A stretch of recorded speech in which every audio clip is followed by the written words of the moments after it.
All right, y'all. We are live. Neva's in the building. What's up, Neva? Welcome in. Welcome in. Aaron's in the building. Spides is in the chat. What's happening, y'all? Welcome in to the live. I appreciate y'all being here. Spides, how you feeling today? Catching stars. Good to see you. Ron, I see you. Sir Blake, welcome in. Thank y'all for joining the stream. Aaron, thank you for the follow. I appreciate that a lot. How y'all feeling today? Welcome in. Welcome in. Catching stars. How you feeling? Good to see you in here. Tavo's in the building with the hold on. Tavo, what's going on? What's going on? Tavo appears out of nowhere with a hat, mustache, a bunch of goats, a heart. Me, dude. Tavo, thank you, man. Thank you so much for hopping in, man. Thank you for the love. I hope you're doing well. Ghost is in the building. What's up, Ghost? Welcome in. Hey, no worries, Aaron. No worries at all. Mygo, what's up? What's up, Tavo? How you feeling today? It's good to see y'all in the chat. Welcome in. Welcome in. Welcome in. Let me move a couple things over here on Pro Tools. Give me just one sec. Give me just 1 second to adjust these real quick. I finally got a decent-ish night's sleep. I'm doing pretty good. I could use a decent night's sleep. I have not been sleeping well the last couple nights. I don't know why. God's Fool Boy in the building over on YouTube. Welcome in, welcome in, welcome in. Y'all keep tapping the screen. Share out the live, repost, heart me, all that fun stuff. We'll get rolling here with music in just a moment. I'm just updating a couple things really quick on Pro Tools because I don't need all this open stuff. I finally have a couple more things routed in the studio. We're working on it, y'all. Let's go, Aaron. Yo, we literally just hopped on. We're just getting things moving. If y'all want to submit it, it's at the link in my bio. Some of y'all already know where to go. You already know what to do. But we also, if you don't know what we're doing and what goes on here in Track Talk, then you can find out in just a moment. Aiton's in the building. Aiton, how are you feeling today, man? Let's see.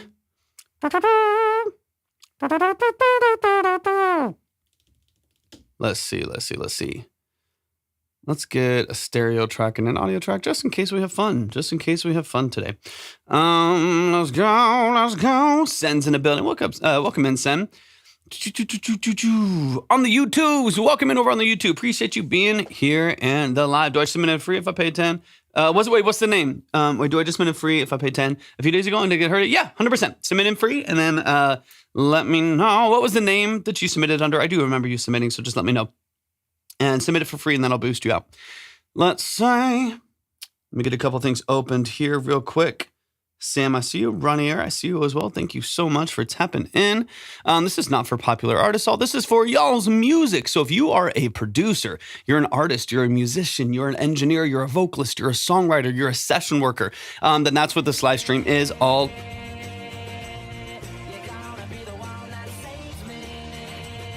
Hold on. What the? Wait, hold on. Wait, what was that? What was that? Wait, hold on. I've never. What the hell was that, dude? That scared the shit out of me. I was like, what? What is going on right now? Well, you know how much I hear music, and so I'm just used to like playing people's songs and like something being clicked. I'm just like used to something happening. Because I'm always listening to music. And then randomly there was just not that music playing. Thank you, Tavo. I appreciate you. Silex, thank you. Thank you for the heartbeat. Dude, I was like deer in a headlight. I was like, dude, thank you for the head mustard. Dude, thank you for the love. Thank you for your generosity. I appreciate that a lot. Thank you for the follow as well. Is it Renevo? Thank you so much for that. Dude, all love, man. I appreciate you so much. Of course, Ghost. You were here all day yesterday, too. I was meant for. Oh, yeah. Sorry, I already got you. And let me double check a few things here just real quick, and then we'll get a few updated here. Thank you so much for the love, Tavo. I appreciate you, man. I appreciate you a lot. Let me say. Aiton, I got you, brother. I appreciate you so much. Parker Kane's in it, but what's up, Parker Kane? Good to see you, man. Thank you for tapping into the stream. Welcome in, and thank you for the love. I appreciate the Go Populars.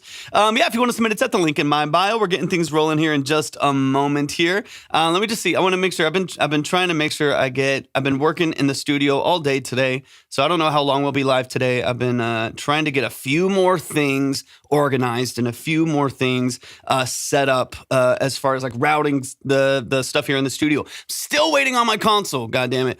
Still waiting on my console. Messaged the guy again today. He's still waiting to pack some stuff up. It's like 150 pounds. So it's taking him a bit to get it sent over. But gosh, I'm waiting on that to like route the rest of the stuff into the patch bay because I want to make sure that my hybrid mixing stuff is set up, and it's kind of a nightmare. Think everyone's here today. What's up, chat? Yeah, chat's in the building. What's up, chat? Had a meeting with Justin today. Let's go, Parker. That's awesome, man. I love it. I love it. All right, let me see what's happening here real quick. So we should be able to have mono and stereo. So the DX7's in. We can move from the SQ Plus to the Juno. Let me see. Dude, I appreciate you, Spies. I appreciate you. Let me just make sure. It was all working earlier, so. Oh, yeah, baby. You know.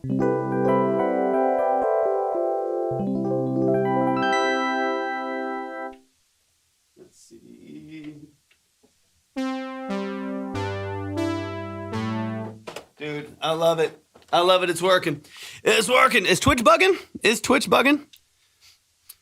Let me know. Alcadius, it is at the link in my bio. Sarah, thank you so much for the follow. I appreciate that a lot. Yeah, everything is at the link in my bio if you want to submit. I'll explain the whole structure of the live stream here in just a few moments. Catching stars, I got you. Thank you so much for the submission. I appreciate that a lot. Dude, it's so good. I mean, I got them here. I got them live. Literally, you toss any. These things are just magical. They're just absolutely magical. Give me a sec. Give me a second. Let's make something happen here. And then, of course, we'll get rolling with music, y'all. Don't worry here in just a moment. If y'all want to submit, though, it's at the link in my bio. I'll explain the whole structure of the live stream in just a couple minutes. Bring this down here.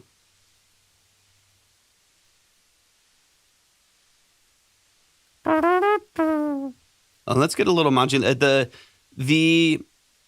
For 3 decades, but one day. This might be the decade then, Aiton. This might be the decade. They're not crazy. The DX on the Junos have crept up. Honestly, I could probably profit off the Juno. I'm never going to sell it, but like the Junos have crept up a little bit. Like a good condition 106, and honestly, this is like a fairly flawless 106. It's really, really nice.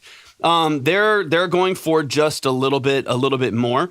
But the DX7s are Juno's like, exactly. I got mine, strangely enough. I bought and traded some stuff to get it. So I fixed up, I got 2 synths that were broken, given to me for free when I did another deal on Facebook Marketplace. Fixed both of those, sold them for about $800 total, and put that towards the DX7. I'm sorry, put it towards the Juno 106. I got it for about $1,200 though, and it was in pretty damn good condition. You look familiar. Well, maybe that's good. Maybe it's not. I'm not an actor. People always say, I don't know why. I'm not spouting that myself, but people do say that all the time. People say Miles Teller. They say a bunch of random stuff, and I don't necessarily see it. Anyways, so I ended up getting the Juno for about $1,200. About $1,200, and I could probably sell it today for like $1,800 in its condition. It's really, really good condition. And then the DX7, yeah, familiar face, I appreciate it. Anyways, and then Studio D, boom, beautiful. Skyper, welcome in. And then the DX7 I got for about $1,000. DX7 I got for about $1,000. So the fact that I got like both of these synths for essentially what I could probably sell nearly the Juno 106 for is pretty fantastic. Y'all let me know if Twitch is still giving y'all issues. Someone said Twitch is bugging. I don't know why it would be. It should be good to go. Okay, let me just.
Okay. The DX7 prices go up. They vary a lot. I mean, I have found, like, if you look at Ghost of Mare, it's up to you to boost. It's up to you to boost. Boom, boom, boom, boom, boom. Phil's in the building. What's up? What's up? What's up? Welcome in. Appreciate you being here. They vary a lot. The DX7 varies a lot in price, like month to month. Synth is just serum with noise. Exactly. Yeah, that's all it is. All analog synths are. You hear all that? That's the sound of a Juno 106 chorus. Beautiful. Beautiful. it's kind of annoying sometimes. Sometimes it's awesome. I love it. Thank you for the follow. I appreciate it. But yeah, the DX7 prices vary a lot. They vary a lot, like month to month. So like when I was looking at getting the one that I ended up getting, I spent about $900, $1,000 on it. I think for about 1,000 and like 950, something like that. I had a DX21, so I've kind of funded a little bit with that. That made it a little bit more reasonable for me. It is in really good shape, though. Like, every button on it, those like haptic buttons or whatever, those are really, really good condition. Nothing is cracked as far as like that surface. All of the wheels and faders are in flawless condition. There's a little bit of plastic cracking on the side. I don't care. I'll probably replace those with like custom wood sides in the future anyways. Don't really care about that. But it was about $1,000, $950, something like that. And I've seen them kind of go anywhere from like you said, $500-$600 all the way up to, $2,000, depending on condition, depending on if it's a second series or third series or anything like that too. So it really just depends. Like the S's sometimes go for a little bit more. I wanted the original like early DACs. I didn't want the more modern clean ones, strangely enough. I know that's what a lot of people are going for specifically. I prefer the older one. For one, resale values will hold longer, typically speaking, not always, but typically speaking, if I ever did want to sell it, which right now I don't. But also just, I wanted an original serial. Like I wanted like a first run unit. But yeah, they're about $1,000. I've seen them go for cheaper, but it's rare. If they go, I'd rather get the older ones. That's the same mindset I had. I mean, that's why I have an original mini log. I have an original DX7, so on and so on. Like I like that sound. I don't want things to be perfect and pristine. If I want perfect and pristine, I've got 600 plugins to do that. And sometimes I do. Sometimes I am looking for a really sharp, clean, transparent, sound out of the synth that I'm using. And that's where I'll go to plugins. That's where I'll go to plugins. But if I'm wanting something, like oftentimes what I like about it is some of the nuances and the flaws and the noise and the inconsistencies. To me, that's a lot of what makes it really enticing to listen to. Give me 1 second here. Let's see. Mm-hmm.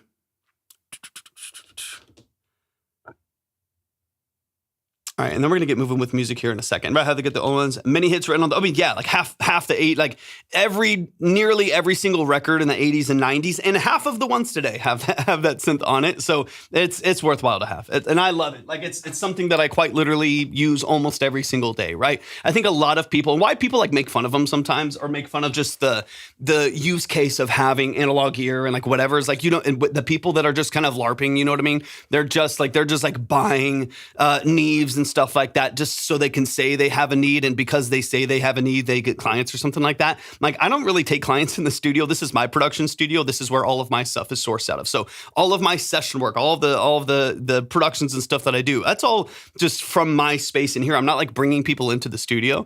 And so for me, it's like I get this stuff because I love it, because it's fun to use. For me, it's fulfilling, it's enjoyable, it's inspiring, it's limiting, and I also think a lot of great creativity comes from limitations.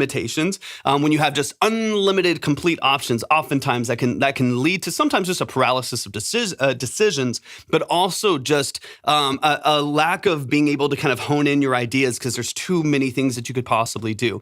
And so anyways, that's 2000 early 2010s was Korg and Moogs 100%. Anima's in the building. Good news, my latest song I uploaded 3 days ago. Now it's on here. Let's go, Anima. That's amazing. Joseph's in the building. What's up, Joseph? Welcome in, man. Welcome in. Emmy, I did not. If you were not here, I did not listen to it. What do you think of Yamaha? Yamaha in what sense? I have Yamaha. I mean, that's a Yamaha right there. That's a Yamaha DX7. Before I had the Yamaha DX7, I had the Yamaha DX21.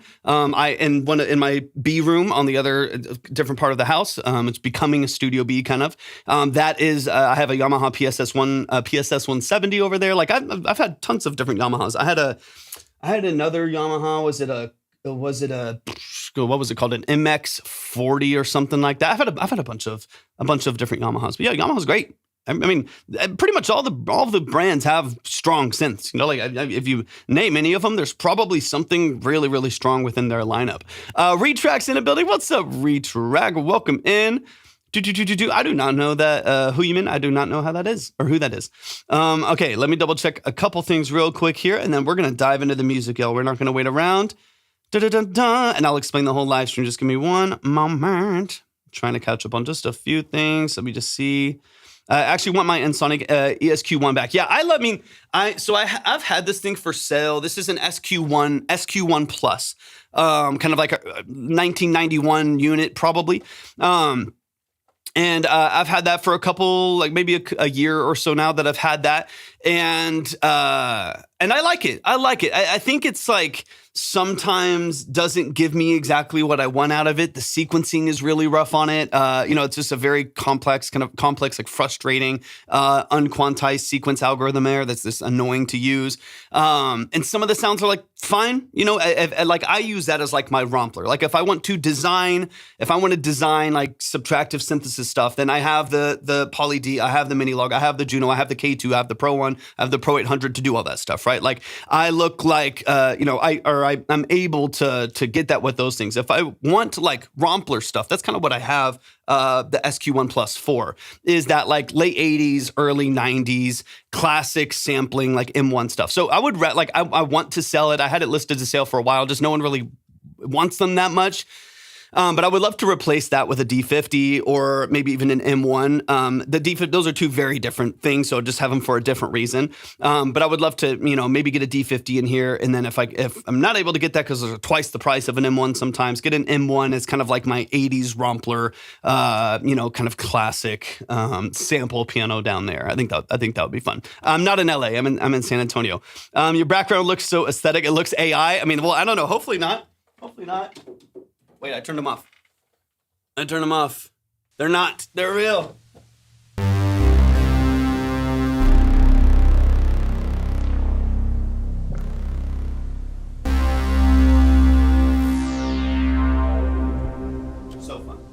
So fun. Let me turn the chorus off so it's not driving us nuts.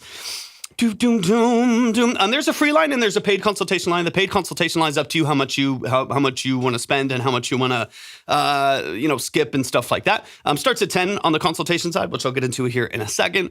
But that's all on at the link in my bio as well. Okay, thank y'all for the follows. Y'all are amazing. I appreciate it. Okay, let's get into some music.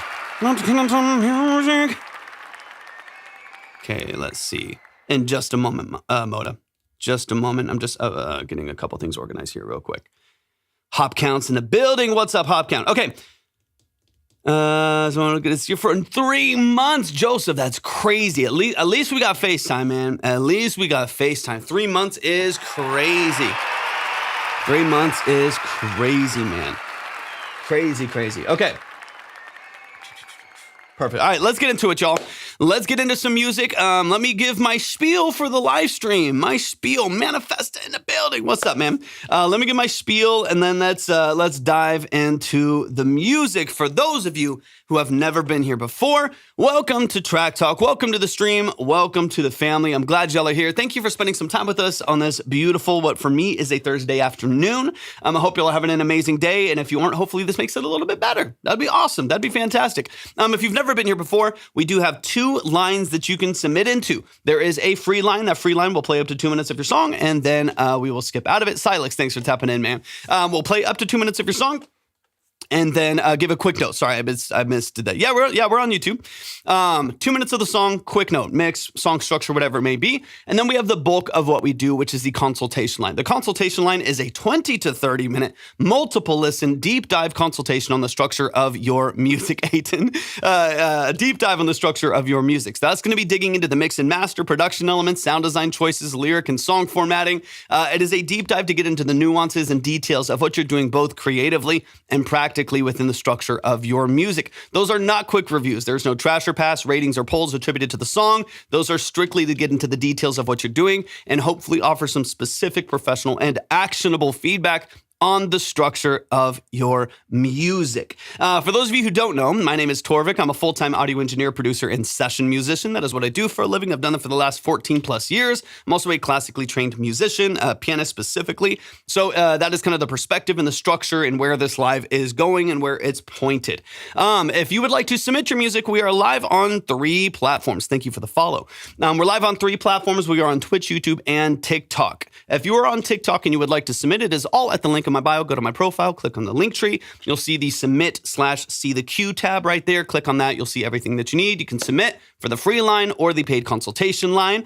Of course, that is also where you can see the queue. So if you want to see the line, see the order, see where you're at, decide if you want to skip, if you want to stay, you want to go faster, stuff like that, it's all at the link in my bio. If you are on Twitch and you want to see that line, you can type !submit right there in the chat and the link will present itself to you. If you're on YouTube, you can go to the description for the live stream and the same link is there. They all lead to the same place and show the same information.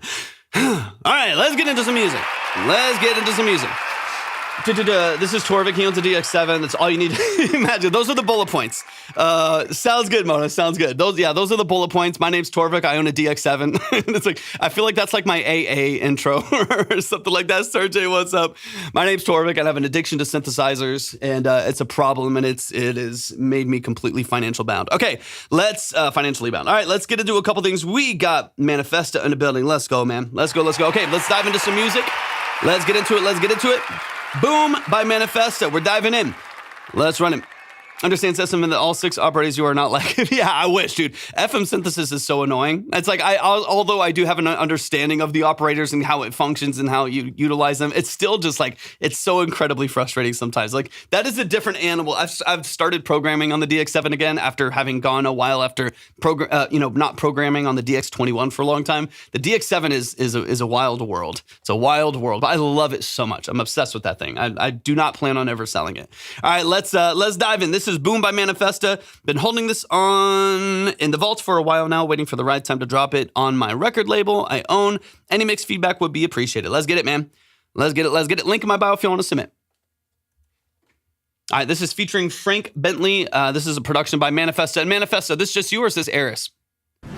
Living too fast, too loud, no they can't cool us down. Living too fast, too loud, no they can't cool us down. Living too fast, too loud, no they can't cool us down. Living too fast, too loud, no they can't cool us down. Living too fast, living too loud, no they can't cool us down. Living too fast, too loud, no they can't cool us down. Turn up the bass, we shaking the room. Tell the DJ to play my tune. Yeah, all I need is one spark, and the place go boom.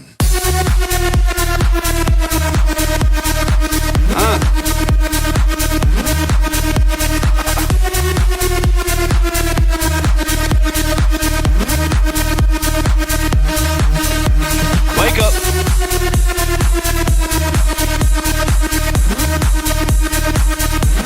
Got you. Let me get you boosted.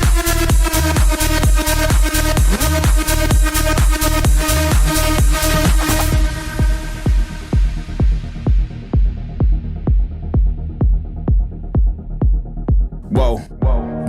Run it, lights go strobe. Turn up the bass till it overload. Too live energy, can't move slow. Feel so high when the bass get low. Lights flash, ignite the room. Heartbeat match when the bass go boom. It's a fast life, turn it up, let's zoom. Euphoria, I'm touching the moon. Who you know bringing the party like this? We bring the vibes and they can't deny this. Bringing that rail, they can never bite this. Feeding them hype, they can only try to bite this. Boom, it's another one, the speakers cracking. Hey. Echoes in the wall when I What's up, Richard? Welcome in. Feel it in your chest. Thank you for the crowd roses. reaction, feel alive with the bass, it's a fatal attraction. I'm living too fast, living too loud. No, they can't cool us down. Great build up. Living too fast, too loud. No, they can't cool us down. Got you full board. Turn up the bass, we shaking the I got you an extra 5 as boom. Feel the vibes, Moda. What do you mean, feel the vibes? Euphoria, Moda. Euphoria.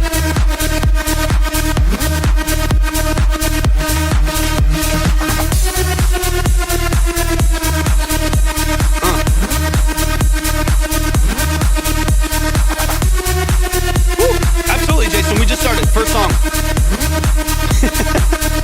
I don't expect everyone to like every song that comes through. That'd be weird. That'd be weird. Everyone's got different tastes. Y'all, show some love to the family, man. Show some love. That is Boom featuring Frank Bentley by Manifesta. Let's dive into it. Yeah, Fool's Boy, I got you with the extra 5 on there as well. You're up in the 15. Appreciate you so much. Felt like 2009 facts. I mean, I feel like we need like a Pitbull feature on here. You know what I mean? Or something like that. This is craving just call him up, see what happens. He hasn't done anything for like 20 years, so see if he's willing to hop on. This is more a club record for DJing and festivals. 100%. No doubt about it. No doubt about it. And in that lane, I think you're crushing it, man. Let's dive into some details. Let's talk through a couple things. Crushing it, man. Crushing it. That is Boom by Manifesta right here in the chat. Show some love to Manifesta. That's the family right there. Let's get into some details, man. Let's get into some details. And then once again, y'all, if you do want to submit, catching, I see y'all. Thank y'all so much for the boost as well. If you want to submit, it is all at the link in my bio. Pitbull featuring Lil Jon. Yeah, Dahlia, 100%. Oh, dude, not even a question. Not even a question. Let's get into it, man. Let's run it from the top. Let's get into some details. But let's run it, man. Boom by Manifesta. Living too fast, too loud. I love how it cuts into. Jason, thank you for the follow. I appreciate it. I love how this cuts in right away too. Right away. That's what you want. Living too fast, too loud. No, they can't cool us down. Yeah, easy. Living too fast, too loud. No, they can't cool us down. Living too fast, too The loud. elevation No, on they your can't cool ping us pong down. too. Living too fast, too loud. Absolutely. No, they can't cool us down. J-Mac, down. welcome in. Living too fast, living too loud. No, they can't cool us down. Living too fast, too loud. No, they can't cool us down.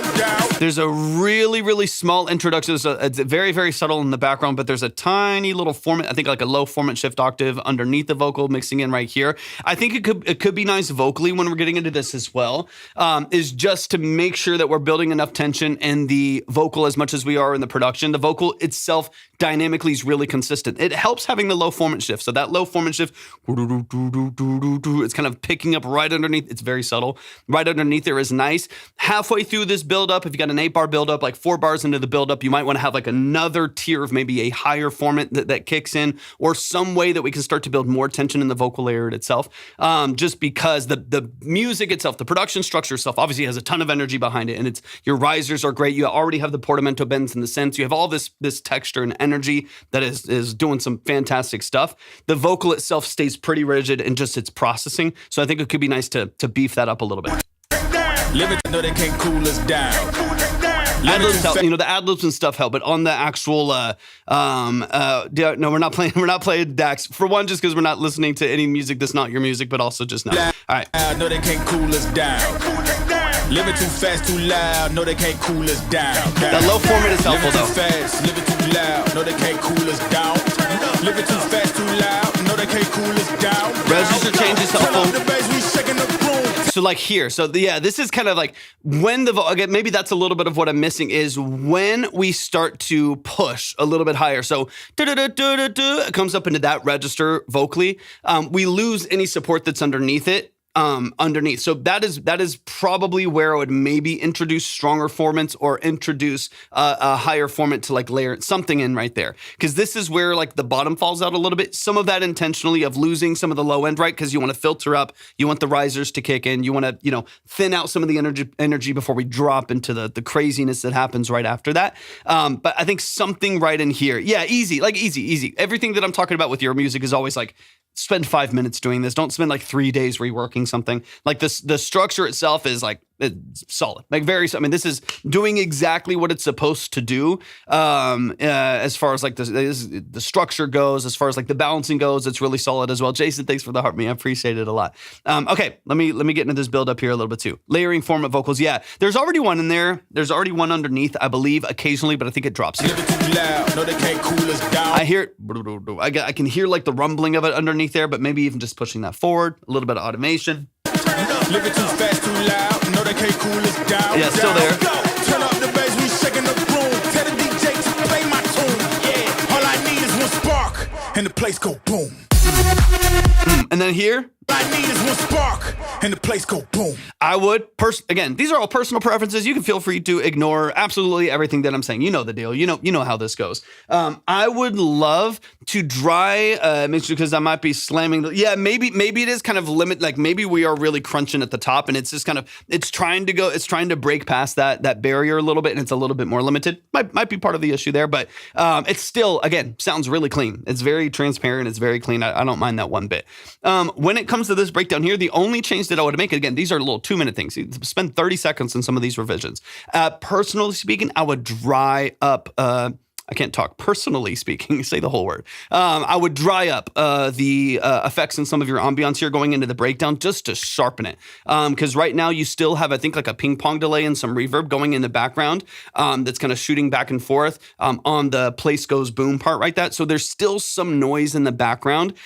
Not a big deal at all. It's tiny. It doesn't sound bad in any sense, but I think we can make that place goes boom super dry, super punchy, hit him in the chest, breakdown comes in right after that. There's still a little bit of effect back there that I think is just, it's gluing it together a little bit more than I'd like. And I'd love for it to just be incredibly, incredibly powerful.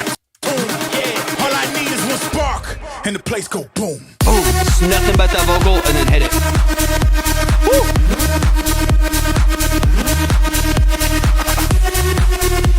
Nasty. Nasty.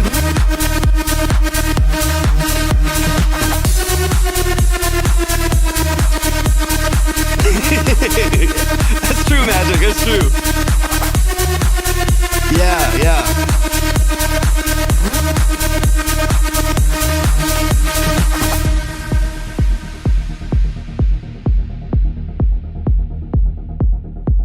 And the place goes whoa. Run it, lights go strobe. Turn up the bass till it overload. Too live energy, can't move slow. And then here, I want, and again, just personal preference, right? We need EP1 here. Every song needs an EP1. That's not even a question, Magic. On this section here, so I love the delay might be baked into the vocal from the vocalist, but you'll check on it. You might be able to use some like Clarity VX on it. You might go to the original dry vocal, VX it a little bit, gate it out some, reduce some of the tails that are happening on the delays, and then reintroduce the processing there, right? Because I think if you do it post all of your processing and there's 6 different plugins on it, then it's going to be very limited because you've brought to the surface more of that background stuff. If it's not baked in, then that's something, of course, we can look at. I'm kind of looking at the same thing here. I love this slow moment. Dynamically, it's really impactful. We go from this crazy breakdown to just like 4 on the floor. 4 in the 4 kick with like a really like nice filtered piano and Rhodes and stuff in the background. Separate vocal production projects, all def check. Okay, sounds good. On this section here, same thing. I would love to reduce some of the amplitude behind some of those delays and stuff that we have because I want this moment to feel smaller, more intimate, a little bit more connected. And right now, when we go into this breakdown right after that huge drop, it still like sounds fairly loud because we're still getting huge ping pong delays and bright hall reverbs and stuff like that. Any style. Is it Feth? Yeah, any style. Any genre, any language, any level of quality or preparedness. We get voice notes of people humming melodies, and we get Grammy-winning musicians. It's going to be all over the place. It's like this gets so small right here, and I like that. It offers a huge dynamic relief from those drops. Run it, lights go strobe. Turn up the bass till it overload. Too live energy, can't move slow. Feel so high when the I like the intensity and hold on, what's going on here? What just happened with my headphones? Hold on. Oh, I was freaking out for a second. This came out just a little bit, and I was like, hold on one second. I was like, I do not need these headphones going out on me. Those both genres, country and western. It's true, Aiton. It's true. You're good, Magic. No, I freaked out for a second. I was like, no, these can't be going out. These can't be going out of me. Please, Lord, no. On this section here, I like the intensity and the anticipation that we have from this, from the vocal structure here so far, right? The actual performance, the emoting of the vocal, there's so much energy there, but that in tandem with also boom, boom, boom, boom, the ping pong delays in the background and all of that energy in the mix. If you're able to dry that up a little bit and let that vocal live in its space and just maybe the occasional ad lib and the occasional ad lib then also also has the delay tails on it and stuff like that, as opposed to this lead vocal carrying, those ping pongs back and forth. I think it would be nice, because the thing that I want to make sure happens here in order to make your next breakdown as dynamic as possible is make sure that this low moment feels low, right? This low dynamic moment feels really, really crunchy. It feels close. It feels tight. And then we just go crazy on that second breakdown right here. But if this feels too loud, I think the impact of the second breakdown won't be nearly as impactful as you want it to be. Get low, lights flash, ignite the room. Heartbeat match when the bass go boom. It's a fast like I don't mind having the boom, boom, boom. You know what I mean? Like I don't mind having all of the extra stuff there, but maybe you don't need all of the ping pongs if you're gonna have those. If you go light up the room, boom. If you're gonna have that in the background, I don't think you need ping pongs on the lead, because you already have a background with delays of the background. So you might just need to dry up the lead. Just dry up the lead and let the background vocals and stuff like that. Death slamming God particle. yeah. That's again, it's bringing up some of that lower end information too. So any of those things that might have fallen to the background are getting pushed to the top now too. If it is a bit over slammed, over clipped, over compressed, whatever it may be. Turn it up, let's zoom. Thank you for the follow. I'm touching the moon. But besides these little details that are just like, hey, make sure this moment lives here, make sure the vocal's good here, make sure this dries up so it's more impactful. Beyond that, it sounds great, man. It's super impactful. It's really dynamic. It's a really, really cool record, man. Bringing the party like this. We bring the vibes and they can't deny this. Bringing that rail, they can never bite this. Feeding them hype, they can only try to bite this. Boom, it's another one. Speakers cracking. Echoes in the wall. Love the tension in the background of the chords. See the crowd reaction. Feel alive with the bass. It's a fatal attraction. I'm living too fast. Living too Link in my bio, loud. No, they can't cool us down. Living too fast, too loud. No, they can't cool us down. Turn up the bass. We shaking the room. Yeah. Tell the DJ to play my tune. Yeah. All I need is one spark, and the place go boom. Same thing there. Completely dried up. As is, because my mentor Zan thinks it's best to just. You think it's ready as is because my mentor Zan thinks it's best to just let it be. I mean, I might be the wrong person to add, because I'm always the one that will always say to fix what you hear. You know what I mean? So like, I might be just the wrong person to ask that. Like, you can 100% put it out as is, and I think people will love it. So if that's a decent enough answer, I think you could put this out tomorrow and people will go crazy. It'll hit in the clubs, it'll hit at the festivals, it'll hit at the venue. I think this is a really good production structure. It's dynamically mixed. It has a ton of energy behind it. Do I think we can turn from 10 to 11? Yeah, but that's always what I try to do. Like I'm always the one that's like, hey, this vocal could use some work. Should I retrack or just leave it as is? I'm like, yeah, retrack. If you already hear in your mind that there's like, yeah, I could probably fix something. In my mind, I'm like, yeah, fix it. Like, it's a no-brainer. But that's not necessarily everyone's right answer. It's almost always my right answer, but I'm a perfectionist with that stuff. But like, if it's not, if you're like, you know what, it's 98% of the way there, and I need to move on creatively to the next thing and just get this shipped out and get it run with the label and start moving, then yeah, if you want to go that extra, a bit more clean, it's at 90. If it's at 98% and you want to go 101, then dry up this portion here, rebalance this, shape up the vocal here. So, you know what I mean? Like, we can start to compartmentalize some of the things that maybe need some polishing. But I do also think both sides can be true. I do also think you put this out tomorrow, no one else who knows the difference will enjoy the energy that they get from the song, and that is completely valid. Miranda, good to see you. Thanks for the heart. I appreciate that. Like, that to me is a really, really important distinction as well. It's like, sometimes you just gotta get it out, move on. You're like, get it out, put it out there. It's pretty damn good. Like, it's really, really well structured. And then you move on to the next thing and you put that energy and you're like, you know what? I have the idea now in my mind of like drying this up and making this more impactful here and polishing up this breakdown. Then I'll take that into the next record. You know what I mean? I'll move to the next track, and then I'll take some of that into the next song that we're working on. But I was thinking of the same thing here of drying up that vocal leading in, but otherwise, man, it's a pretty fantastic track, man. Yeah, all I need is one spark, and the place go boom. And then get Pitbull on the final verse, man. That's all you need. You're welcome.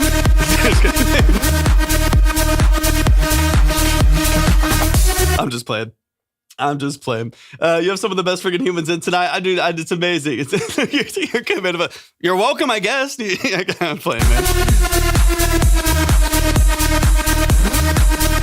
Yeah, it's fire, man. It's so good.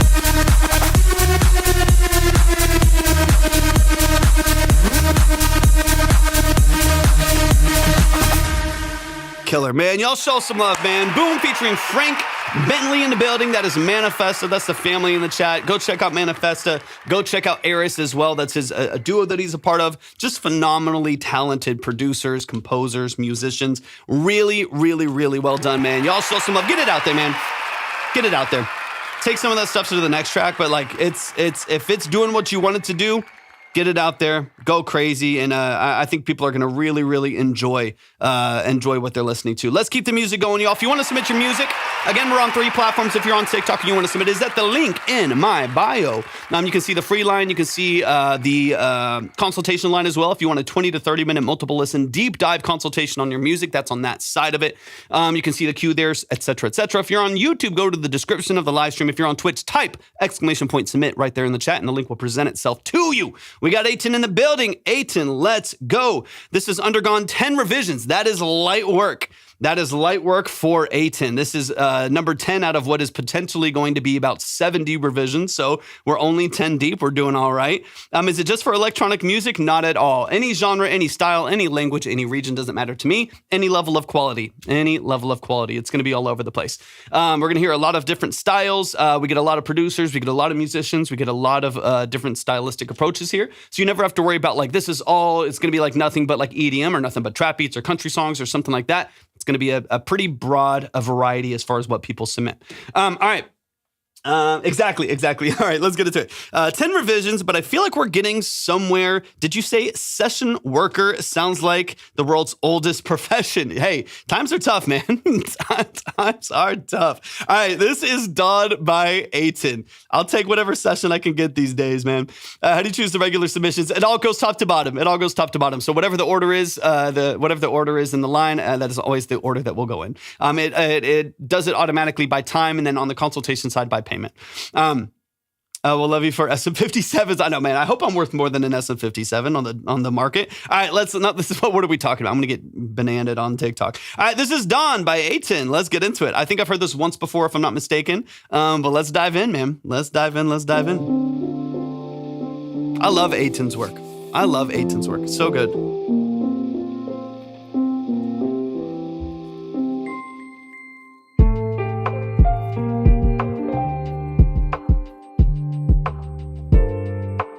Back it up here. It's true magic. It's true. Got you.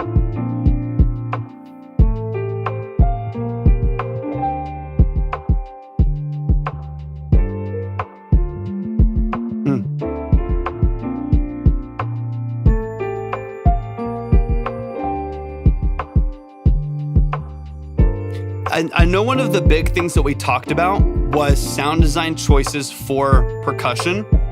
Huge step forward. It's 50% better because of what you're doing with the hats. Softer, easier, little bit of swing. Way better.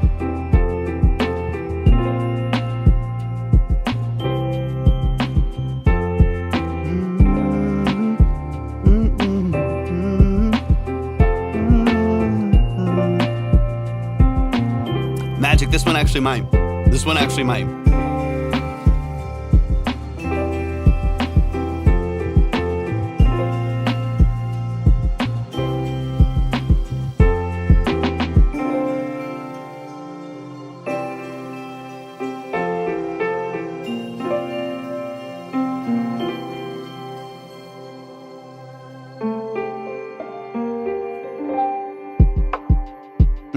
Oh, I like that. That delayed hit's great. Double kick coming in with the bass. Yeah. Oh, that's nice. Yeah, that delayed intro got me. That was good. Thank you for the roses. I appreciate it.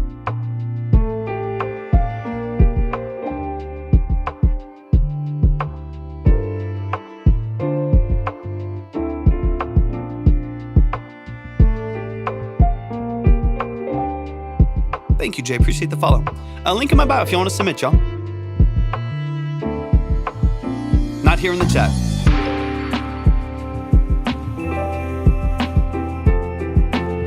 Smooth.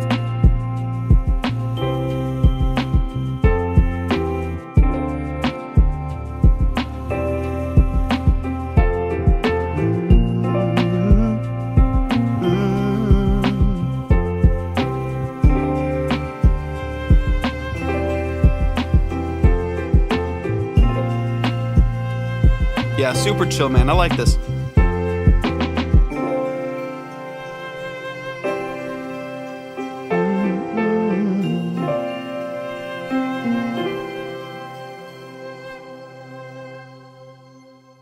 Let's go, Aiton. Let's go, let's go, let's go. Y'all, show some love, show some love, show some love. Amazing. Could also use Pitbull on this track too. Magic is frying me. Imagine Pitbull just coming in on the second verse. Woo! Just going crazy right after the R&B bass slide, and then that coming in would just be so crazy. I love it, man. Y'all show some love to Aiton. Magic, that's messing me up. Show some love to Aiton in the building. Aiton, I heard this track once before. This is already a massive step forward. Michael G, thank you for the follow. I appreciate that a lot. Thanks for tapping in today. I appreciate you being here.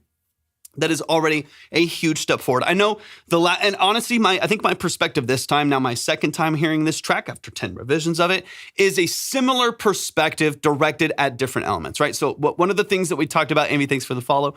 One of the things that we talked about the last time was also just things that are like too transient, too punchy, too poppy. They're kind of jumping out of the mix, making it feel busier, louder, noisier, so on and so on. We dove into the hats, shaker, profile of the drum, stuff like that. Massive changes to that already. So it's already softer, easier, warmer, darker. Thank you so much for the Go Populars, Michael. I appreciate that a lot. And for the Heart Me as well. Thank you so much for the gifts. Y'all appreciate it. It's already so much warmer, so much easier and darker and just really, really chill. So massive step forward already. I kind of want to say a little bit of the same thing, just directed in different elements, right? So about things that kind of just jump out that feel maybe disconnected from the production a little bit dynamically, or even like sound design choice wise. So I've got, again, so much of this is stylistic and just based on just my ear, doesn't necessarily have to align with the vision that you have for the record. Again, some things will, some things won't. So we can break that down a little bit. But let's run it from the top. Let's get into some of the details of it. But this is already like 40% better. It's so much easier to listen to. There's space for a vocal. It feels instrumentally much more in line as far as like the genre that you're going for. Feels great. Swan's in the building. What's up, Swan? Welcome in. Let's get into it. Let's run it from the top. And then once again, y'all, if you're over on TikTok and you want to submit your music, it's all at the link in my bio. I think the reverse symbol might have been a bit too bright compared to everything else, but that's nitpicking. Yeah, 100%. There's a couple little things like that are really subtle. They kind of poke out of the mix a little bit. That, of course, some might be a balancing thing, but also might just be some other elements within the production. Thank you so much for the finger hearts. I appreciate it, Michael. All right, let's run it from the top. I love this piano. It's crunchy. It's dark.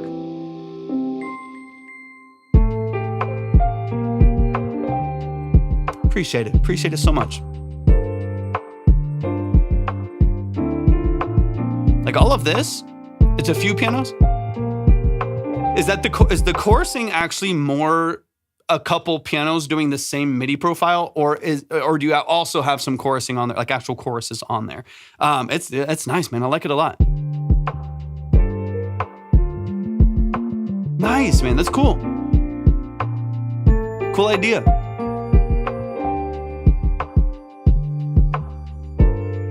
Yeah, like all of this is really smooth. There's room for a vocal. The bass line moves a lot, but I think there's still plenty of space for like lyrical rap or even like a really chill, think like Pink Sweats kind of a, Black/Pink Sweats kind of a collab or something like that on there. Like there's a lot of room for someone to do something on here that I think would be great. Actually, I think Black would be a good artist for a song like this, where lyrically they move kind of in between the bars. They're not rigid to like your hat structure or to like where the bass is moving. Thank you for the sub, Manifest. I appreciate the sub over on Twitch. Thank you, brother. I appreciate that more than you know. But yeah, I think there's a lot of room for someone to be pretty loose lyrically on here, which I think is great for what you're doing. Yeah, like some Foley to glue it. I don't actually mind that. Either like some vinyl noise, Michael, I think is good. Like, yeah, SoundCloud's fine. Like vinyl noise in the background, some crackle, like some tape hiss in the background, some rain. Maybe like rain puts you kind of in the very like on the nose. I have a song called Glass. Yeah, I remember Glass Raindrops. Like rain puts you kind of in the very like on the nose lo-fi realm. Nothing wrong with that. That'd be very in line. But I definitely feel like whether it's like rain, it's like tape hiss, some kind of like vinyl crackle, stuff like that. There's a lot of ways that you could go about this. Okay, let's get into this breakdown here because that's mainly what I want to talk about. Yeah, it's sick. It's really cool. Yeah, bass tone's awesome. 100%. 100%.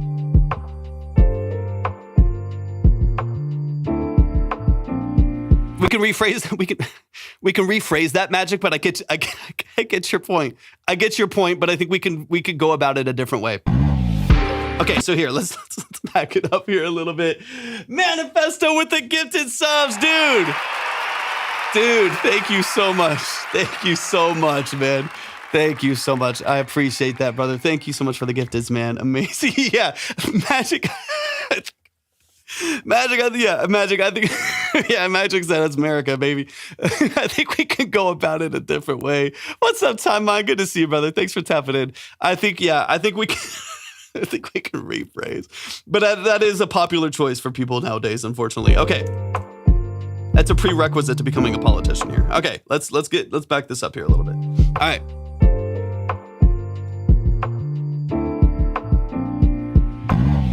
Okay, so these are the little moments in here. The little moments in here that I want to. What's up, Caleb? Good to see you.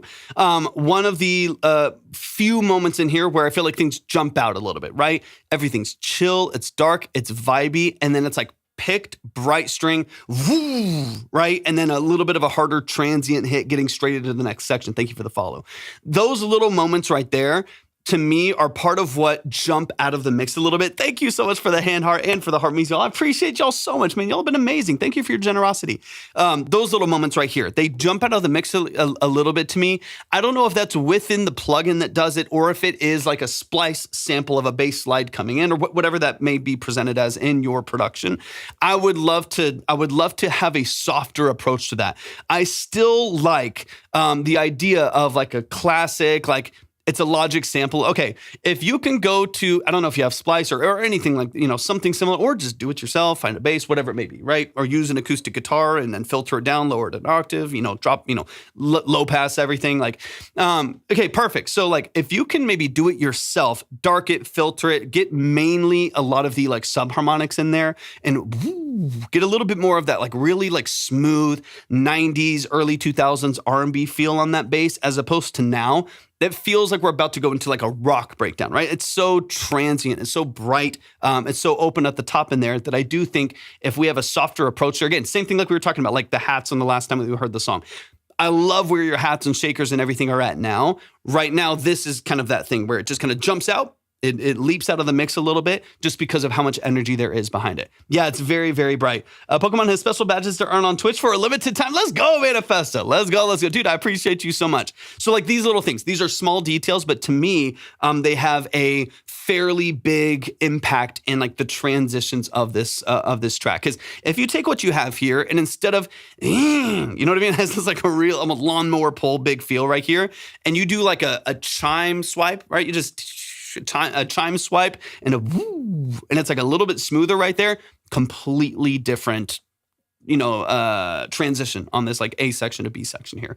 Are you I'm going to be able to send me a recording of this. I'm in another country. I need to get to sleep. Jason, it depends on which line you're in. If you're in the free line is reset every day. Because if I don't reset it every day, there's anywhere from like 50 to 70 people there. So it would just add up like crazy every single live stream. And so the free line is reset every time. If you're in the consultation line, I'll save it for you. Every single one of those are saved. And when you come back, I boost you. So if you had 10 and you had to go to sleep, you had to eat, sleep, work, anything like that, then next time you come in, you submit for free and I boost you 5 at least, and you're up in 15 instead of 10. So you can boost faster than people every single time you come back. But if you're in the free line, it'll just reset. It'll just reset each time.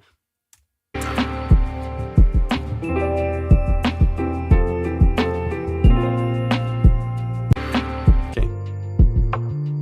Because it's still pretty chill when we transition. Like this is still pretty mellow, more than the verse, so your dynamics are good. But that's a really big transition for not that much of a dynamic change. So try to make sure that your transition elements and the impact of them match how much energy you're bringing into the next section. If you bring in too much energy and then we go to a softer section, it's gonna feel imbalanced. Yeah, 100%. I agree, Michael.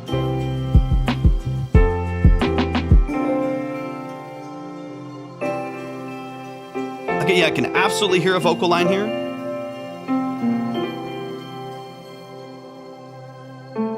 Nice little modulation in the background there. Now this delayed hit is everything. I love this.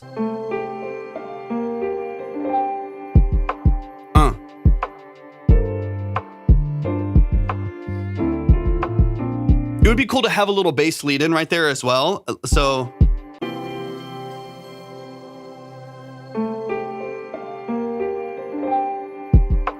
boom, boom, boom, boom, boom, boom, boom. Like it would be cool to have like one nice little like picked P bass movement. I mean, use the same bass obviously, but like it's just boom, boom, boom, boom, boom, boom, boom, boom, boom, and then hit like the 4 or whatever, like go straight into the next little section right there. It'd be nice to have like one little transition. It comes in rigid where it's like, it's really locked in.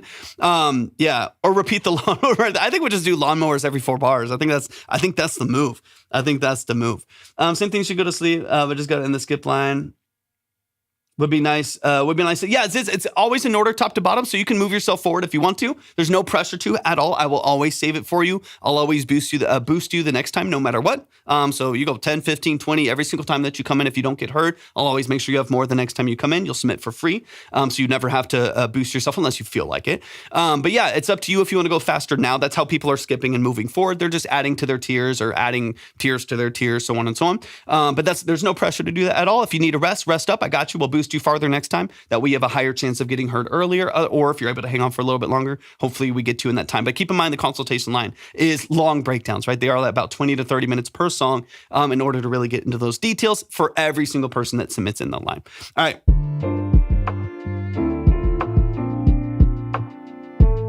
Always add tears to my tears. Facts. Such is life. But yeah, I do think a simple lead in line right there would be just a really tasteful way, without going too crazy, to reintroduce the bass without it just being blank until boom, right? Blank movement and then boom. Exactly on that next transition, we have like the bass comes in exactly as the main structure of drums does. It'd be nice to have some journey to that so it's not too rigid. I mean, it does sound great already. I mean, those little stuff like that, those little movements right there, killer. Red, I mean, I don't know. We just started the first couple songs. We got like 40 people, I think 40 people in line, something like that. It's like our second or third song. So the queue is always there. So if you go to the link to submit in the description, then it is all there. All of the links and stuff to submit. That's also where you see the queue. So you can see the line there. You can see the order. You can see how many people are in line, so on and so on. Perhaps a little reverse effect or something to keep it flowing. So many routes to go. 100%. Yeah, there's options, Michael. There's options. It's cool. It's a good production, man.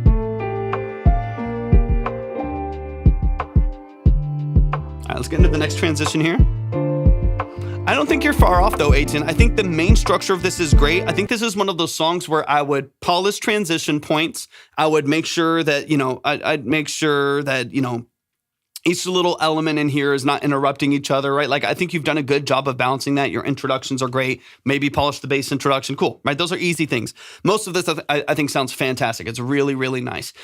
This is where I would love to like get a vocal on now or very soon to now, if you're able to, like, get a good vocal on here and see what kind of space you're dealing with. Depending on how they vocalize, how they emote, how they layer vocals, some people use a lot of ad-libs, some people don't. Chris, thank you for the follow. Like, there's a lot of people that do have a lot of different approaches to the way that they, build up their music. And so this would be a good opportunity to get someone in a little bit earlier in that process where it's still fairly full, still has a full structure to it. And then if you need to fill up more and you need to bring in like a mid Rhodes or something like that and the hook to expand it, or like a high string to open up the top end of like what we call the hook on this part, then of course you can. There's some space to do that. But I wouldn't go too busy or add too much until you kind of know where some other elements of the song are going to fit. I think what you have here is it's simple, it's clean. I think it's pretty well established. A couple little polish points, but man, you're such a good producer. Bass lines are gorgeous. I love it. Same thing there. Lawnmower start. Welcome from India. I appreciate you being here. Welcome over on YouTube. I appreciate you.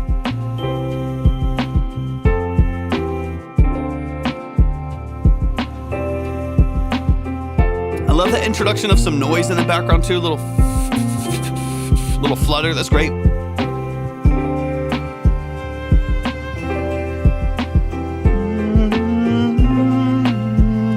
Like B section here, we could bolster the strings just a little bit, like on your B section, like when you introduce just like the cello or like a violin over the top, it could be nice to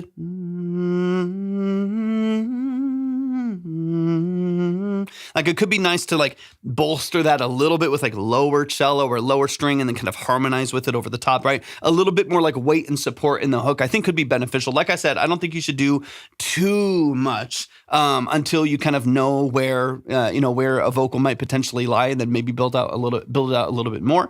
But I think where you have it is really, really nice. 100% human.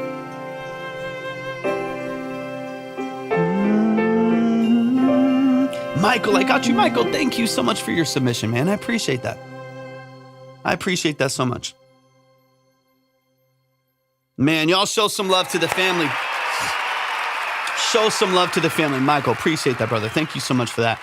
Man, show some love to Aiton. That's the family right there. If you like what you hear, if you like that vibe, Aiton has bukus, if you will. I've used that word in about 18 years, but he's got tons. What am I on today? He's got tons of music. He's incredibly talented and prolific as a musician, as a composer, as a producer. So check out his stuff. He is always looking for artists. So this is the thing. People are always going to different methods to fill out the rest of their music. I'm telling you, there is no shortage of producers looking for vocalists and vocalists looking for producers. So if you are wanting to work, you are wanting to get your music over beats, you like the chill stuff that you're hearing here, he's always looking to work with people, always looking to collaborate, work with splits and get people on his beats and get them out there. So if you would like to work with Aiton, definitely shoot him a DM, show him some love and support, man. I appreciate you so much, man. I appreciate you so much. Let's keep it going. Keep it going. We got Michael G in the building. Michael G, I believe it's my first time hearing. I like smaller indie musicians. Facts, me too. I love it. Freddie, welcome in as well. This is Michael G. I'm excited to get into this. NFM, thank you so much for the follow. I'm always looking for vocalists. I'm telling y'all, there's always people out here looking for vocalists, looking for producers, looking for engineers. A lot of people that are starting really early too. Not everyone is just like $1 million right off the bat. Like there's a lot of people. What's up, DTSK? Good to see you, man. There's a lot of people that they're just looking for people to grow with. They want to get their reps in as a producer. They want to get their reps in as a vocalist, as a songwriter, as a lyricist, as a musician, whatever it may be. That's how I got my start before I was working full-time in music. That's how I got clients. I did a bunch of stuff for free. I did a bunch of stuff for really, really cheap for points and splits and stuff like that to just build up a client base and build up, some level of a reputation and word of mouth of what I was doing, showed people a lot of what I was doing, and it worked out, right? So especially those of you who are like wanting to get more movement as a producer, you're wanting to get more clients as a session worker, not a session worker, whatever, Aiton, you know what I mean, a session vocalist, a session musician, stuff like that, then show people what you do, and there's never a shortage of people that are looking to work. Anyway, so Michael says they're willing to work, Aiton says they're willing to work. Definitely show them some love and support. Let me see. If y'all want to submit it, set the link in my bio. I appreciate y'all tapping in. Session worker. That's all we are. Aiton. We're just session workers. This genre is hold on. TikTok always kicks me back. Apologies for the rough mix and master on this one, dude. Not at all. Don't even worry about it. We get some rough stuff. I'm not worried about it. Freddie, thanks for the follow. This genre is a little bit different. High energy emotion. Let's go. Dude, of course, Aiton. Anytime, brother. That's why I started out also and done tracks for charity. It's 100%, man. 100%. Absolutely. It's one of my favorite things. One of my favorite things about this live stream is just getting my own creative wheel spinning, but also hope, like my goal is not always to like, this is how you should do it and not do it. I think that's stupid. Anyone that does that is a little bit egotistical about the way that they approach it. Like, got to be this way and not this way. And that's stupid. I don't think people should necessarily do that. But what I do love to do, like, hey, here's what I'm hearing. This is what I hear. There's some mud building up here. How you approach that mud and your intention behind it can be very different. I'm telling you what I hear. And here's some creative ideas to maybe approach it, to address it, to see if there's any way of mitigating, issues with it or harshness or brittleness with it, whatever it may be, things that are more abrasive in your mix. But my goal is to get y'all's wheel spinning, that you gain more autonomy over your craft. You know what I mean? Like, this is not me. I'm not after every single song and I'm like, and I'm an audio engineer, hire me. I don't need that. I'm too busy as it is right now. I don't need a bunch of extra stuff coming in. I'm always happy to work. Like, that's always good. But like, my goal is not after every song to be like, and here's all these issues that I brought up. I'll fix them for you for this much money. I want to give y'all autonomy over what you're doing. I want to give y'all like the empowerment to be able to go back and be like, okay, yeah, I can work on this. I can approach this mix one more time. My vocal has been bothering me for the last couple months. Let me give it another shot and let's dig into it. Like, that's one of my favorite things about this is that y'all's wheels get spinning. Now, if we get to collaborate, we get to work together, cool. That's awesome. But I really love it when y'all are able to, for one, y'all work together. There's enough for everybody to eat. Y'all work together, collaborate, all that stuff. I do. Is it Mainberg or Mienberg? Yeah, I do sing. Parker Kane's a vocalist. Facts. See, exactly. There's always people here. There's producers, there's engineers, there's a vocalist, there's musicians, there's people willing to work, man. People, have I heard of Avril Lavigne? No, I've never heard of Avril Lavigne. That's a joke, obviously. A super funny joke. All right, let's get into it. We got music to get to. This is Miracle, unofficial remix. Sorry, it's not showing me the whole name, but I'll get into it whenever I press play. It's not showing me the whole, for whatever reason, the whole title there. Very nice to meet y'all. Very nice to meet y'all. This is my unofficial remix of Ocean Lab Miracle. I haven't got clean vocals as of yet, going for a late 90s, early 2000s style mastering. Sorry for a long intro and outro. It's DJ friendly version. Track has had over 1 million views already. Hope you all enjoy. Let's get it. Amazing. Let's dive in. This is Miracle by Michael G. Thank you for the follows, Liz. Appreciate it. But this was all large outside of the remixed elements done by you production-wise.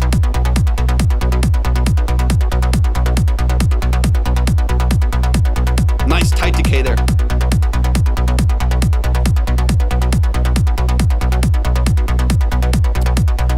A lot of strong productions to start. Good tempo matching points and stuff like that, so that makes sense. Nice. Yeah.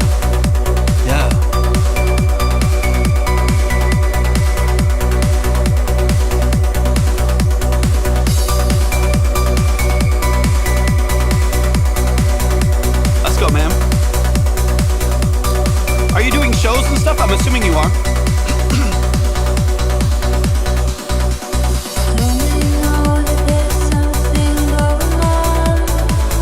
Is the vocal dry when you got it? Or did it already have reverb and stuff?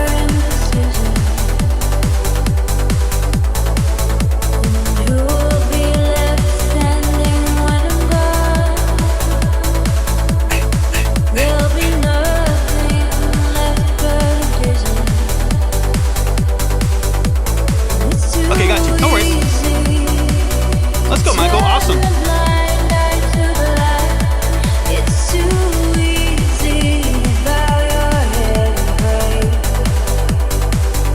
Catching Stars got you. Appreciate you, man.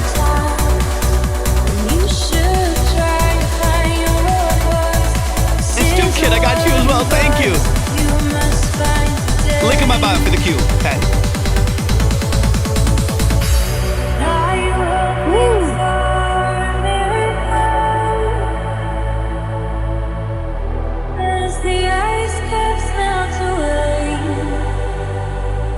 You can hear some of the noise stripping on the vocal. There's some stuff maybe we can do to maybe regain some life back into especially like the mid-highs. Because you can hear some of the isolating that's happening there, which isn't ideal, but we can open it up. Okay. Super saws. Bright as hell, let's go.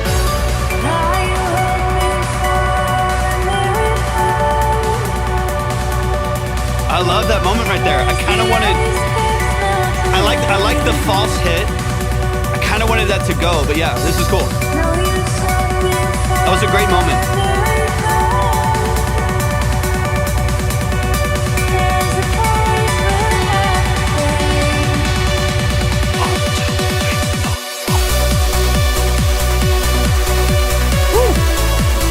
Yeah, killer.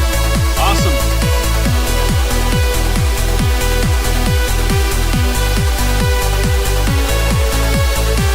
Wall of sound here.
song comes in.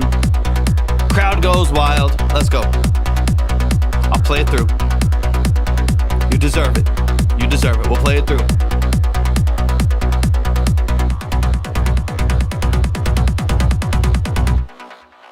Beast. Amazing. Amazing, amazing, amazing. Let's get into it. I need everybody here in the chat to go follow Michael G Official, the official, right here in the chat. Michael G, that is his remix. Amazing, amazing, amazing job, man. That's a miracle. Let's dive into it, man. Seriously, powerhouse production. It's dynamic. It feels classic. And I mean this in the best ways possible. Commercial gets you paid. So when I say commercial, I mean it in a positive way. Some people, I tell them, it's like, this could go, this sounds like it could go in a Target commercial. And they're like, dude, how dare you? And I'm like, what I mean by that is I think you could get $17,000 for like a 3-month spin on Target commercials in store, right? I mean it in a good way when I say stuff like that. This feels very like pointed, very commercial. This is good for background. This is good for show. This is good for so many different elements, man, that hopefully would treat you really well commercially. It's a really, really good production, man. Like you already said, there's some imbalances in here. I'm not too worried about that. I don't even, unless you want me to, I don't know if I want to address the mix too much unless you feel like that is a pain point. I just feel like you haven't gone through some of the process, right? Sometimes I don't want to like address mix when you just have to get there. You know what I mean? Like someone sends me an early demo and like the vocals are too loud and they're like, well, yeah, it's an early demo, right? So unless there's some pain points you want me to address in the mix, honestly, the overall balance I think is solid. I think there's some polishing. I wouldn't mind a hair, depending on how you are bussing your synths and stuff like that, I wouldn't mind just a hair more. Sometimes I don't think there's any, but a hair more of a chain from your kick, or even just some like pulsing LFO or something like that is chained to at least the quarter or the eighth note, to give some of those synths a little bit of a pump and a little bit of a swing. Sometimes it's a little bit, obviously it's 4 on the floor, of course, the standard like 90s house, but it's 4 on the floor, but then you also, it's a wall of sound in the top frequency. So like 5,000 hertz to 12,000 hertz is it's just bright, right, all the way through. And there's very little break of that. So I think having a little bit, even if it's not a full duck or a full side chain, but even like 3-4 dB of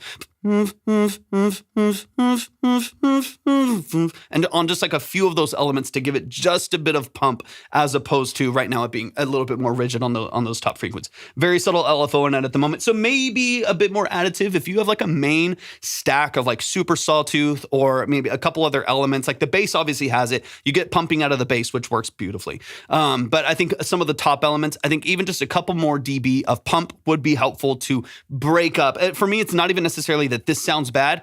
The thing that you'll run into is it just becoming fatiguing to listen to over the long term. It is a 5-minute track. And so what you don't want is that high frequency excitement to be there all the time. And you have some dynamic changes, so it's not. But I think the more that you can kind of break it up and throw some wrenches in the system, it's helpful for a track to not become too fatiguing over the long term. That's one of the reasons why I would just a little bit of pump on some of those top synths would be nice. But let's run it from the top, man. Let's get into some details here. This is dope though, man. I mean, it's a really, really cool production. It's very commercial. It's on the nose. It feels punchy. It drives well. To be honest with you, and I mean this in the best way, it does not feel like a 5-minute song.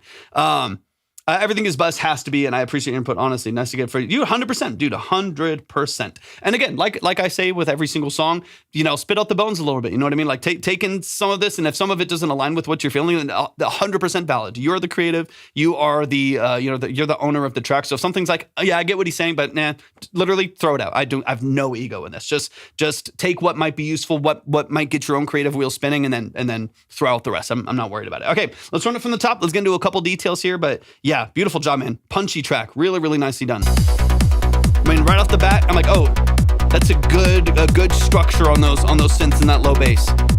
It's nice. It's time.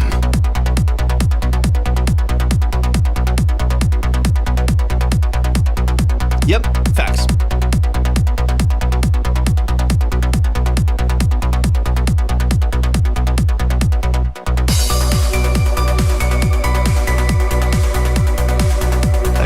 Texture there is so beautiful.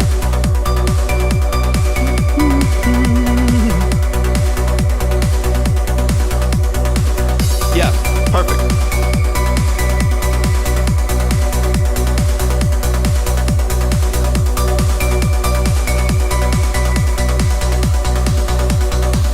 Yep.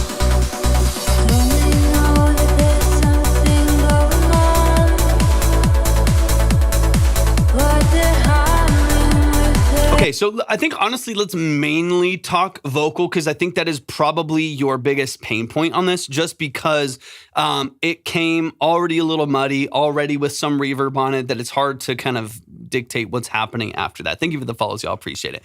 That can be frustrating to kind of deal with what's going on there. So on this vocal, really quick, of course, obviously, I want you to add in your own reverbs tastefully if it already has some on there. You're obviously already getting some isolation that's happening from it being stripped from another record, right? So you're getting some of the warble and some of the frequency ducking that's happening because of it being kind of carved out of another record. And that's going to give you some kind of frustration right there. There's a couple things I would do to maybe mitigate that. One of the things that's probably the best for you to do is disguise it, right? Like when you have those things, you can't take those issues out. What you can do is fill in the gaps, right? It's almost like, it's like cracks in the road. You have to just like fill it in with tar sometimes. You don't want to just like take the whole road out. Horrible example, but you get what I'm talking about. I think we can fill in with harmonics a little bit more. That'd be really helpful. So one would be to open up the top end of the vocal a hair, just a little bit, 8K, 9K, give it like a high shelf. You probably already have one on there, but give it a high shelf of maybe 2 dB or so, just to slightly open up the top end on the low mid side of it. So let's say like between 100 and 400 hertz, there's also a lot of low energy right there. That is part of why it's really muddy against your massive pulsing basses right here. All of that energy. That's where you're going to get a lot of kind of stepping on each other's toes right there. So 100 to 300 hertz, 100 to 400 hertz. If you can mitigate that just a little bit on the EQ, I would do a soft bell curve right there and just take some of that boominess away from the vocal. That obviously is also going to affect the reflection of the reverbs that happen after that, right? So if you have a muddy, boomy vocal and then you have a 6-second Valhalla Hall reverb on it, then that's Valhalla Hall reverb on it, then that muddiness is then reflected for 7 seconds and it feels really boomy. So if you mitigate some of that low mid mud, it'll take some of the boominess out and take it out of some of your reflection points as well, because it'll obviously take it out of the reverb baked in, because you're just carving it out of the channel, and any reverbs you add, you can have some filtering on there as well. If you have like a reverb on a bus right there, no matter what it is, if it has a kind of Valhalla shimmer to it, which is great. I love Valhalla, but anything similar to that, it's really washy. Valhalla is the only verb. You just became my favorite creator for that. It really is. It is. I was like, it has that shimmer. It's got that vintage verb shimmer on it. Let's go. It is the only verb. It is the only verb. Same with, to be honest, same with frequency echo and same with supermassive. Supermassive is underrated. Go get it. Go get supermassive if you haven't already. I think it's free, or it is sometimes. It is sometimes free. Supermassive on synth stuff is nuts. Synth stuff. Anyway, supermassive is awesome. Side note there, we started talking about synths. It's about to be game over for me. I'll go on a tangent for years. Is on all my leads and dude, it's so good. It's so good. Goated. It's goated. I don't know if it's still free. If Supermassive is still free, everybody go get it right now. Leave the live and go get it. It's been free every time that I've seen it. Sometimes I think initially it would cost something, but now it's been free for years.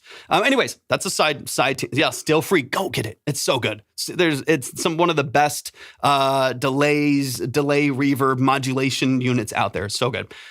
Side note. Right? A little bit of carving. So obviously, on Vintage Verb, on the right bottom side, you have your filters for the reverb, right? Beautiful. Seriously, go get it. It's awesome. There's a lot of great free stuff out there. The Spitfire Lab stuff, a lot of Valhalla has some stuff. Sound Toys has some free stuff. There's a bunch of great free stuff out there. Softtube has a great free saturator. The saturation knob by Softtube is awesome for like multiband saturation or limited multiband saturation. All that's a side note. Go get it. They're all free. Anyways. On that right side, right where you're filtering, you can just take out like up to like 200 hertz, 250 hertz. You'll have to keep my favorite dude. This is the crew, man. This is the crew. Take out, maybe up to 200, 250 hertz on that right filter on the right side, just to make sure you're not reintroducing more mud from your reflection points on Valhalla. Kaloko, welcome in. Good to see you back in here. That alone. So carving some of that space in the vocal and creating some space in the on your own additive reverbs, I think will be really helpful, as well as opening up the top end. I think that'll help a bit. And then the other thing that I'll do, because again, right now is hearing the warbles, hearing some of the frequency isolation that's happening from the stripped vocal. I would saturate that a fair amount in the top frequencies. Wubsy, the DJ in the building. What's up, Wubsy? I would definitely bring in some saturation on that vocal a fair amount. Make the top, high mids and top level. Thank you for the heart, me man. I appreciate it. make those high mids. Yeah, they're crazy, right? And so I think what we need to do is we need to fill in the tar, right? We need to fill in some of those gaps. That way we can get a little bit more just like kind of crunch and energy. It's going to make the vocal a little bit fuzzier. I don't mind that in this sense, because you have a really wall of sound, powerful, production here that is just heavy, super saws, super massive on there. We have all of this stuff. It's a big dynamic production. And so I think the vocal can match. Right now, it's soft, it's limited, and it has artifact and isolation, which is making it kind of just fall into the background and get lost in the mud of the bass because of the low frequencies we're talking about. You carve a little bit out of that low, tastefully, not too much, but carve a little bit out of the low, maybe tighten the dynamic range with some compression, maybe fill in the harmonics with some high frequency saturation, brighten it slightly, carve some space in the reverbs and stuff like that, filter it slightly, and then maybe push forward 2 dB, depending on if you need to. Maybe push forward another 2 dB. That alone, to me, I say that alone, it's like here's 7 things, but that one thing that's 7 parts, to me, just transforms the energy behind that vocal performance, because it's a great piece of this whole puzzle, but it kind of gets lost in the sauce a little bit. And so I would love to hear a bit more of that. It's going to be a little bit of a monster, but I think the key, honestly, is going to be dynamics and saturation. Like, I think compression and saturation is going to be like the main key, and you just don't want to do those things until it's cleaner. So I think you can do more. You can even thin it out a little bit, to be honest. You can bias it to kind of lead it a little bit. You can thin out a little bit more of this vocal if you need to, especially in a heavy electronic track like this, and introduce more harmonics in the mids and highs, like with saturation and compression. 76 is great for this, and then push it with some extra saturation. That will give you a little bit more weight out of that vocal without the mud. So play around with it, play back and forth. But I think if you only did this half of things and left the mud and left the low mids, then it would still be kind of muddy and boomy. Thanks for the follow. But if you carve out those mids, but you don't introduce more weight from compression and saturation, then you just have like a thin, tinny vocal, right? I do think that it needs a hair of both. Thank you so much for the follow on Twitch. I appreciate it. I think it's a bridge between the two. I think will be the sweet spot for this vocal, man. Otherwise, dude, gorgeous. Swan said, makes me want to get up and dance like those Instagram vids I've been seeing where they stiffly pop their whole body to the beat. I don't know what your algorithm is, Swan, but I'm kind of intrigued. Okay, let's keep it going. Thank you for the follows, y'all. Appreciate y'all. Appreciate you, Wubsy. 100% Marcus.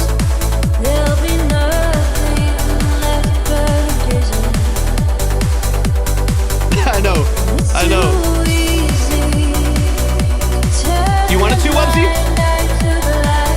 I'll do it. I gotta go find this session. I know I have it. I saw it the other day. I'll upload the multi-track to Patreon. Yeah. The vibe of a source. Yeah, 100%. That's valid. Yeah, if this fills out, if this is brighter, it's more open, less muddy. There's also some digital clipping, so watch a couple things. It's like you said, you told me it needs a mix, and you haven't finished some of that process already. So I don't want to hammer home things you already have in the back of your mind, but you are getting some. See, my whole balance is sad and euphoric. Such a different. It is. I think melodically you have it. You have this, B minor. Da da da da da da. Da da da da da da. Right, like it has this dark melancholy, from the B minor walk, and then of course the E minor underneath it gives it some of that tension that I think you're accomplishing what your vision is. What's up, D Busy? You are accomplishing what your vision is. I think I think that's what I want to lean into is like, let's get more, the melodics from the vocal are a big piece of that puzzle. So the more we open that up, we introduce some harmonics, we give it a little bit more life right there. I think that's going to be a huge part of people feeling this vocal again, because you almost get this restraint, right? We get this kind of restraint because of the isolation, which you already know. And so the more you can chip away at reopening kind of the harmonics and the EQ of that vocal, the better off it's going to be. Which channel is the feedback? The consultation side, Marcus. If you, or sorry, it's not on Discord. My bad. I was seeing what the chat was saying over here. If you type !submit right there in the chat, Marcus, on Twitch, this is Twitch only, type !submit and the link will present itself to you as far as submitting for the music. You'll see a free line. The free line is up to 2 minutes of your song and a quick note at the end. We'll dive into a couple of those intermittently over the course of the live. And then the consultation line is what we're doing right now. Those are 20 to 30 minute multiple listen deep dive consultations. That's on the consultation side, and that's where you'll see that full line there. Is it Teamy? That's only on Twitch. So if you're on TikTok, it's at the link in my bio. All right, let's get into this breakdown here, and then we'll move on. But I think, yeah, that to me is kind of the big thing, is just focusing on vocal structure. To me, it's going to be the most important aspect of people feeling the emotion behind this track.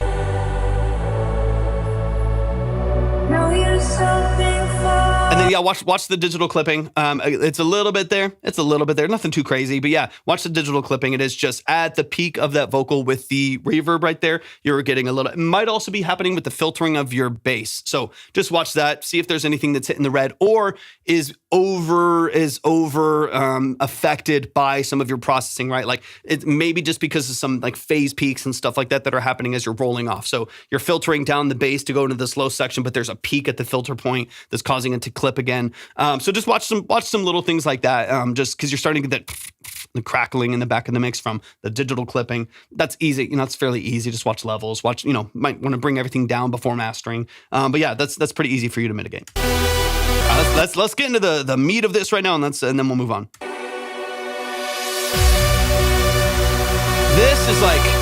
This is your, okay, we're not here. The vocals themselves are peaking with the sample. I got nothing I could do. Oh, dang, they were peaking too? Damn. Okay, even more important that you introduce overdrive then. Honestly, like, not to hammer that home more because I've said it like 7 times. The ADHD's got me on a loop. Dude, thank you, Parker. I appreciate you, man. I appreciate that a lot, man. Thank you so much for tapping in. I got to tap into yours too as sometime soon, man. Justin was telling me a bit about what you were doing. That's awesome, man. When it comes to this section here, dude, beautiful. If the vocals are already clipping, they already reached their limit and there's nothing you can do about that.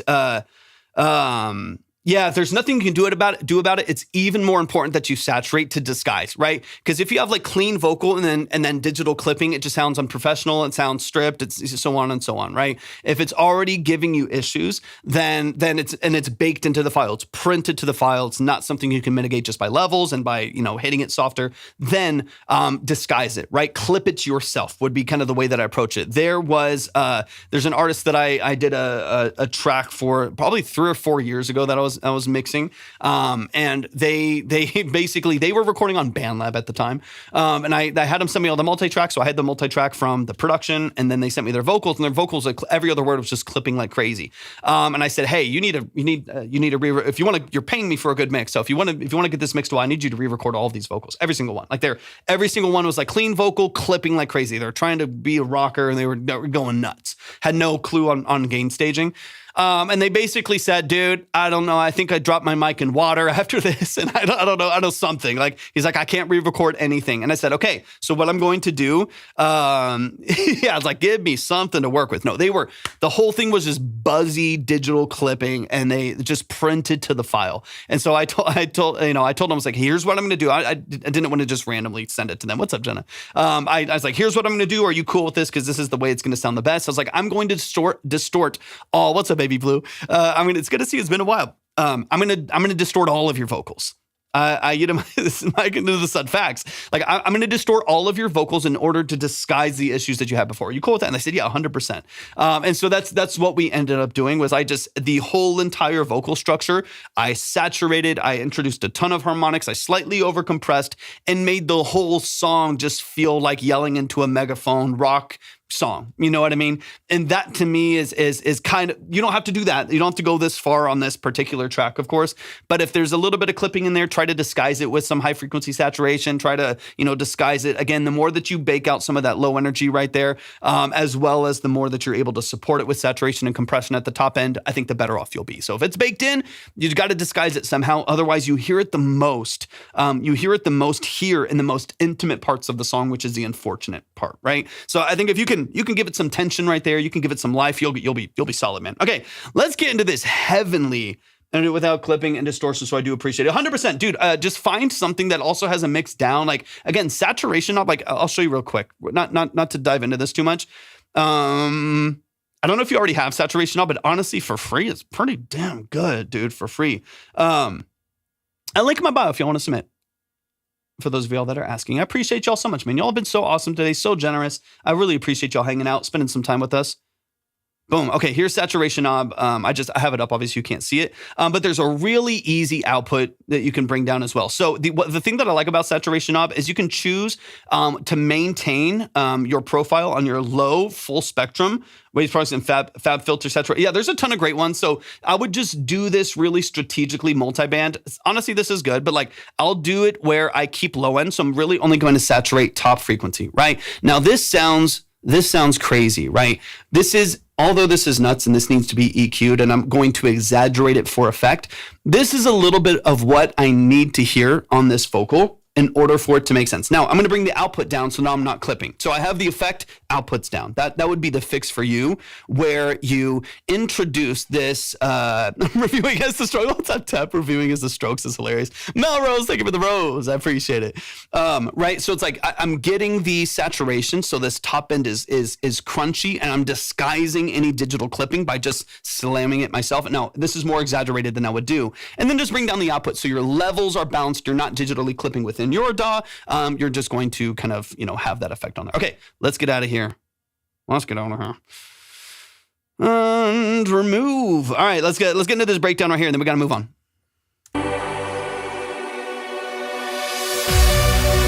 This is what I was going to say. Hold on. This is your social media transition marketing right here. This is like the Spider-Man edits, whatever. Like, you know what this reminds me of? This reminds me of the "Where have you been?" Remember when that was like a super viral clip right there? Like everyone was doing edits to the remix and stuff like that. That's what this right here, this little section right here is made for it, right? Whether you need to make your own edits, you need to download them and tag the person that made the edit and have it, give them credit in there and post your song to it. These little pockets right here are made for stuff like that. If you just have this intro right here, it's like, no, Mr. Stark, you know what I'm talking about. You know what I'm talking about. Don't go. And then, BOOM! Slow motion. They're falling away. Bro, you know what I'm talking about. Do that 1,000 times until it hits. Just do it 1,000 times until it hits. It'll hit on one of those. Do it 1,000 times. They're falling from the building in slow mo. Like, you know what I'm talking about. I need it. That's it. We're not here talking about a ton of like marketing and stuff, even though it is fun to talk about promotion marketing and just ideas. I like ideas. Ideas are fun. But man, show some love to the family. Michael G. Official. I did it with my previous viral check. It works well. I tell people all the time, if you make cinematic scores, you make EDM breakdowns and stuff like that, show people where you want them to experience your stuff. Like if you do like cinematic scoring, you do dubstep breakdowns and stuff like that, place yourself in the environment. Like any projects and stuff that I've gotten opportunities for, like especially in more recent, in the more recent time, like there was one that I did where I did synths. I was using the Poly D. I was doing some synth work and I took all of the music out of Interstellar. I took all the music out of the background when they're about to go into the black hole or whatever, and I put my synth stuff behind it and posted it. Didn't even go viral. I'm not even talking about, I posted it twice in the whole time that I did it, like once a year. Anyways, I posted that clip, got like 1,000 views, 2,000 views, nothing crazy, right? It's not viral in any sense. But the second time that I did it, I got in contact with a guy who does scores for major stuff. Like he had a song, he had a sync placement in one of the most recent episodes of Stranger Things. I've been doing some work with him in the background. I've done some guitar tracking session work with him, a little bit of synth work for him. And he's trying to see if there's any way that I can get on some of his future movie projects and stuff that he's doing sync work in, especially in the major like Netflix TV space, all for me putting my music behind the film, right? So like there is something something to be said about like a little bit of fake it till you make it, where it's like put yourself there. If you want to do scores, like do a post that's like POV, I scored Game of Thrones, and you put your music behind Game of Thrones scenes or something like that. You know what I mean? Like that's if you want edits to go viral, like put yourself in the edits. You know what I mean? Force yourself into it. So yeah, I always tell people to keep posting. I done one song, 30 posts, got 100 views. One got 20 million. I'm telling you, man. Y'all show some love, man. I post many times a day, and I mean, not this week, but usually I do. Yeah, that's valid, man. That's valid. It's valid. Man, y'all show some love. Michael G, I think you're awesome, man. I think you're very, very talented. I really like the way you approach your production. I think you're crushing it, man. Jay Steele in the building. What's up, legend? Good to see you, man. Show some love to the family. Michael G, man, I appreciate you so much. Let's keep the music rolling, y'all. Let's keep the music rolling. We got Catching Stars in the room. Catching Stars. Let me know where you're at.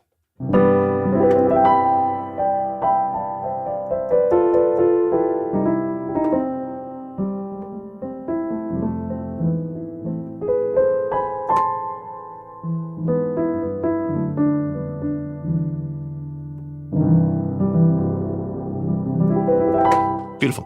All right, Catching Stars in the build. Dude, of course, man. Anytime. All right, this is Come Back When You Care. This song is inspired by a long-distance love, a visit from someone whom I longed to return whenever they can. Sound and emotion largely inspired by John Powell, one of my favorite composers. All right, let's get into it, man. Let's get into it. Clip me for next remix. Let's go. Dude, I love it. Catching Stars, just remind me, I believe some of your music, man. I know I've heard some of your music, but just remind me really briefly, and also the chat. We got a lot of new people in here today. So remind the chat as well what you do. What's the role that you play in your music as far as production, mixing, writing, composition, arrangement, stuff like that. And once again, if you want to submit it, is at the link in my bio. Let's keep it rolling. Come Back When You Can by Catching Stars. It is pulling up on Spotify right now. I don't think I've submitted here before, but I've popped in and I write and produce and mix everything. Okay, maybe I just recognize the name. If I haven't heard your music before, I'm thrilled to. I'm so excited to. Thank you so much for tapping in today. Greatly appreciate your presence and your generosity. Thanks for being here. Let's get into it. Caitlin, thank you for the follow as well. I probably have just seen the name intermittently over the live as well. I'm professionally mediocre. Wubsy, take it back right now. Or we'll reach the screen and give you a hug because you need it if you're thinking things like that. All right, let's get into it. Also, where you love from? I'm Scotland in the UK. Nice to meet you. Take me to Scotland, please. Adopt my wife and I. We're in San Antonio, Texas. Unfortunately, right now. All right, come back when you can. Let's get it.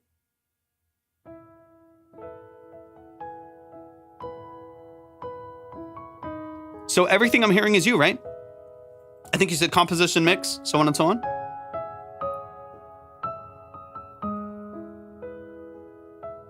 Beautiful.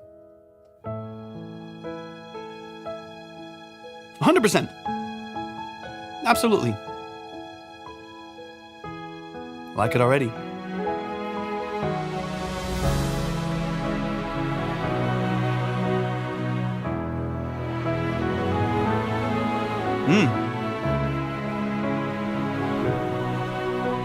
Good automation on those swells.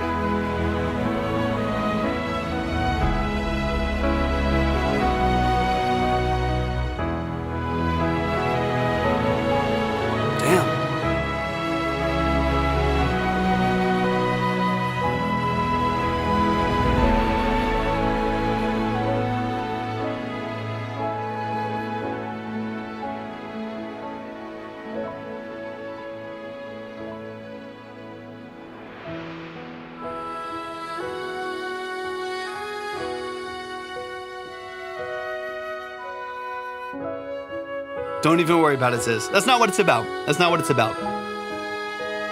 These have been awesome. 100%, Marcus. 100%.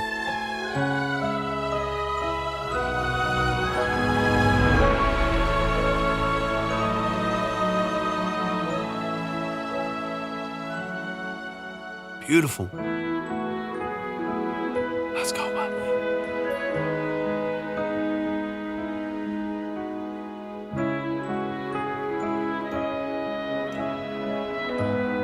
Tasteful dynamics.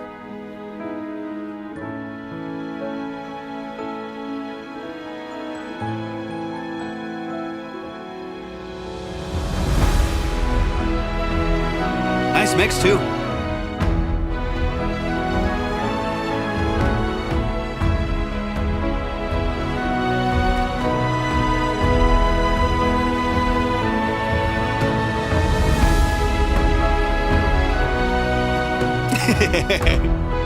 Done, Wubsy. You're moving in.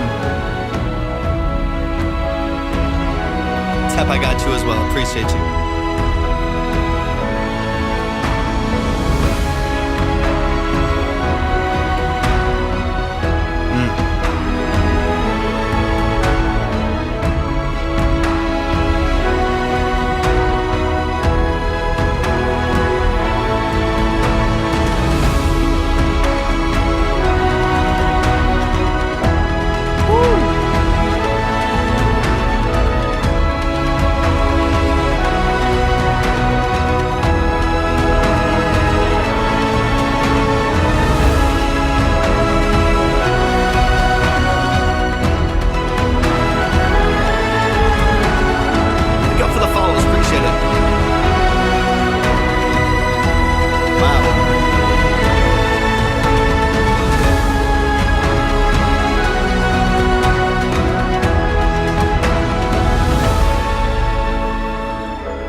Beautiful dynamics.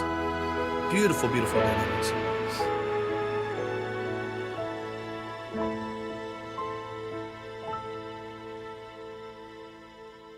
Yeah, Jay.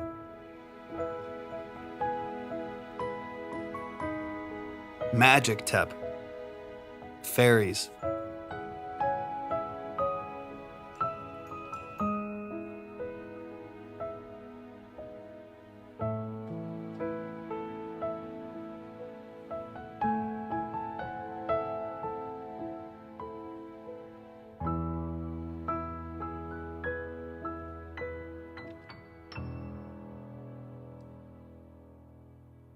Come on.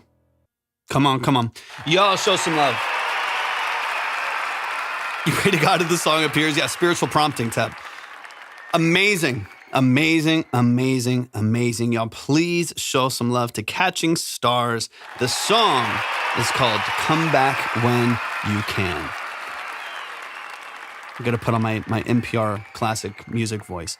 Man, please show some love to Catching Stars composer right here in the chat. Let's dig into it, man. I'm excited to dive into the details of this. Beautiful structure. The dynamics are really impactful. The thing that I love about this is it immediately puts me in a scene, or it immediately gets my mind searching for a scene. It's trying to find visual. It's trying to find elements of this to attach to the music. You can feel the storytelling and the kind of pursuit and the journey of the song, which I think is really, really, really beautifully composed, man. Really well done. So y'all show some love. Let's dive into a couple details. If you want to give any details on what you're using to compose, if you're in Ableton or if you're like what kind of libraries and stuff that you're using, of course, let the people know. I always love talking about stuff like that. It also gives people a chance to understand, because some people don't know the difference between like a big East West or Spitfire library and the stuff that you're using stock, or just like BBC Orchestra stuff. Like sometimes, or like Ember Studios make some great stuff as well. Like that's always, I think, good for people to hear too. FL Studio, Spitfire, to name a few. Facts. Awesome. Yeah, I love especially orchestral stuff. Spitfire is just awesome. I think Spitfire and East West and Embertone probably are some of the best at doing like cinematic like score level orchestral, sampling. So beautiful, man. Let's get into it. Let's run it from the top. Thrilled by this, man. 50,000 streams on this. That's awesome. I can't wait for you to get many, many, many more. I need everybody to please go show some love and support to Catching Stars. Go follow them. Contact for me, but my PC hates me for it. Yeah, it's so true. It's so true. But let's run it from the top. Let's dive into a couple details of it, man. There's nothing about this that even I don't want like corrected or changed. I just want to talk about creatively what's happening with this. I want to anytime a song comes in and it's just very, very well established and just feels really polished and complete, I want to showcase to people what's happening and why it feels that way, if anything, so that other people can also learn from that as well, which is why I ask what are you using? What sounds are you choosing and stuff like that? Because I think a lot of people, they don't know how to bridge the gap between where they're at and where they want to go sonically. They might not even make this style of music, but they're just like, I'm just looking for a really good clarinet sound that I can't quite find in what I'm using to sample right now to like make trap beats. But the sound that they hear in this is they know now that it's on a Spitfire library from the Hans Zimmer collection or something like that. Working on an album, so I want feedback to the style and how to make it better in the future. I got you, man. Going slow was great at the end. 100%. All right, let's dive in.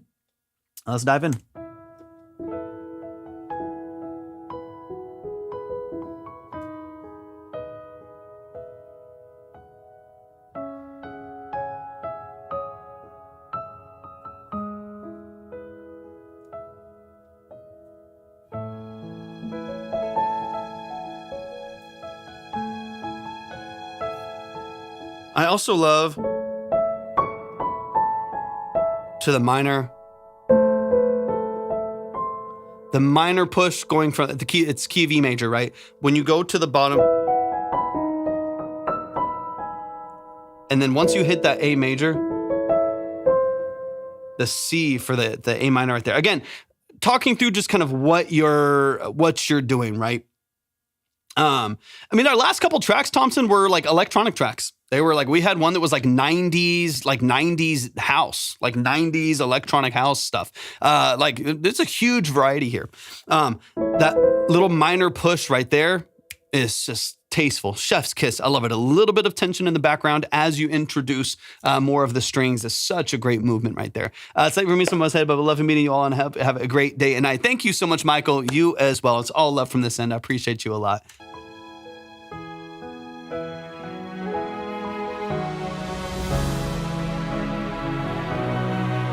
What are you using for the piano, if you remember?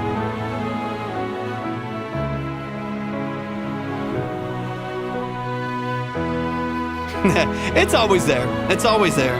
That's any style of music. That's my encouragement to anyone. Maybe dubstep is not getting 4 billion stream songs all the time, maybe, but it doesn't mean you can't make a living with it. Like there are still people out there, producers out there that are working in that genre. It might not be number 4 on the Billboard charts. It might be number 700, but it's still making money and it's still getting exposure. There's always going to be core subgroups of people that are listening to quite literally every genre of music, right? Like even when you see like more like underground rock and like alternative rock stuff coming to the surface, like nowadays, like even like really popular artists are like putting out rock records and like really alternative kind of grungy stuff.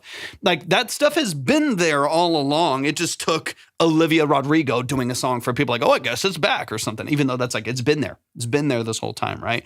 And so that's why I think it's important. Just like, if you like something, just keep doing it, right? Like I work in a lot of 80s stuff. So I work with like 80s synth pop, dream pop. I do a lot of like synth wave, vaporwave, dark wave stuff. Like I love that world and I work in that world. And like that world was really hot 80s into the 90s, died down a lot, peaked up a little bit in like the 2000s, mid 2000s, 2010s for a little bit, kind of died off for a moment.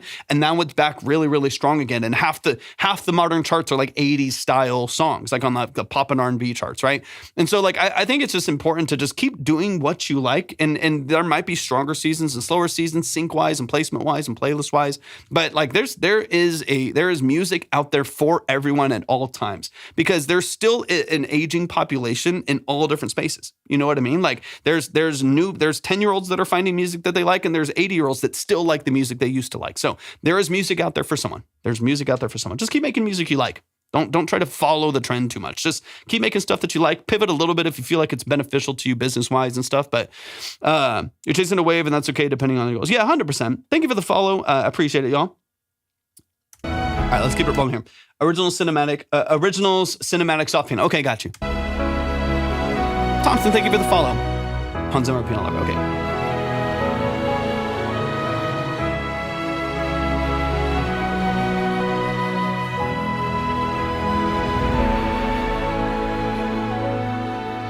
Casey, I listen to so many different styles of music. I'm a fan of a lot.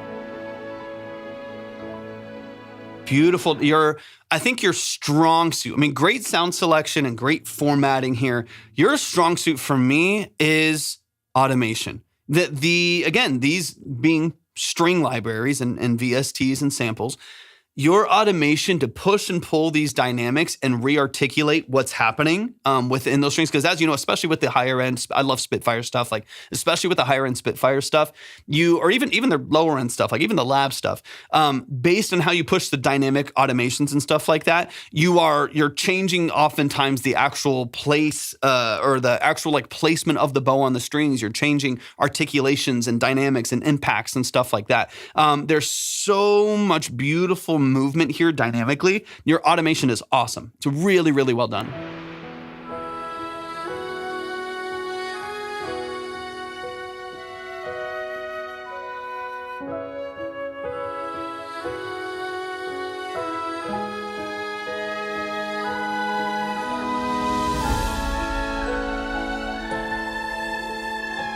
Love it, man. Love the little bells over the top. Thank you for the follows, y'all. Appreciate it.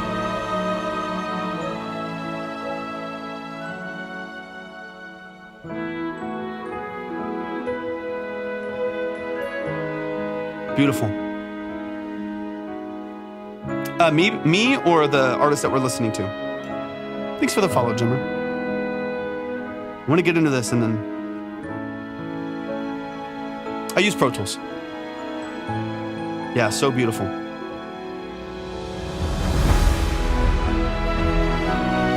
Yeah, I use Pro Tools. Once we get in here, I think it expands beautifully. Let me give my one little thing. And I don't, again, this is beautiful. It's out. It has streams. It's perfect doing what it is. You know what I mean? Like, it's doing everything that it's supposed to do. So I'm going to say one thing that I don't even think you need to worry about, but I'm just going to say it because I'm hearing it and we'll talk about it. I'm actually going to back up the song. And it has to do with like depth and space and environment, right? So are we sending any music or it's just for production? Yeah, full songs, artists, producers, it's gonna be all over the place. This little pocket right here, when everything comes in and this expands, you fill in a lot more. The thing that I would love to hear, Petty, welcome in, that I would love to hear more of is like environment, space, depth in the way of like when they, because here's what happens, right? When they're tracking a full orchestra playing this for a film, for whatever this may be, for a movie, for a film, for a score, a lot of times they're not tracking string by string, right? This is not like a cello and a cello and they're tracking them individually, or it's just like a quartet and then they bring in a timpani player and they do session work. It's like, no, they're playing all at the same time, right? They're at like Studio A, East West, or at Abbey Road or something like that. And they've got the whole thing booked and they have a full orchestra in their tracking, or they're doing this in like a chapel. You know what I mean? There is this inherent depth and space to the environment, not only that they're being mic'd right and stuff like that, so you're getting direct signal, but you're also getting this environment that makes it feel so massive, like just so dynamic, so incredibly powerful. If there's anything that I think I miss a little bit of here, we get some of the wash of reverb. And again, I'm saying this from the perspective like this sounds amazing. It's awesome. Like, it sounds so good. So I'm not saying that anything is negative about what's happening here. But what I would love to feel is less of like the directness of some of the like VST and where that VST sits, and like the timpani coming in and knowing that it's coming in strictly into the mix. I would love for you to like send this whole entire mix or large portions of buses into emulated rooms in order to create some additional separation and depth from some of the instrumentation that's here. So it doesn't just feel like you have elements that are like kind of quiet and soft, but that you actually have them like positioned in a room, front, back, left, and right. Like, take all of your like lower strings, send them to a bus, and put them in a studio room. There's one that I have all the time. That I use all the time for like busing for rooms. Let me see which one it is. Let me see. I have it here somewhere. Let me see. It's under my reverbs. I think it's the Sound City Studios. Let me pull it up. I think. No, it's not Sound City Studios. That Sound City Studios is fabulous, but that's not it. Just to kind of give you an idea of what I'm talking about.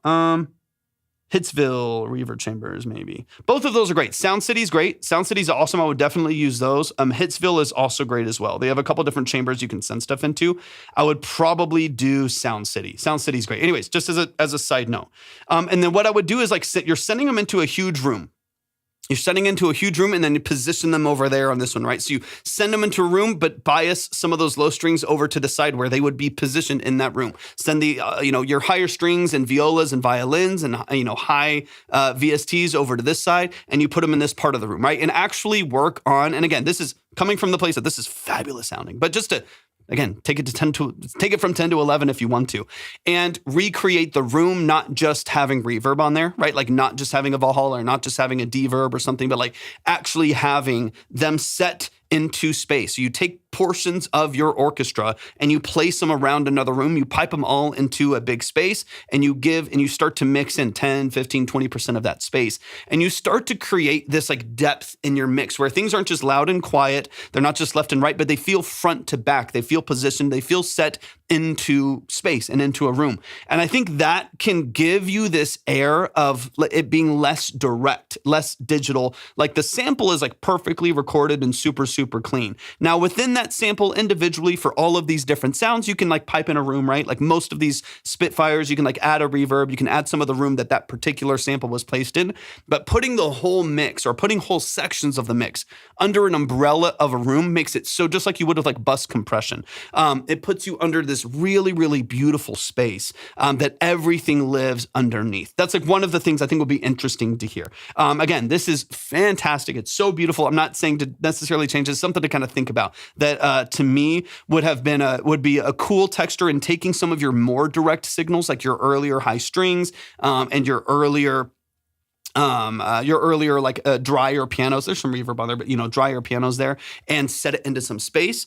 UAD Sound City Studios. It's awesome. It's such a great plugin. The Hitsville chambers are great too, but that's a tighter sound. Those are chamber reverb, so those are a little bit more tighter in their reflection than a huge room. What I like about Sound City, with Sound City, you can like choose your like where you have like bogos and stuff. Like you can choose, or gobos. You can choose where you have like things positioned. You can change the mics, change the distance of the mics from the source. You can then process them through like vintage gear emulations and stuff on there. Sound City is awesome. Sound City is fantastic. Send channels can be used as 100%. Exactly. That's what I'm talking about, human. That's what I'm talking about. And I think that would be one interesting way to just, I do this for drums obviously already. Like even if I'm tracking live drums in this room, I have a Gretsch set next to me. You just can't see it over here. But if I'm tracking live drums in the studio, this is a tighter space, right? Like I have some clouds, I've panel, sound panels on the wall and curtains and rugs and stuff. So it's a fairly dead room. So if I want a little bit more life out of it, I just pipe those drums into another room, essentially, and give it a little bit more openness. Now, obviously, with a cinematic score, that can be really helpful. All right, let's get a little deeper into this, getting into the second section because I wanted to wake up a bit. But man, Catching Stars, this is phenomenal. It's so good. It's beautiful. I think you're a fantastic composer. The fact that you're doing all of this digitally, I think is really impressive because you're obviously spending a lot of time in nuance and creating different movements here that I think are really, really impressive. So congrats on the work that you're doing, man. This is great. Let's get into the build up here.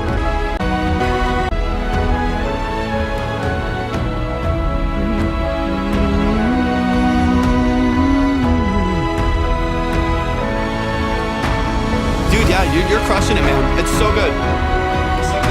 I really appreciate you, man. This is inspiring. It's beautiful. I love it.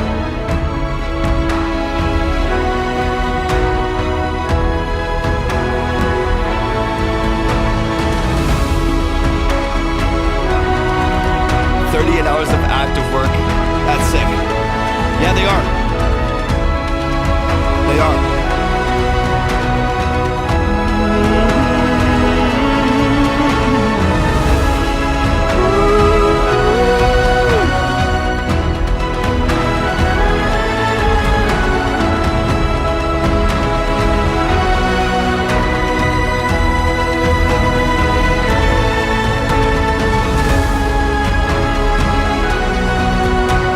Super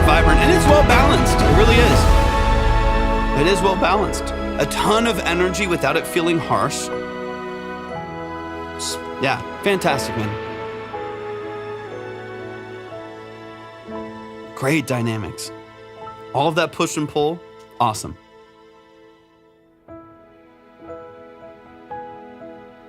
Exactly, Tep. Exactly.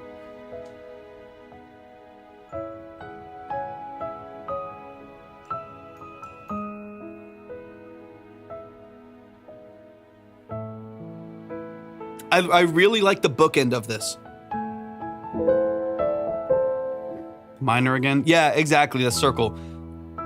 I love that. Bookending the song with these dynamics. Very well done, man. Super polished. Man, please show some love. It took me months to make the force. Yeah, dude, 100%. 100%. It's so fun. It's so fun. Man, y'all show some love to Catching Stars, the composer, right here in the chat, man. Thank you so much for sending this in. I really, really appreciate it. My text just came out there for a second. I really appreciate it. Thank you so much for blessing us with this music, man. Beautifully done. Beautifully, beautifully done. We're going to keep it rolling, y'all. We're going to keep it rolling. We got Stoop Kid in here. Dude, 100%. 100%, man. I got you. Yeah, just, I don't market this too much, but y'all can always book offline reviews. You just pay by the hour. Just shoot me a message if y'all ever want to do that. If you want to like bulk get some stuff done as opposed to my inability to talk back and forth with y'all a little bit more. But if you ever want to book offline, just let me know. Shoot me a message and we'll work out a time that makes sense for both. We can share screens. We can, kind of go through your process. We can, listen to a couple different records, see the kind of the cohesion of different tracks and the storyline there and stuff like that. It'd be fun. Man, let's get into it. Stoop Kid, hop in the chat.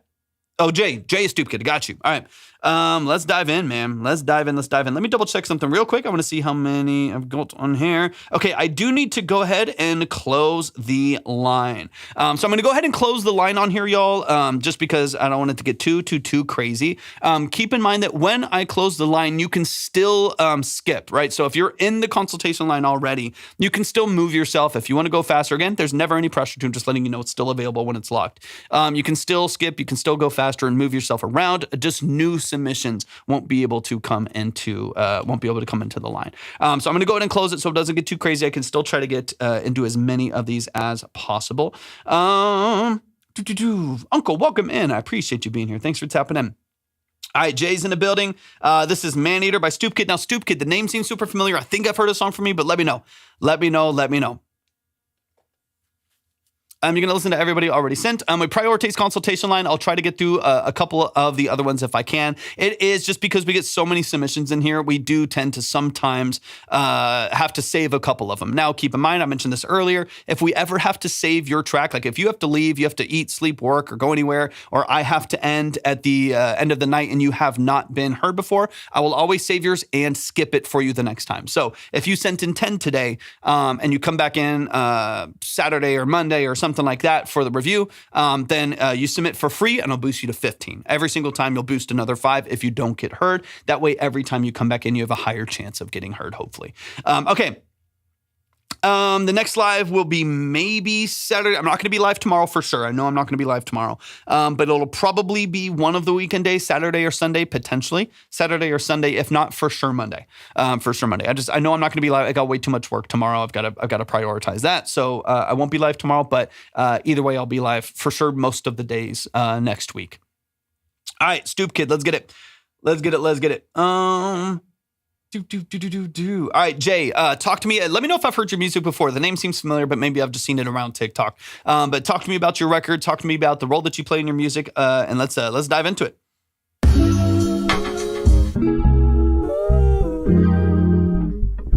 Modulation City, let's go. It's time. Deposits, let's resolve it. Money solves this, money is the root to all my problems. Never solves them, it just makes me lose. Even if I win in the end, it's lose-lose. Where are my clues? This is my blue. I can't do this no more. Bitch, you a snore. Thought I just scored. She don't what want about production? She want money, she just wants more. Stylist a trick, now she turned to a whore. The world she explores, I can't afford to dive in this lore. Her legs be opening up like a door. She don't need margaritas. Okay, cool. She was a man eater. She turn you out. What's that about? Make you a non-believer. All for the fact your heart's attack. My number one eater. Don't want a bag. She want a track on my La Vida. She'll holler back when I get these stacks. I'm just spitting facts. What is up with that?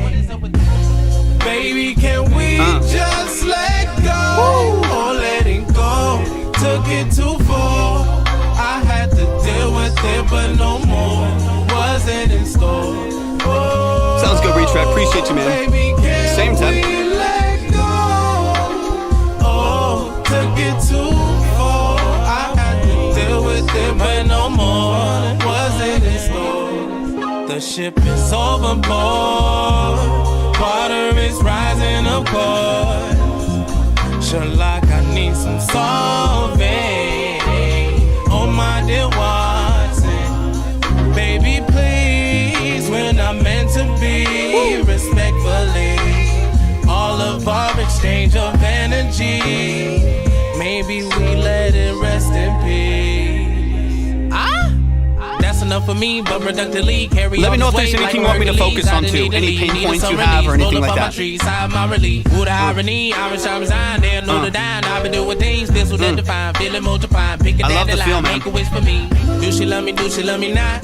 That is what the plot is, see. Feelings that were once Nirvana, now I'm being cast about a Odyssey. Talking about she don't wanna hear a record about us out of privacy. Probably, I'm just out fulfilling my prophecy. Let go, oh let it go. Took it too far. I had to deal with it, but no more. Wasn't in store. Oh, baby, can we let go? Oh, Really cool film, man. Too far. I had to deal with it, but no more. Wasn't in store. Let's go, man. What you mean? Full circle. Any friend of me, so I'ma call a partner. Put it on the table. But I got my emotions. Take the E out motion. Hit up Sandra Bullet. Tryna get that motion now. Noticing you was a crime. Bitch, get out of my mind. Bitch, get out of my mind. Let's go. Y'all show some love. Let's run, man. Let's run. That is Jay right here in the chat. Stoop Kid is the name of the artist. Man Eater is the name of the song. Let's dive into it. Yeah, a couple quick little notes on here as far as like mix and some structural things go. Dude, you're a beast. I love, here's the thing. It's a good song. And I think that matters more than anything. I think despite the mix and despite some structural things, people will love what you're doing. Like it's emotive. It's energetic. It has a great feel to it. And I think people are going to really fall in love with just the energy behind your music. And the mix is very, very secondary to that. I think y'all are crushing, man. It's a cool production too. I like it a lot. There's a couple little timing things that I want to listen to. I used to sing in my church choir as a kid and teen, been rapping since 2017. Let's go. Yeah, it's got a great feel to it. Production feels interesting. Really quick on this outro. I'm going to toss this out here. Again, I keep saying this and I'll keep saying it. I feel passionately about it. You are the creative. You are the artist. I will toss out things that pop in my head because that's what we're here for. That's why we're doing this. Feel free to ignore all of them. I'm going to throw out some ideas, some things that I hear, and none of them I even I don't necessarily am like hard, like this is true and this is how it has to be. It's literally just like, hey, I'm interested by this concept. Let me toss it out there and see if it clicks with you. If it does, then maybe we dive into it. In my opinion, we get here. Oh, took it too far. I had to deal with it, but no more. Last hook here. Wasn't in store. End. In my personal opinion, tape stop, and we cut right there. There's a couple reasons why. One is timing. This makes the song 2 minutes and 58 seconds. you are much, much, much more likely to get playlisted and just get added to so many different, different methods of exposure. Having a song under, a lot of times it's like 3.5 minutes, 3 minutes as a kind of marker for timing for certain playlists and stuff like that, especially in like the pop R&B realm. Most of those songs are going to be like 2 to 2.5 minutes long. 3, you're getting on the higher end of it. This, if you cut right there on the tape stop, again, you don't have to, I'm just tossing stuff out there. If you cut right there, okay, sounds good, Petty. If you cut right there, it puts you at 258. You get a full strong song structure. You get like 3 hooks. You get great verses, and you cut right there, and it's sharp and it's punchy and it feels great. Now, in the context of an album, that might be different, right? In the context of an album, having this as like an interlude at the end, it's about 40 seconds long, about 40 seconds of extra production and stuff at the end here. Having that extra 40 seconds could be a decent, you could even expand it. You could even do it a little bit more. And it could even live as its own like minute-long interlude, like Selah track in the middle of your album where you have this song is track number 4, and then you have a minute interlude that's kind of like a vibey little filtered breakdown with the formant shifted and pitched vocals right after that. And you maybe even add one other like spoken verse that's just like 8 bars of a verse with the full vocal at the end of it. And then you close it out and you got like a 90-second interlude of the song that is like this section here. Or something like that. And like in the context of an album, it makes sense. Or like a full like album record.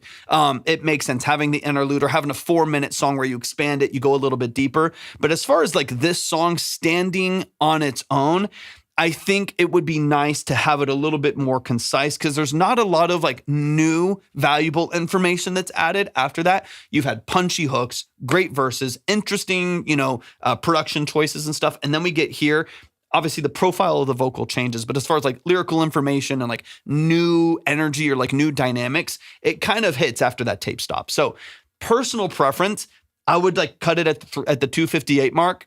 Make it sharp, make it punchy, make it playlistable, make it syncable, make it placeable, and get it really, really tight. And then if you want to have like an extended version of it, this would be like a radio edit, and then an extended version of it that's like 3.5 to 4 minutes. It's like maybe a little bit of an extra verse at the end, and that's good on the album. But like you have a radio edit that's 2.5 to 3 minutes long. It's sharp, it's punchy, it's concise, it's cohesive. And then I have a version of this with the outro. Okay, you're on, dude. You're on it. You're on it. You know exactly what to do then. You got it. Spies, welcome back. Perfect. Yeah, you're on it. Okay, that answers my question then. Perfect. Let's run it from the top. I was hearing it and I was like, you know what? I think, and here's the thing. I love it all. I want to make this super clear as well. Pi, welcome in. I want to make it super. I love it. As someone who just is, I like writing. I like songwriting. As a musician, I like playing all of the things. So there's times where I just want a 4 to 5 minute song. You know what I mean? Like I want it to be long, and I want all the ideas to be manifested in the record, and that's completely valid. Just do both. That's even our favorite artists do that, right? Like even like Kendrick Lamar as a phenomenal lyricist, like he has like extended cuts, and then he has like the radio version, right? That has like Dua Lipa on a hook or something. You know what I mean? Like they have like these shorter cuts that are like 3 minutes long, that are tighter verses, that have like these very specific records. I'm just making that up too, but like you get the idea, right? Like I think it's really valuable. It's like if you like that last section, don't cut it. If you like that last section and you like the information you're bringing there, the lyrics that you brought in, maybe you want to expand it even more and really dig into the emotion of that last section after the tape stop, dig into it, and then offer something that's going to be the most palatable, most commercially viable version, right? And so you get the commercial success of this record, and it feeds into your creative inspiration that might be the longer record. I think both are so valid. But we can kind of choose how to market and how to push certain ones, All right, let's run it from the top. Let's dig into a couple things here. I love this like slap delay too.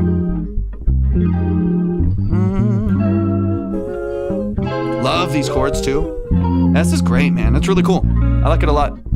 Make deposits, let's resolve it. Money solves this, money is the root to all my problems. Never solves them, it just makes me lose.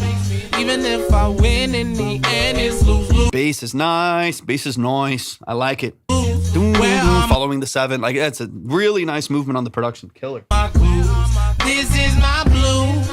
I can't do this no more. Bitch, you a snore. Thought I just scored. She don't want you, she want money, she just wants more. Style is the trick, now she turned to a whore. The world she explores, I can't afford to dive in this lore. Her legs be opening up like a door. Yeah, I think there's a double track. There's a double track of the guitars, and then they're also chorused, right? Maybe on an aux or something like that, but like they're double tracked, and there's also like a blanket stereo chorus on the guitars as well. That's beautiful. Man, I love it. It's really, really cool. Okay, one of the few things, Vadis in the building. What's up, Vadis? Good to see you. I feel like the song would be good into, dude, 100%. It still stands on its own now, though. It really, even though like I know dated is a term people talk, but like it still stands on its own in very particular environments too. I think it's valid, man. It's really, really cool. Okay, one of the only things, it's a little pokey in the mid sometimes. So like, more strict mids, 2000 hertz, 1500 hertz. Every once in a while when you stack, dated has always did it, but like I just mentioned a moment ago, like half of the top charts right now are like 80s records, like pretty dramatically 80s records. Like they sound just like 80s songs. Let's go, Vadis. Let's go. Right. And so like, that's dated. That's 40 years dated, And so like 40, 45 years dated. And so to me, it's like dated is so subjective and whether or not it's a negative connotation, right? There are songs that have like a 90s feel, 80s feel, 60s feel. I mean, look at someone like Steven Sanchez that comes in with like a 50s, 60s feel, Elvis style, comes in and just blows up the charts randomly, goes super, super, super viral, is #1 Billboard, like all of this stuff. And it's like, that's a very dated feel, right? I feel like it's dated, but a bit more review about it. Yeah, exactly. So I think that's what's important is like, yeah, you can have songs that sound like they're 60s, 70s, 80s, 90s, and today, I feel like I'm a radio station, the 80s, 90s and today. But like, I think like you can have that. I think as long as you have your energy on the song. And I feel like you got this. EQ wise, right? A little pointy in the mids every once in a while. I do feel like we can soften that lightly. So around 1500 to 1500 hertz, 2000 hertz, kind of in the pocket right there. Once you have more energy behind your vocal performance, just projecting, as well as layering those same high energy vocals on the outside, you do get a lot of kind of energy in those strict mids right there that I do think can be occasionally a little bit harsh. The reason why I say that is like my instinct when I started hearing that buildup of frequency is to turn down, not turn your song up, right? And I want to feel the energy of this and like I want to crank it, right? And so if there's anything that's a limitation to people wanting to turn your music up rather than down because something feels abrasive, I want to target that, right? I think so. Like I said, a very, very small, I'll be tasteful. We're talking 2 dB, 2.5 dB, a tasteful small move in the mids on both your background vocals, those doubles there, as well as your lead vocal, I think would be nice. I also think you could probably do with introducing, you might already have some of this on there, but introducing some saturation on that vocal. I use Decapitator for vocal saturation most of the time. Bunch of different plugins out there that work beautifully for stuff like that. It doesn't really matter what you do, but I would introduce some harmonics because I would love for these vocals to have not only some of the color and the texture that having those, those harmonics offer, but also just the fullness and the presence, and how it helps kind of shave off some of those more brittle frequencies when you push with a little bit more saturation as well. I think would be helpful. So just a hair of saturation could be really, really helpful to kind of target some of the things we're already talking about, but those mids being just a little bit more harsh, as well as, giving you a little bit more body and presence and energy behind that vocal. Because I love what you're doing. I don't want this to be a highly processed song. I want your vocal to feel fairly organic and fairly raw, like just stylistically. I don't want it to feel like it's too tight and too compressed. But I think we can help fill in just a little bit. And y'all, thank y'all so much for wanting to request. We are closed for today. You are too late, Elizabeth, for today, but we will be live again maybe this weekend. I'm not positive. Definitely not tomorrow. Maybe this weekend, but definitely most of the weekdays next week. But definitely make sure y'all are following. Make sure y'all are tapped in. We're live, I would say probably about 4 days a week. Different times. Sometimes I just do these lives after I finish up my projects for the day and sessions for the day. And then I hop on for a couple hours. Anywhere from like 2 to 4 or 5 hours, depending on my workload for the day and stuff like that. But I appreciate y'all tapping in. But we'll be live again in a couple days. Okay, let's get a little deeper here. But as far as like EQ goes, that's one of the only things. I don't think you need to make some dramatic changes to this. I just don't want an instinct to turn down from anyone. I want them to feel this in late night drive, turn it up, crank it. You know what I mean? I want people to be really engaged with it. So anything that feels like it's harsh or it's kind of poking out of the mix or resonating in a way that is like not not beneficial to the feeling of the song. I want to help, tame that a little bit. Saturation is going to be helpful. Of course, soft EQ is going to help as well. Now I'm going to skip later. There's only one other thing I want to get into. There's a little bit of a timing thing I'm kind of interested by on this. I think it's the last hook, actually. And then we'll move on. Baby, can we? Baby, gonna hear a record to see. Feelings that were once Nirvana, now I'm being cast about a Odyssey. Talking about she don't wanna hear a record about us out of privacy. Probably, I'm just out fulfilling my prophecy. Let go, oh let it go. Took it too far. I had to deal with it, but no more. Okay, right in here, I'm gonna listen for it again. I don't know if I noticed it on the first hooks, but I do a little bit here. Maybe it's happening on all of them. I don't know how much is copied over and how much is relayered or recomped. On the last section here, there's some timing discrepancies between the vocal and the production. I'm going to listen for it again to see if it's like the vocal or if the beat is super late, or if the beat is coming in early. I want there to be some swing. I would love for the vocals to bias the swing towards the vocals, so they're a little softer in that pocket. But I don't want the percussion to feel rushed. And so one of the things I'm listening for is if the drums and the actual beat feels like it's coming in late, or that vocal feels like it's coming in quite a bit early. So I'm going to listen for that really quick. We'll go back through it and just maybe realigning those slightly so it again feels like the beat has swing. Because it's one of the things that I really love about this 6/8 feel, this movement. And so I love the swing. I love that the hats and the snare are like a little bit late in the pocket. Gives you all this movement and this emotion that I think is really, really powerful. I think if we lose that at all, then the song feels more like rigid. It feels more tight. Even if it's I think it's very subconscious stuff. Thanks for the follow. It can be very subconscious, and it's not like people are like, the random person is sitting there in a car and be like, I think we lost the swing on the last hook and I no longer feel emotion. Like people aren't saying that, right? But I do think subtly, very, very subtly, the song can feel less vibey and flowy just because of some of the rigidity. So let me back this up just for a second here. Oh, let it go. I'm just out fulfilling my prophecy. Yeah, so you can hear the kick. The beat comes in a little early. Again, one of my favorite feelings here is that things come in a little late in the pocket. There's a swing to it. Boom. Like a little bit of a swing to like kick, hats, and snare. It's a little late in the pocket. It makes it feel it's so vibey, so moody. And you can hear that based on where your vocal sits right here, beat comes in early. And so what I would love to do here, Frank Ocean has usually, 100%. In this genre, that's very typical, right? And so I would love, and I think most of the rest of the song, vocally speaking, in kind of contrast with the beat, is that's very much so where you have most of the other layers here. So on this last one, I noticed that the most, when we go into the high register there. So this, I would probably, if the beat is kind of locked in, like where it is for most of the song, and that's pretty much on the grid based on how it's sampled and like live tracked and stuff like that, I would just take the vocals and maybe move the vocals forward. It depends on how they recorded this. It depends on how this was produced and stuff.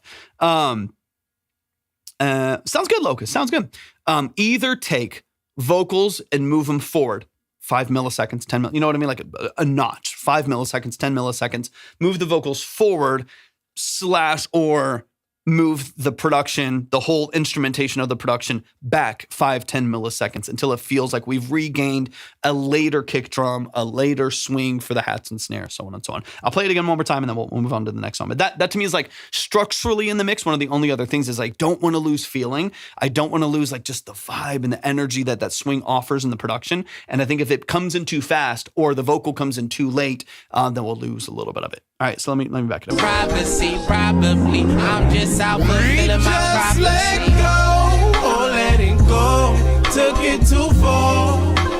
Yeah, we probably need to take percussion forward because the vocals kind of locked in. Like your flow from the vocals really smooth. Da, da, da, da, da, da, da. Like that vocal's like really smooth leading from there. So what I would do if it were me would probably be keep vocal structure where it's at, settle into that break just for a hair longer so it feels like there's a bit more space there. We're talking milliseconds, but it feels like there's a little bit more space there. Select all of the production that's underneath that vocal and move it forward in the playlist.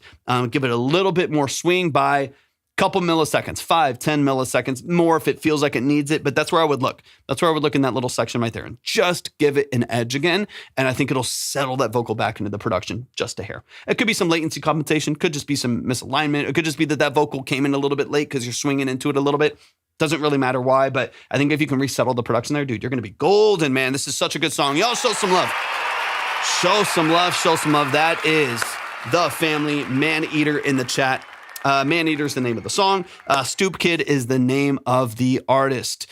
Jay, you're a monster, man. It's so good. It's well produced. It's well structured, and it's a pretty damn good balance of the mix. I mean, I love your layering. Positioning is great. Structure of the production is awesome as well. I'm really not mad at anything else that's happening in the production structure. I think you're doing a great job. For me, your performance is awesome. Lyric structure is engaging. It's really just going to come down to like positioning of a couple elements in there, and then maybe softening and reharmonizing, or not reharmonizing, but introducing harmonics into that lead vocal structure to help soften some of the mids, give it a little bit more presence and dynamic there, and you're going to be good to go, man. So well done. So well done. So well done, y'all. Please show some love in the chat to Stoop Kid. The song is called Man-Eater. Can't wait for it to come out, man. Can't wait for it to come out. Let's keep the music rolling. Let's keep the music rolling. We got Quando in the building. Quando, hop in the chat. Let me know that you're here.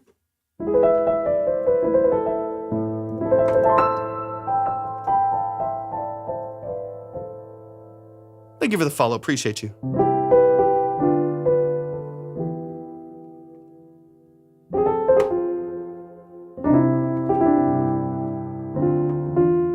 There's Quan. All right, let's get it. Let's get it. Inspired by Black culture and the struggle of being a Black man born in the ghetto. Intro kind of long due to it missing spoken word. I plan to insert later. Beautiful. Let's get into it, man. I'm excited. This sounds awesome. This sounds great. This is Sweet of the Juice by Quando right here in the chat. Let's run it, man. Any other details? I know I've heard your music before, but let me know if there's any other details you want me to know as far as breakdown, mix, production, the role that you're playing in it, so on and so on. But I know we're missing some details in the beginning here. But let's dive in.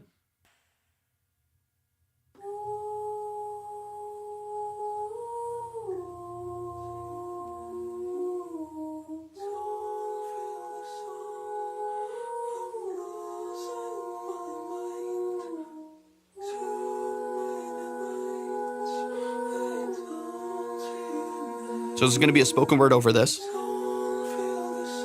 This is cool.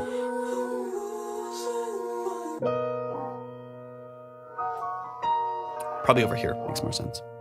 Nice. I like it. Thank you for the follow. Appreciate y'all. Y'all been awesome today.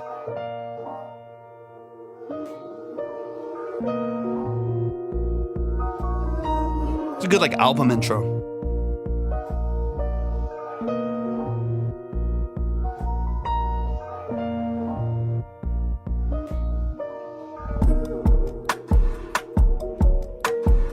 Remind me if you produce all of this.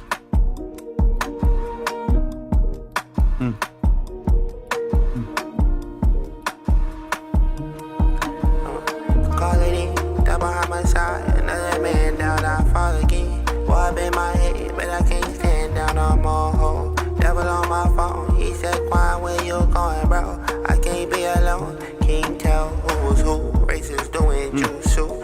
Fuck me is fuck you, if your skin black too.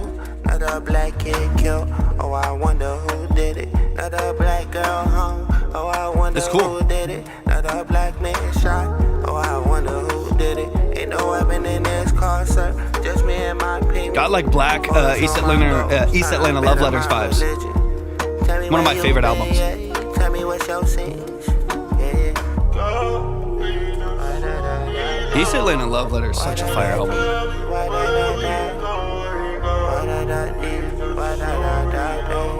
Listen to my name, let me to go.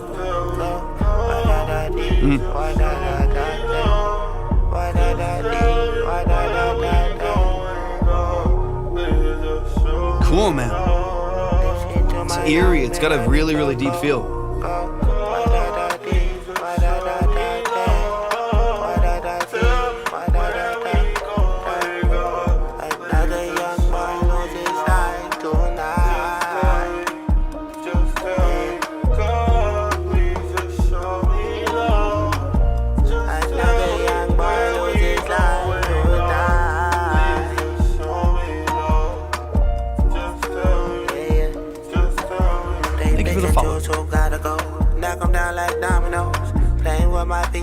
chicken wicked, this ain't popping out. The big guy in the big house, say he ain't gotta go. Motherfucker, I throw you out and tell you vomit nose. Self-defense, no bitch, that's murder cause you black, homie. 5 years, no I give him life, his skin got black on it. Change the beat, too much black shit, I went in black, don't it? Shots fired, man down, the cost of being black, homie. God, please just show me love.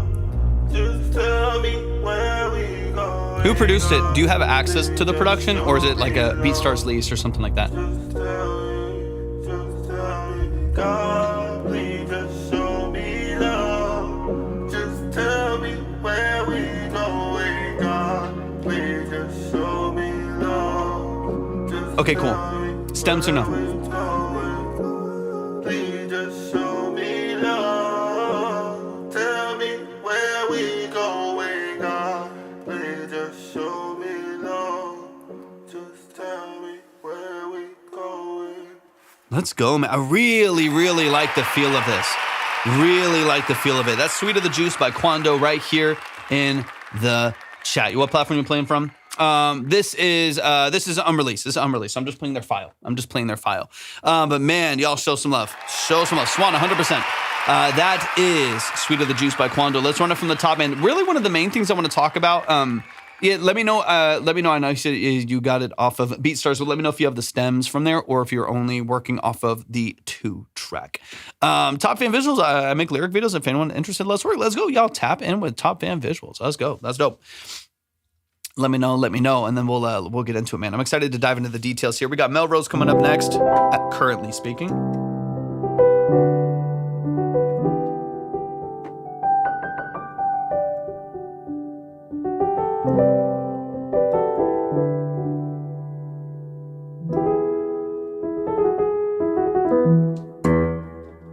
All right, let's run it. Let's run it from the top. I really like this intro, man.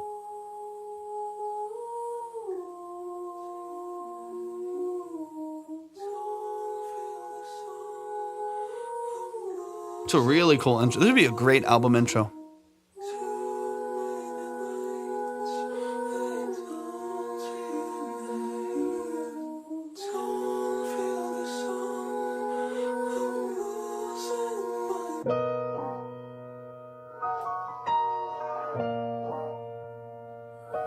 And then spoken word over this. It's gonna be cool. I mean, I can see the vision, man. It's really cool.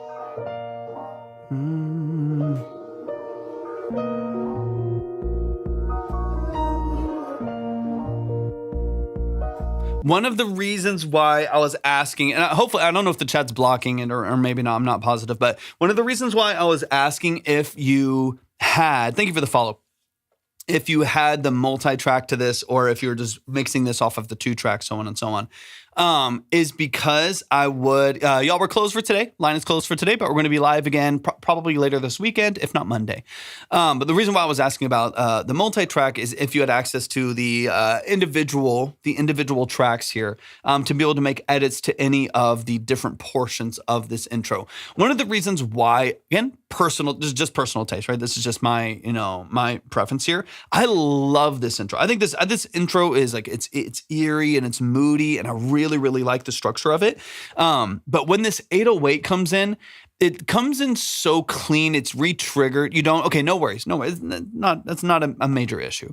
But I'll say it because we're here, but you obviously don't have to follow through with it. The vocals, I think, will disguise it.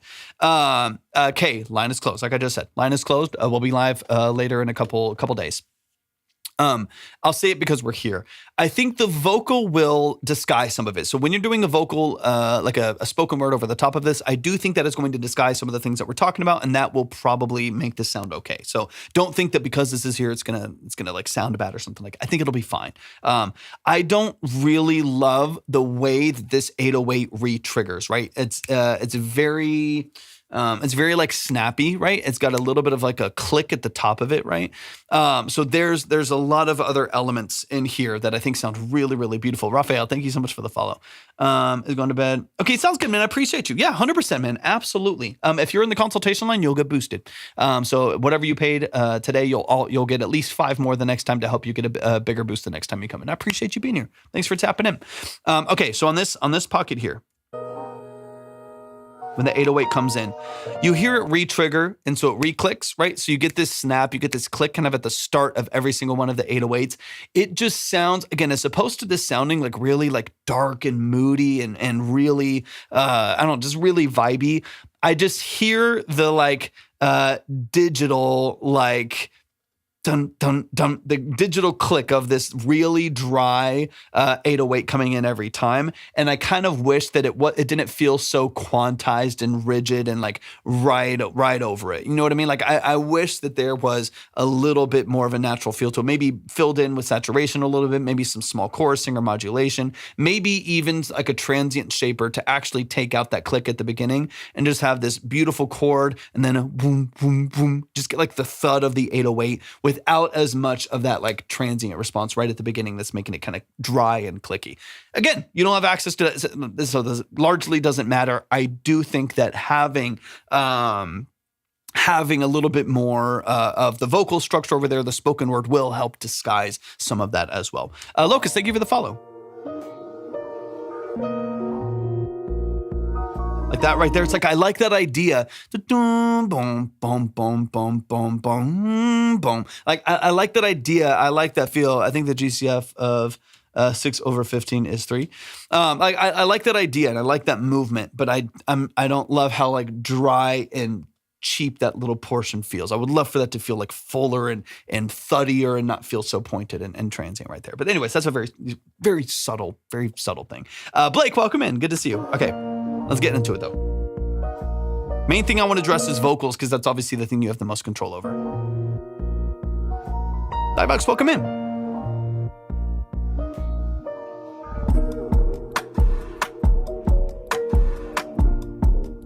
Vibey though.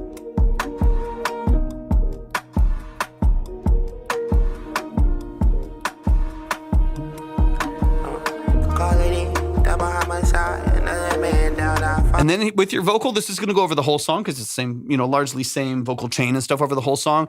I just want a Blue Song, welcome in. I just want a little bit more presence out of your vocal. I get some of the kind of filtering effect maybe that you're going for. We're getting some of that from the modulation, the reverbs in the background. Beautiful. Like all of that. I like the effects. I like kind of the space that your vocal lives in. But then also what's happening is the vocal over the course of the song feels weaker.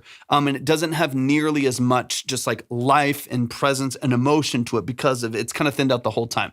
The only time where I think this works is if in 4 bars you come in full voice, right? So like this actually works okay. Okay, so we start here.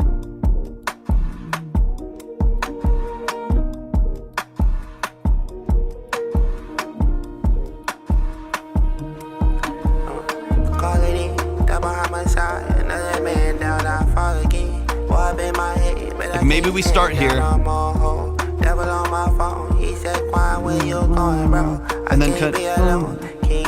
And then boom, like full voice, like bass kicks in right there, or however it's already mixed, and so on and so on. But then like full voice comes in, an unfiltered vocal. You get full presence all the way down to like 100 hertz. You reintroduce kind of like a full mix as opposed to kind of the filtered in vocal right here. If you don't want to do something like that, which I think that would be cool. I mean, I think as far as like an album intro or something where it's got a little bit more of a longer introduction to the vocal. This is obviously, this song has a very important, Alexia, thanks for the follow, a very important and very specific message and energy that you want it to have.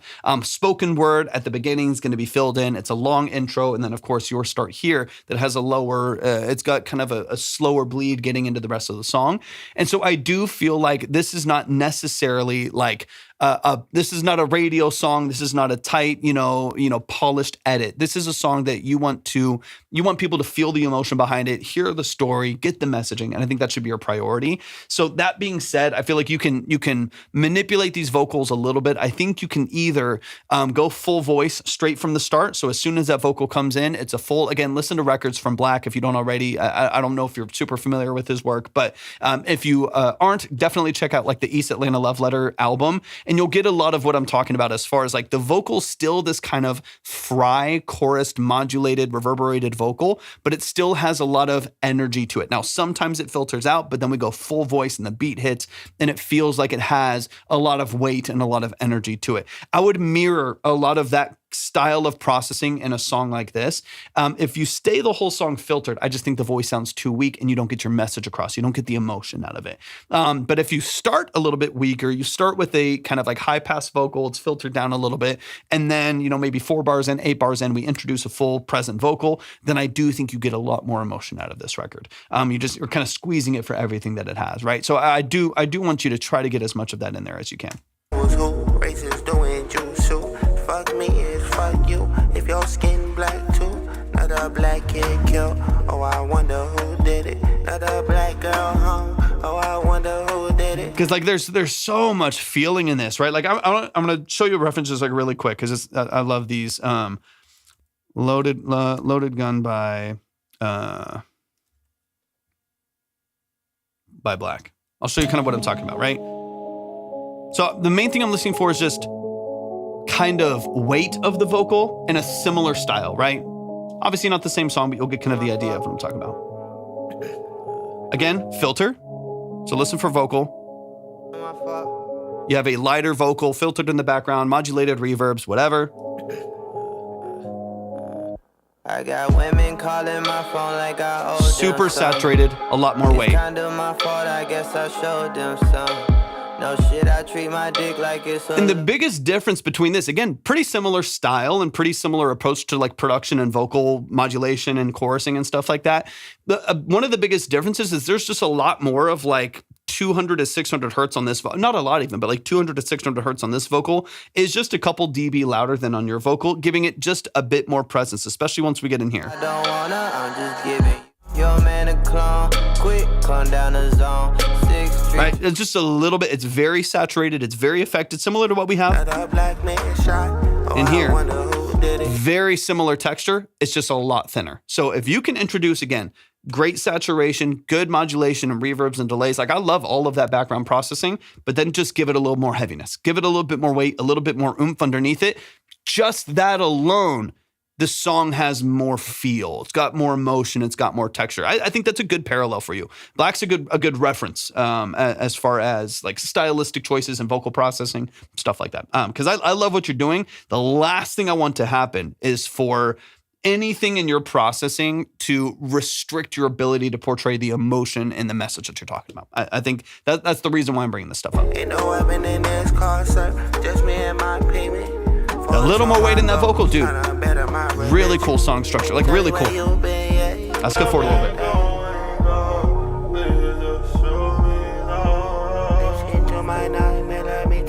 Just a little bit, man. Not too crazy. You don't want it boomy and muddy, but I think just a little bit of weight will help a lot.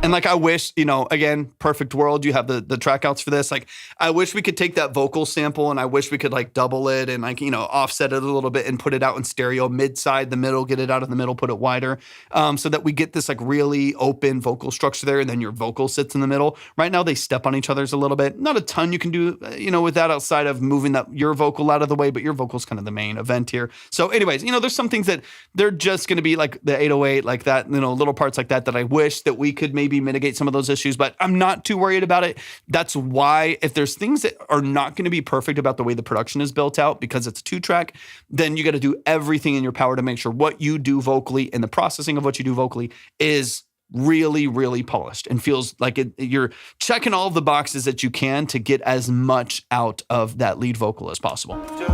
Say he ain't gotta go, motherfucker. I throw you out and tell you about my nose.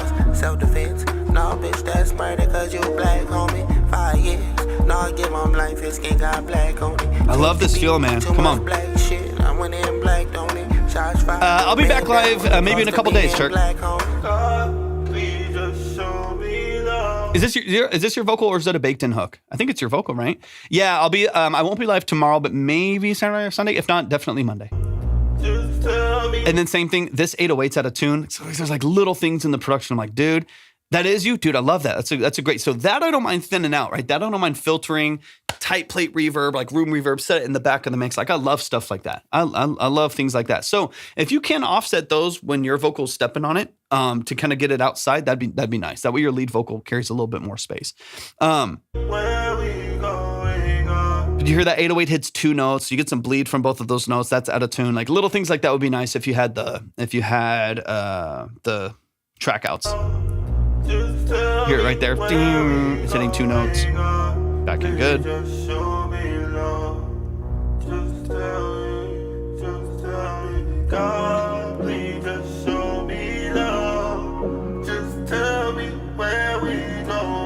I would still have like some of once you reprocess your vocal lightly, I would still have some of the other vocal in here, whether you're saying a couple things or a couple ad libs here. Just tell me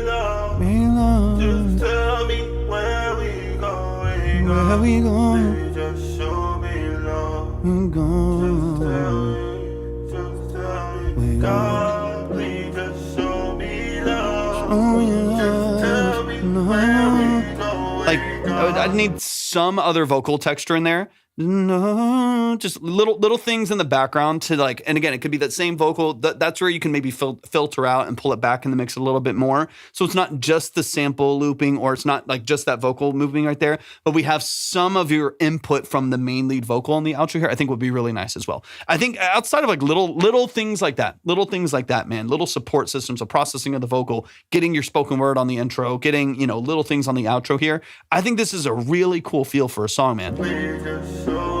I like it a lot. I really do. It's a cool feel.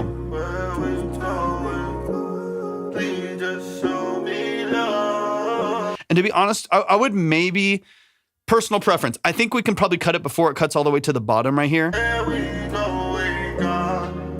It runs on a little bit long and into the 4-minute mark here. I think once it kind of fades the last time, I would maybe cut there. Personal preference. It's just tighter. I think it's got like better retention and replay value if you do. Right there. So like, just like cut right there. Just tell me where we go. And it just like cuts right there, fades really light, and then you just like fade out. Like, right, just like keep it a little bit drier. Then we go into like another 4 bars, right? Of kind of just the same thing because the beat keeps going, but I would just chop the beat, fade it nice and tight, let your vocal reverb carry out the end right there so it doesn't feel run on. I like the repetition before, but if too much of the repetition, then I do think it'll start to get a little bit monotonous. And then again, we're getting into the 4-minute mark. We could cut it at like 3:45. It's at least a little bit tighter, a little bit more concise, stuff like that. I mean, those are small details. Those are personal choices. I love what you're doing, man.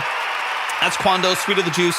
Really, really cool structure. I'm a big fan, man. Black is one of my favorite artists. So like I love this style, and I love this kind of like dark, moody, alternative R&B feel, like lo-fi feel. I like it a lot. I think you're executing in this style really, really well, man. Seriously, great production. I like the way that you're moving over it. You've done a great job of balancing your vocal and what you're doing to kind of pair with this kind of low fidelity production. So seriously, awesome job, man. Y'all show some love to Guanto. Go follow them. Go show them some love and support. Go listen to their music, so on and so on, man. Really, really impressive. Let's keep it rolling. We got Melrose in the building. Melrose, hop in the chat. Quick reminder, y'all, that we are closed up, but we're going to be live again maybe later this weekend. If not, definitely Monday.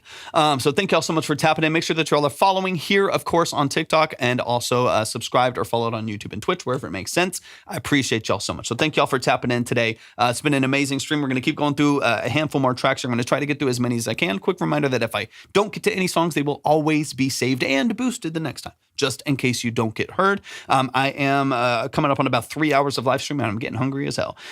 So I might have to close up, and I'll try to do as many as I can. But just a quick reminder that if I can't get to all of them, then I will save your songs and boost you the next time. All right, this is Melrose in the chat. This is Distance featuring, is it JPack? This is Melrose featuring JPack. Let's get it. One of my first collabs with another vocal artist, and this one is more of a modern R&B style. Not much instrumentation arrangement on this track, but a lot of vocal effects. This one is almost ready for DSPs, but just want to see if you catch anything I missed. All right, I'm assuming produced by you too, Melrose, but let's get it.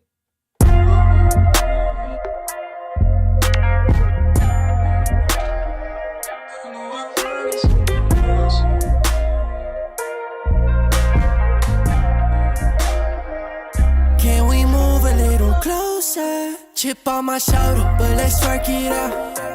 I'm trying to get to know you better before I get too focused on that smile. She out her mind. Said the way she stole mine should be a crime. But shawty, I'm just trying to close a little distance. Show you what you missing. Trying to close a little distance. I'm trying to show you what you missing. I know things ain't really been right. Calling my phone, I'm spending the night. Don't believe me, girl, believe the hype. I hate it when you're out my side. Girl, I'm trying to get you fly. Do you wanna reach new heights? She's not trying to keep it real with me, that's fine. I know what's on her mind. Cool. She on my wish list, I'm playing games. No, that's not a gimmick. She like a Fitbit wrapped on me. We doing fitness, yeah.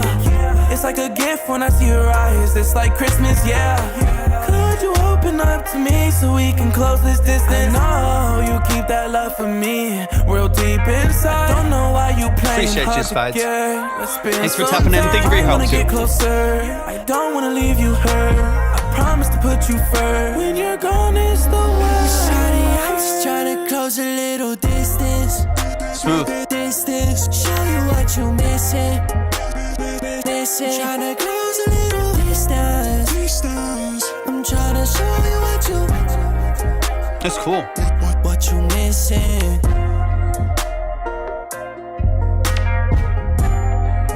It's simple. It's clean. Not much to change.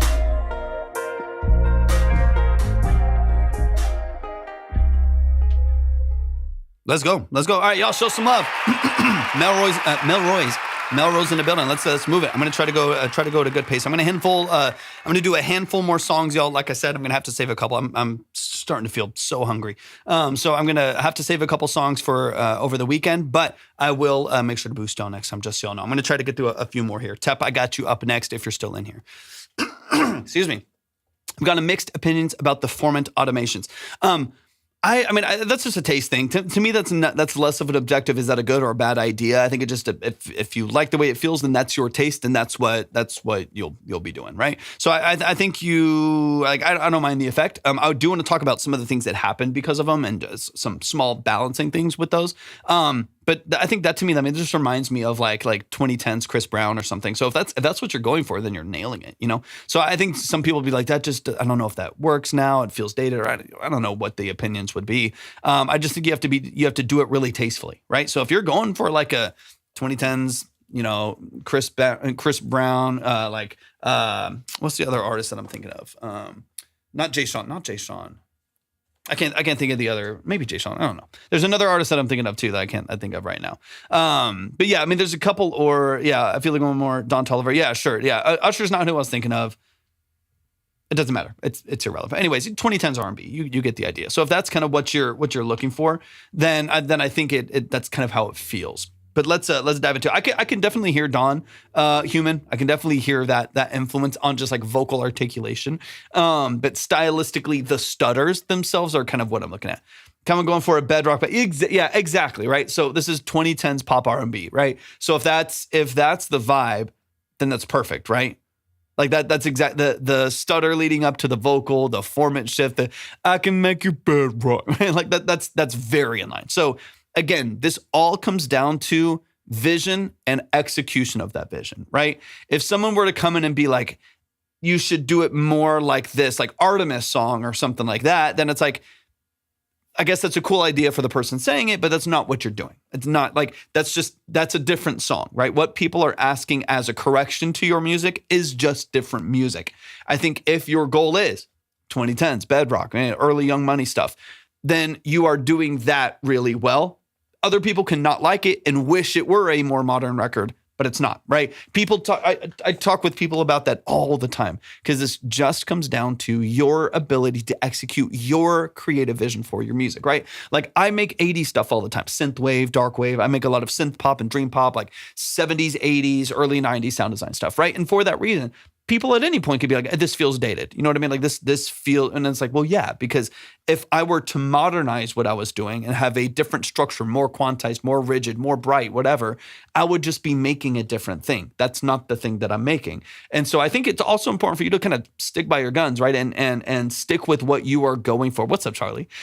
Stick with what you're going for in your music and be like, totally. If you think the format shift feels dated or the format shift feels like it doesn't work or something like that, that's a valid point. You know what I mean? Like that's a valid point to make, but I also think it's then misaligned with your vision.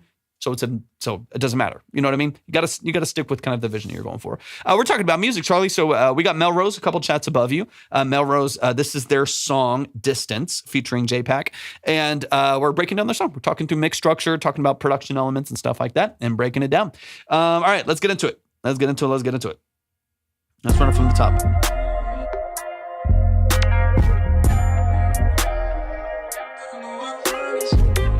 Yeah.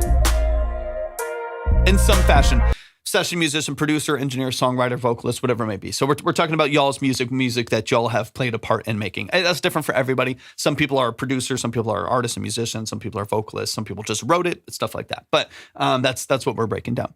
I'm 6 songs away, so no time today. Human, which name is it under? I know I have a bunch of different names on here, so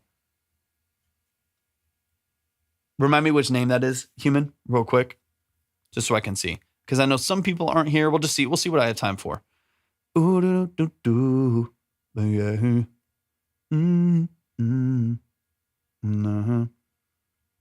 They're cool. I like them. I used to listen to the OG a lot. All right, but let's maybe they bounce for a second, but let's keep it rolling.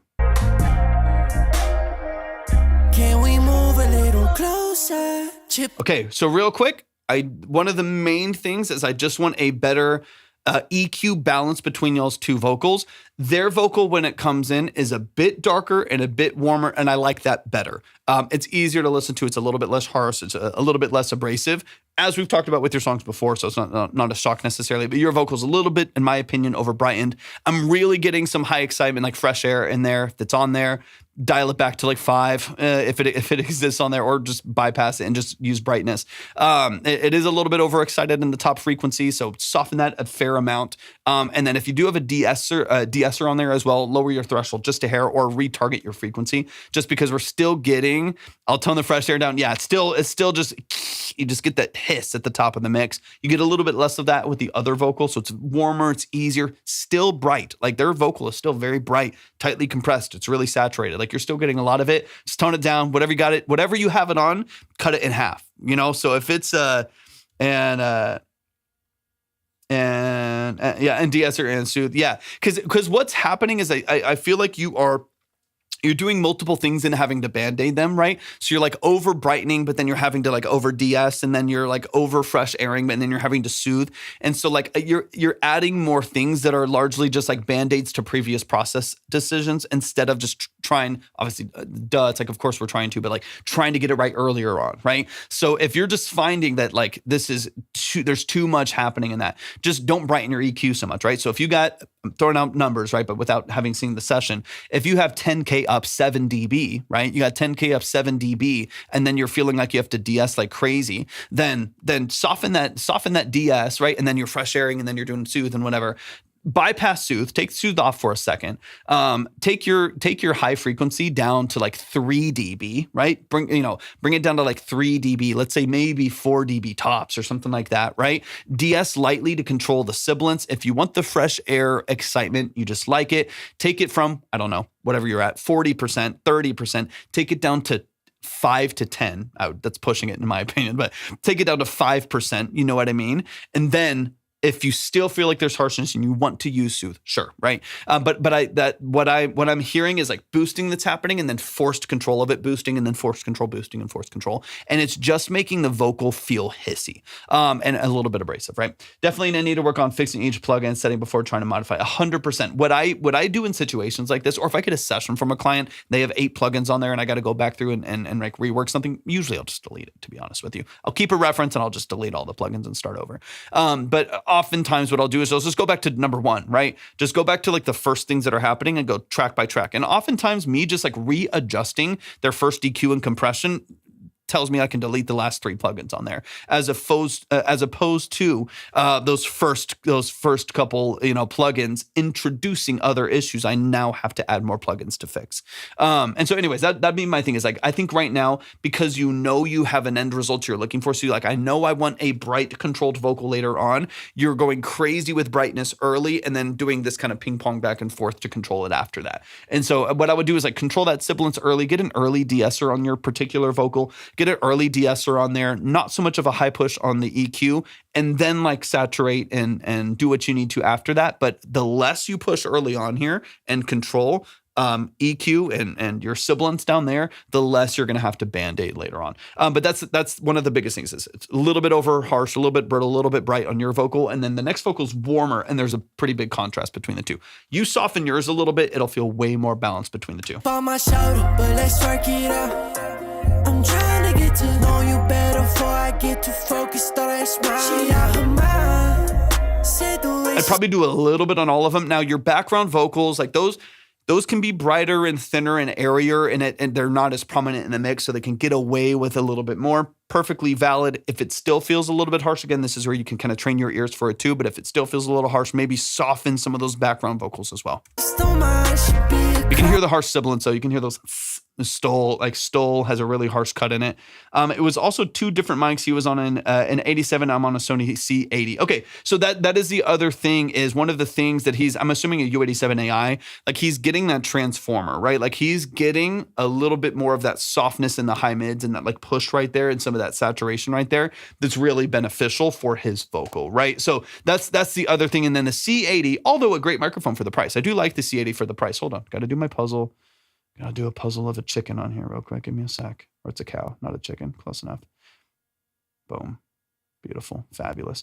It's yours is going to be is going to be overcompensating with brightness as opposed to getting the warmth of a transformer, right? So those are going to be some of the differences that you're then going to deal with. So I would then on your microphone realize that yours is going to have less of that mid push, less mid forward, and it's going to be a little bit probably exaggerated on the sibilance and the brightness, right? That they're not going to have with the U87 AI. The U87 AI is not my favorite mic in the world, but it does actually a pretty damn good job of that right there. Yeah, the C80 is a decent microphone. It's perfectly valid.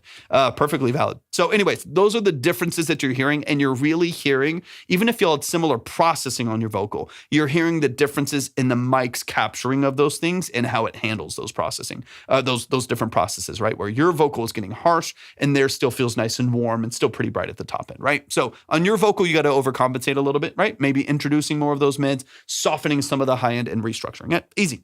No big deal there. Let's get into the hook though. We'll get their verse. Okay, so as far as the format shifts here, I don't mind them. Again, I think it's a stylistic choice, and I think if you like that stylistic choice, stick with it. Yeah, I think it's cool. I think it fits what you're doing, so I'm not worried about it. And if someone says they don't like it, that's just taste, right? And if everyone you've ever sent it to is like, hey, format shifts suck on this song, then you can be like, man, maybe I'm missing something, right? But if a couple of people are just like, hey, I don't love this, or it feels dated, then who cares, right? Then that's just your stylistic choices. Do what creatively feels fulfilling to you. Nobody is going to like everybody's music, and if they did, then I don't know what kind of music you're making that everyone would think everything is perfect on.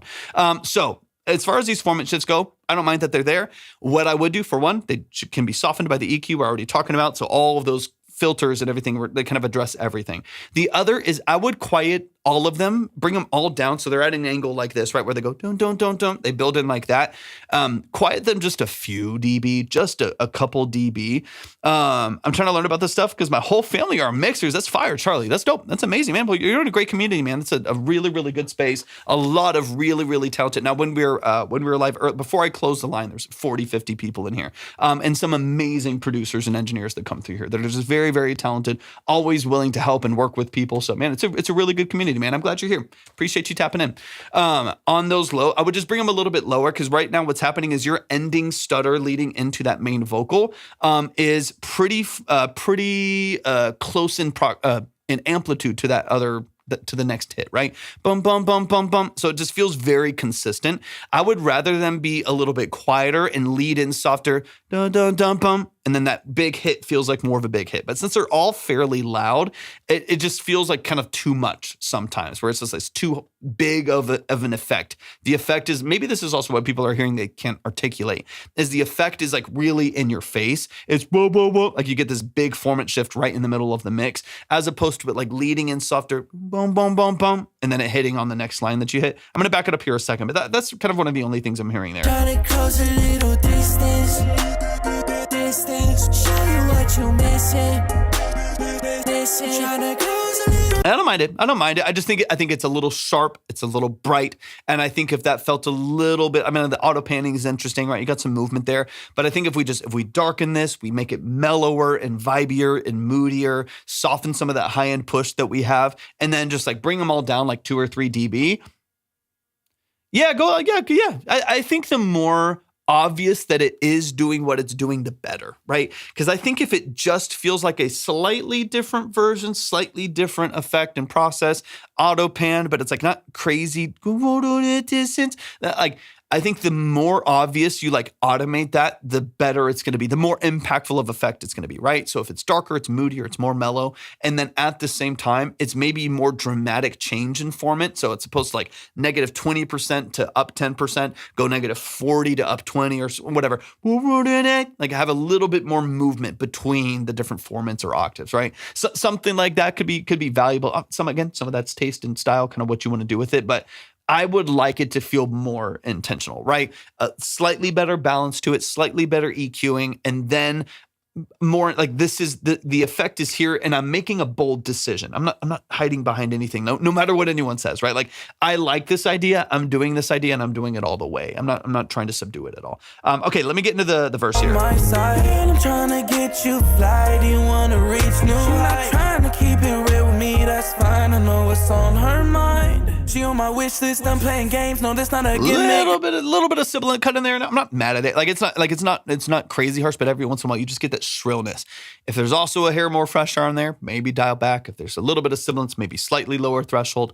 But this vocal is warmer. It's a little bit easier to listen to, but it also still has some of the shrillness of fresh hair on the top of it. At least it sounds like to me.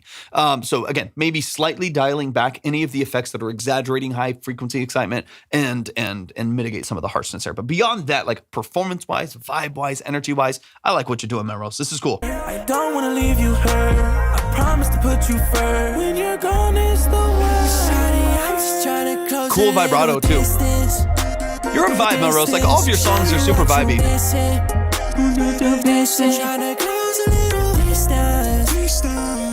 Yeah, if you can rebalance that vocal, this will feel so much cooler. So much cooler. What you missing? Yeah, like right there, missing. I want a little more of like that filter opening, a little bit more of the formant shift right there. It just has like a slightly different phrasing of your vocal leading into it. But I think the more you exaggerate that and soften it, darken it a little bit, the more this is gonna just feel tight, man. That's cool. Distance. Little chops in here. Go the distance. Like a formant on it. Dude, I get it. Dude, I completely understand what you're talking about. I completely understand what you're talking about. You do, I mean, that's a great way to put it. You do get tone deaf to the high end. Like when you're listening for for long periods of time as well, high frequency is the first to go. So that is a very, like high frequency fatigue is a very real problem. In fact, it's like a real problem for engineers over the long term, where like there's a lot of engineers today, might be me, I don't fucking know. But there's a lot of engineers today that they can't even hear. They can't even hear high frequencies. They can't hear past like 12,000 hertz. And so they a lot of times what happens, in your case, I've been hearing this for a long time. I've been really chipping away at the song. And so you start to, what's up, Darrell? Good to see you, brother. Thanks for tapping in. You start to fatigue to those high frequencies. And so then what happens, and maybe you don't have a perfect listening environment. Maybe you don't have the best headphones in the world. Doesn't matter. It's different for everybody. You start to fatigue to those high frequencies. And so what happens is you get this creep, right? You get this frequency creep that starts happening where you're like, man, still feels kind of dull. You start cranking it. You're like, it just doesn't have the punch that I want it to. So fresh air up another 10%. You're like, it's not loud enough. Clip it more, right? Like then you listen tomorrow in the car or something like that, and everything's loud and distorted and bright and hissy. It is crazy, dude. It happens to everyone. It's why it's so valuable to take breaks, have a good environment, have good referencing, gear and stuff like that. It doesn't mean you have to spend thousands of dollars, but I just mean like making sure that you adapt well to what you're doing, like make sure that you're taking breaks, make sure that you come back later and be like, okay, this is something I need to change, something I need to refilter, so on and so on. But yeah, it is so valid to be hearing something over the long term and get fatigued by it. And by default, what happens with most people is they inflate. Low end goes up, high end goes up because you fatigued both of those. Most of the mids are present. And then that's all you hear in the song is high and low end. But anyways, man, y'all show some love. You're crushing it, man. Melrose, I appreciate what you do so much. I really like the vibe and the energy of your music. Genuinely, it's really fun. It's really enjoyable to listen to. We got Tepno in the building. Show some love to Melrose and the chat, though, man. Seriously, love what you do. It's a vibe, man. All of you, go check out Melrose's music. Anybody here in the chat, go check out their music. They make some really cool stuff. Tep is in the building. I need to get Tep some samples. I need to get on a Tep song. The song is called Distance by Melrose featuring J-Pack. Tepno in the building. I gotta get Tep some guitar samples. I need some of my R&B. Yeah, let's go. Yeah, it's not out yet. But it'll be out hopefully soon. I gotta get Tepno some guitar samples so we can hop on a track. That'd be fun. All right, this is Childhood by Tepno. Song I made from a loop I found, added a few splice elements to it. Let's get it. Make me samples ASAP. I got you, man. I got the Vox cranked up right next to me. I'll get on it. Man. I'll send you a pack of a couple different things. Just let me know, like, we'll message or something, but let me know, like, BPMs that you like and stuff like that. But anyways, let's get into it. I know you can make anything, but typically. Okay, give me a sec. I got to refresh. All right, y'all. Handful more songs. I gotta close it up in a second. My ears are getting fatigued. We're gonna go on probably 4 hours today. But I probably have to get off in the next couple songs, so just keep that in mind. I'll do my best to get through like maybe 2 or 3 more, and then I'll save the rest for later on. Okay. Let's get it, Tep.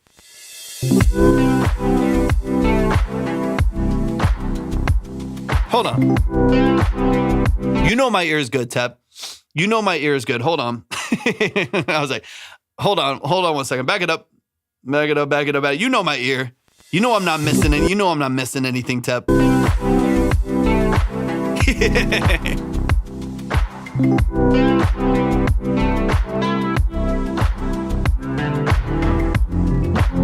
Yeah. You realigned it a bit?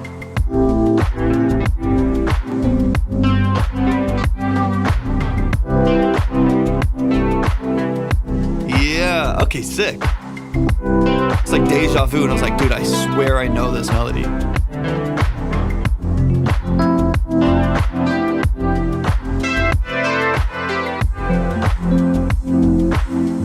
Well, now it's making me want to really do it.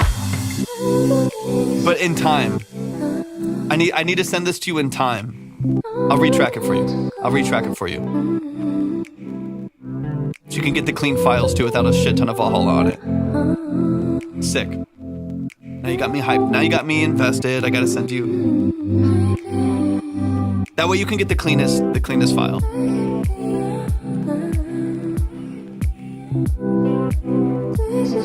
I got you, Swan. It's saved automatically, and then I'll boost you farther. I got you, man. No worries at all. Anytime you can join in a couple days, a couple weeks, doesn't matter to me.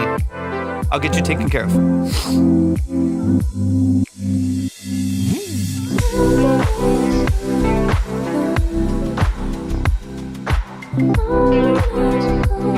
That's a vibe, Tep. I wasn't expecting that.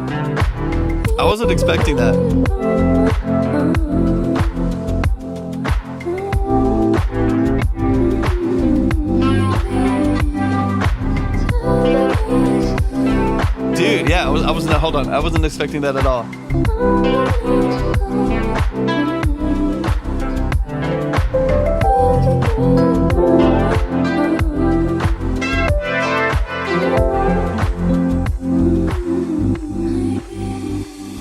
Probably in a couple days, Saturday or Sunday maybe.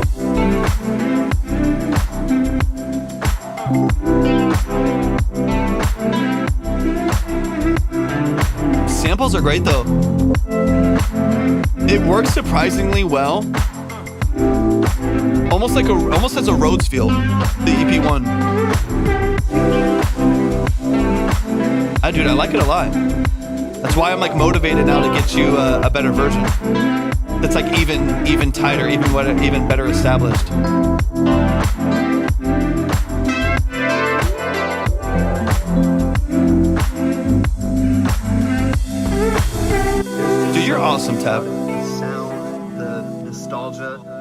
just That's fire. warms my heart. That's fire. That's sick. Oh, I like that. The pad in the background.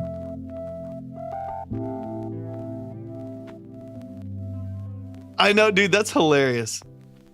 That's hilarious. Yo, show some love, man. Show some love. Show some love. Okay. I have a demo I wanted to submit, and I was looking for you because you gave me advice. I applied what you told me. Let's go. Let's go. I love that. I love that. Yeah. Well, I'll be on in a couple beats. Yeah. So yeah, next time, Swan, you'll submit for free, so you can put up whatever new file, new link, submission, anything like that. So yeah, next time you submit, it'll stay saved. That way your credit is locked to it. And then you'll submit for free next time. And when you submit for free, you can literally put any file, any link, any new like update right there. And then I'll boost it manually for you to give you the extra credit that I want to offer you as well. It sounds like it's ready for a series. I know. Let's lock in. I'm gonna pull up just instead of running back over to I have the DX7 right there. Hold on. Let's see, because it's such a cool instrument. I love it so much. Wait, not this. I'm slow with plugins today. My brain's on fire. I got you, Swan. I got you 100%. Let's see. Okay, so oops.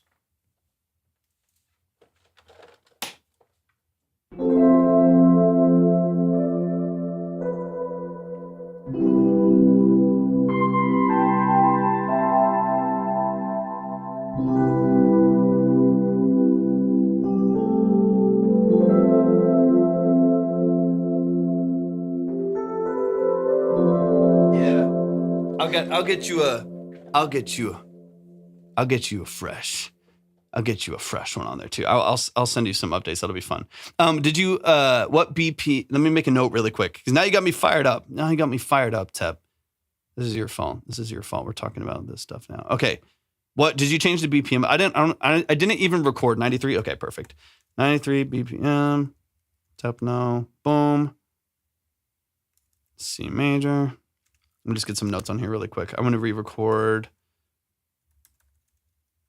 Juno and DX7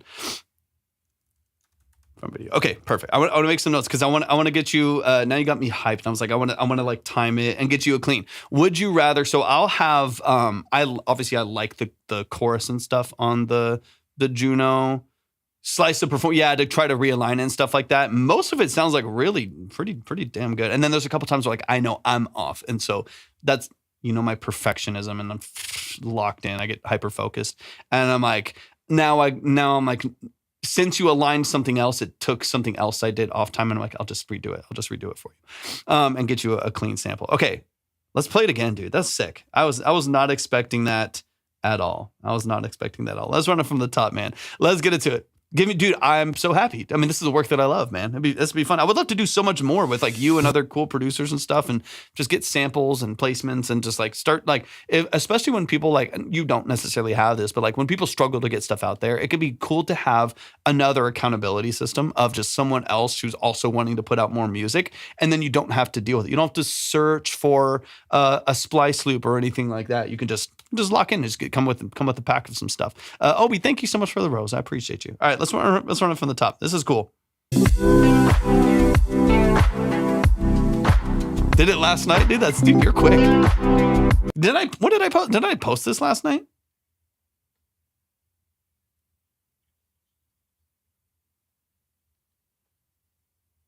When did I post it? Yeah, I think so. Dude, you're quick.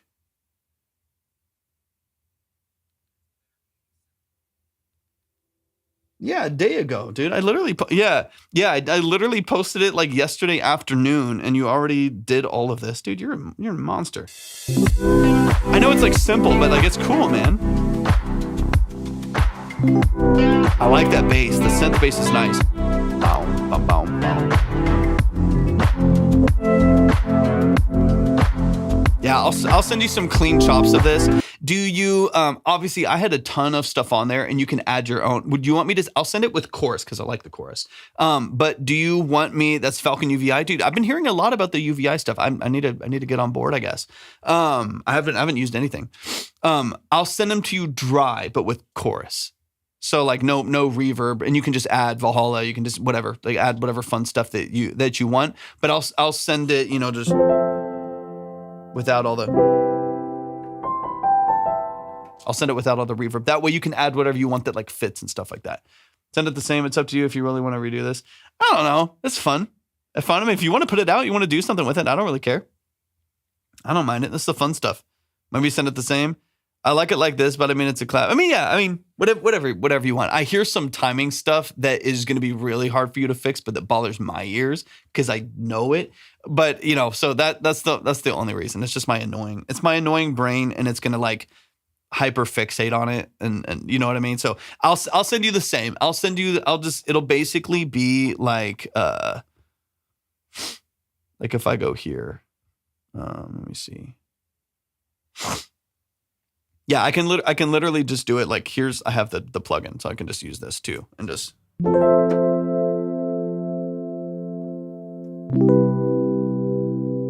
like just this with chorus, because I can literally just bring in like the Studio D. I know you don't care about this, whatever, I'm just saying it. Yeah, it's the DX7 and the Juno. So this just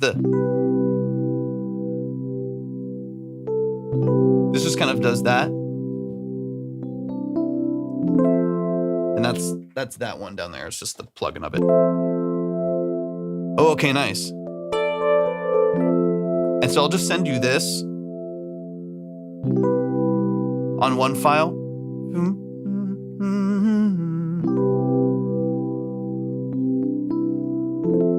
I'll basically just like send, and I'll just do like a 4-measure loop, whatever. I'll send you that. If you want reverb on it, I can toss it on. It doesn't matter. Just do it yourself. But that's the easiest thing to do is throw vol or something on it. And then the Juno, I'll mess around with. Because then the Juno, I just am playing.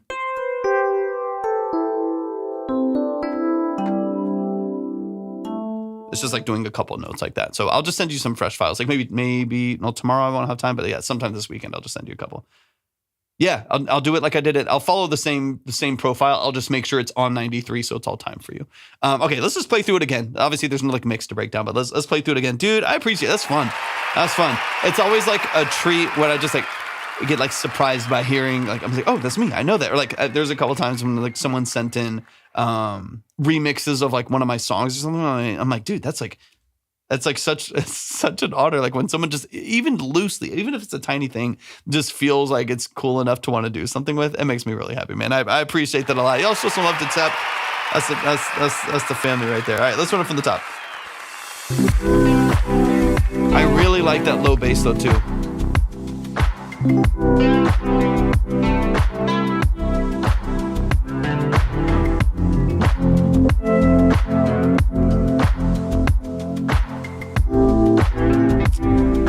We're closed for today. We'll be live again probably later this weekend.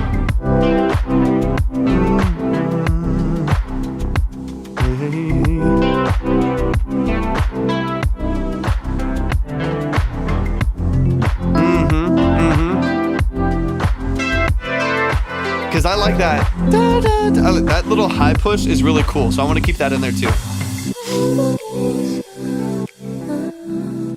Yeah, uh-huh.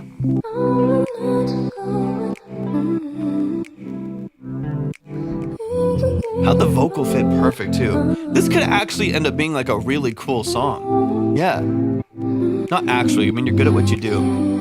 Not right now, human. But in like another song, like I think one more. You never know, man. I mean, let's take it to the end. Let's take it to the end and see what happens. Yeah, right. Let's just chill.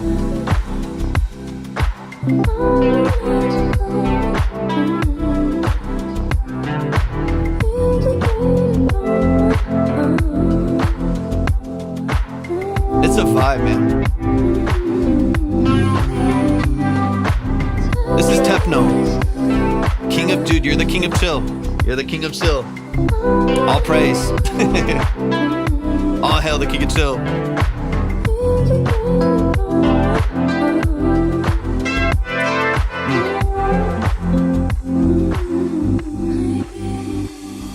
Hey, thank you so much for the subscribe. Thank you so much for the sub over on Twitch. I appreciate y'all a lot. Thank you. I really appreciate that. Yeah, because I think the only thing that I as we like dig into a song like this, like the only thing that I feel like I want out of it is like a little better clarity from the things that I was doing in the video. For those of you who don't know, for those of you who are kind of confused, I literally just posted. Let me see. I literally just posted this random video yesterday.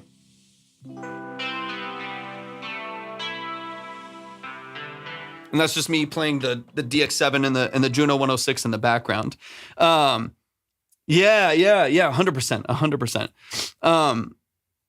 Remember chill wave music? Yeah, 100% human, 100%.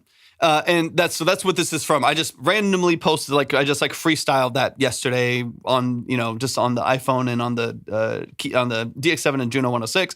And then, Tep came in and surprised me with this like whole production based off of it. So now we got to polish it up. But yeah, the only things that I'm like, this could be a little bit cleaner and like just tighter in the mix even is because of things that I did. Too much low end in the reverb, like things that I obviously wasn't making for a song. And so that's why I'm like, okay, let me clean up a couple of these things. Let me polish like a little things.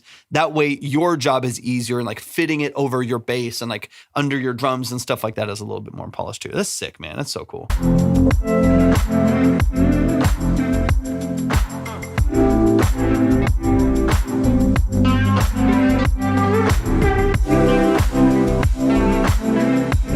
Yeah, dude, this could be a really cool record. You never know. Even like a small sync for something like this is cool.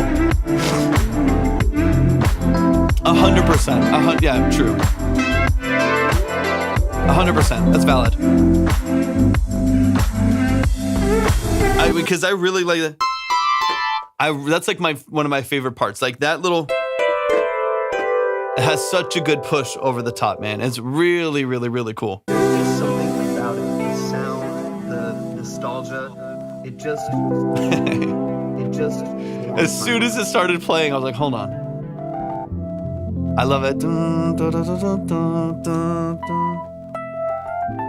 That little movement right there is so cool. You added some really cool stuff. Like I really like that little riff right there with the pulse is really, really nice as well. Dude, y'all show some love to Tep. Tep, that's love, man. I'm excited. Let me dig into it a little bit. Yeah, all of the things that you added. Jonathan, thank you for the lightning, man. Good to see you, brother. I appreciate you tapping in. Thank you for the gifts. Yeah, like all of the things that you added, I think are perfect. Like literally, that's why I'm saying like the only things that need correction are like the things that I added, the things that I didn't know were going to be in there. I think the drums fit perfectly over this movement. I think did it in 4 hours, dude. Killer. Yeah, the drums sound great. That low bass is great. The high pulsing synth, it's like 8-bit. It's crushed. I like it a lot, man. It's really, really cool. Y'all show some love to the king of chill, the king of chill, Chepno music in the building. Love and appreciate what you do. You know I do, man. Seriously. Remember how wonky it is? No, literally, yeah. It's like all those quirks. Like that synth on its own is a little weird. Some of the drums on their own are really specific, but I think the way everything it's like glued together by the synths. You know what I mean? Like everything individually is like a little funky. Even like positioning of the sample and the other format shifted sample and stuff like that. And then it just is kind of glued together by the wash of the other synths and reverb and stuff in the background. It's a cool move, man. It's really cool. But man, y'all show some love to Tep. I appreciate you, brother. Thank you so much for doing that. I'll get you some updated files and then we'll put it out. I don't care. We'll do whatever with it.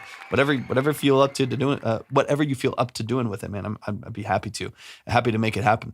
But yeah, I'll show some love one more time, man. That's the family. Tepno in the building. Go stream his stuff. Go like his post. Go comment. Go show some love. Okay, I got room in my ears right now. They are starting. It's usually around the 4-hour mark. Just always know this music audience is women who are not music producers. Facts, 100%. That's very, very true. Very, very true. I mean, you tell me, Tep. You know the deal. Like I have my brain that wants to polish things more, and like I'm talking 20 minutes of like fixing things. But if you just want to run with it, dude, just run with it. Like what do you honestly? What do you think? Honestly, like. if it were up to you, would you just do it?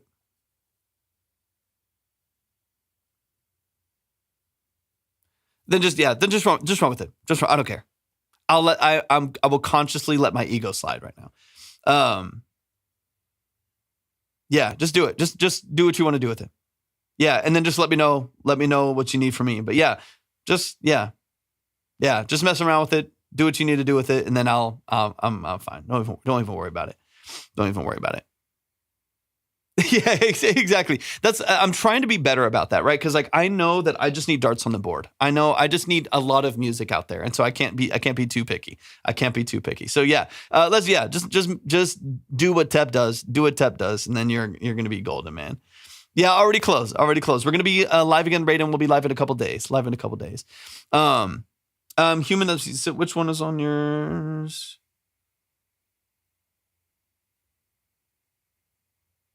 Is Fool Boy in here? Let me know if Fool Boy's in here. I appreciate you, Tep. Thank you for doing that, man. That's fun. And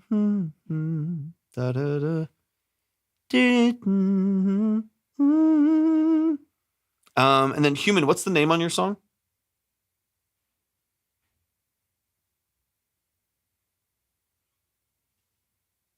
Okay.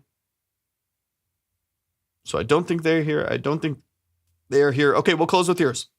It'll be the last one. All right.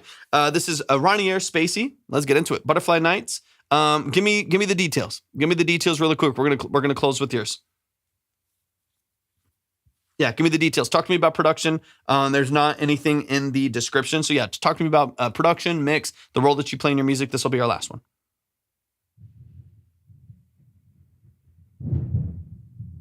Whoa. Hold on. It's storming like crazy. I might have to turn this off early. Okay. Let me try to get through this. Before our power goes out.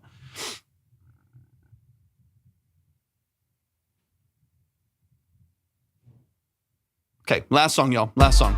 Yeah, if you heard that, that's like through the whole house. It's crazy thunder, just like a crazy thunder clap right outside. So yeah, I don't want to like fry my gear. Yeah, it was crazy thunder. Okay, I'll have to close up after this. I don't want to. I'm never gonna risk anything for all the equipment in here. But anyways, let's close it out right here, and then we'll boost and open things up to next couple days.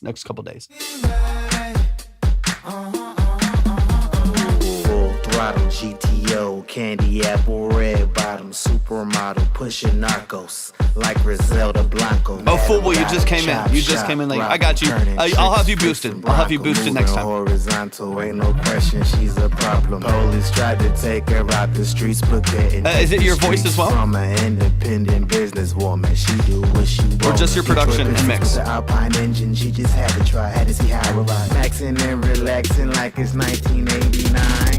Stretch before you hustle, you ain't tryna pull no muscle.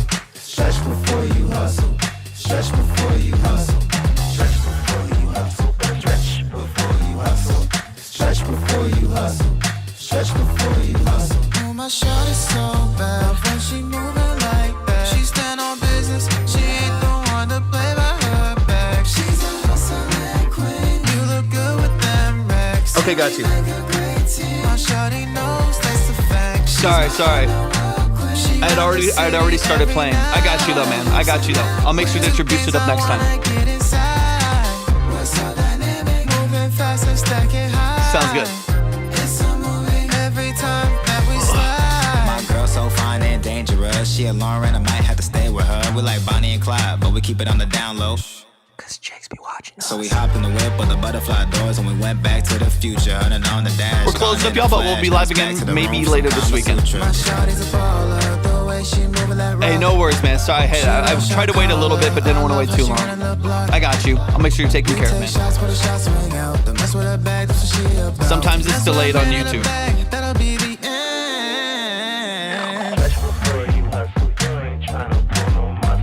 Stretch before you hustle. Stretch before you hustle. Stretch before you hustle. Stretch before you hustle. Stretch before you hustle. Stretch before you hustle. Her name is Mariposa and she never took a handout. Got a lot of money now, watch her pull a lamb out. Rockin' that Da Vinci with the colors that will stand out. Got a lot of goals that were likely to pan out. A complicated, forcibated, elevated, melanated diva that'll eviscerate. Foes that'll imitate, houses up in different states. Power live in different ways. See us, we can feel the hate. You jealous and we feeling great. Shorty so bad when she moving like that. She stand on business, she ain't the one to play by her back. She's a hustling queen. You look good with them racks, and we make a great team. My shorty knows that's the fact. She's my underworld queen. She run the city every night. Hips and that whip. Two things I wanna get inside. We're so dynamic, moving fast and stacking high. It's a movie every time that we slide. Shorty so bad when she moving like that. She stand Of course, man. Of course. she ain't the one to play by her back. She's a hustling queen. You look good with them racks, and we make a great team. My shorty knows that's the fact. She's my underworld queen. She run the city every night. Two things I wanna get inside. It's a catchy hook. Y'all, show some love. Show some love. Show some love. Yeah, I mean, dude, it's groovy. I like it, man. I like it. That is Butterfly Night by Human Beats. Let's dive in, y'all. This is our last song, and then I got to get out of here. Got to rest the ears. Cassidy, welcome in. I appreciate you being here. Thank you for the share. This will be our last song before we get out of here. Butterfly Nights by Human Beats. They're over on YouTube right now, but show them some love and support. Make sure that y'all are subscribed and followed wherever it makes sense on TikTok, YouTube, and Twitch. We'll be live again, hopefully, maybe later this week, and if not, next week, starting on Monday. We'll be doing a bunch more lives next week as well. Appreciate y'all so much. Y'all been amazing today, man. Just amazing music, support, generosity. Appreciate y'all so much. So let's get into this last breakdown, and then we'll get out of here.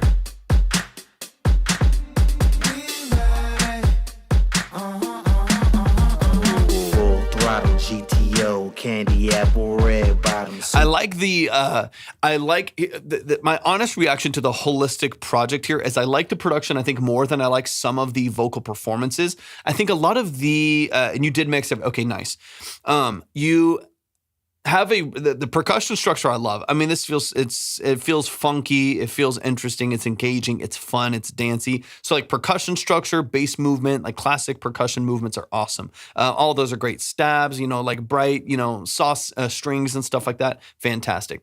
And then I think the more melodic lead vocals, those double really well, those feel wide, those feel engaging. The performance of some of these like first verses and maybe one of the later verses feel a little dry to me, not even necessarily just the mixing. I don't think it's necessarily just a mixing thing, but even just like the performance of it, there's so much like attitude to like the, you know what I mean? Like to the production that sometimes I wish there was a little bit more of that in this initial vocal performance, but I think you've done a good job in like building out this production to be what it is, right? I think this production checks the boxes that it's supposed to in this style. There's just a part of me that wishes this first vocal especially had a little bit more life to it. Yo, candy apple. Throttle GTO, candy apple, red bottom, supermodel, pushing narcos like Griselda Blanco. Madam got a chop shop brothel, turning tricks, fixing Bronco, moving horizontal. Ain't no question she's a problem. Police tried to take her out the streets, but couldn't take the streets from an independent businesswoman. She do what she wanna. Detroit Pistons with the Alpine engine. She just had to try, had to see how it. I would love maybe to get some of these doubles to the side. The other thing that I'm noticing is, again, super vibrant, super open production. I don't really mind within this genre. I think that's doing what it's supposed to do.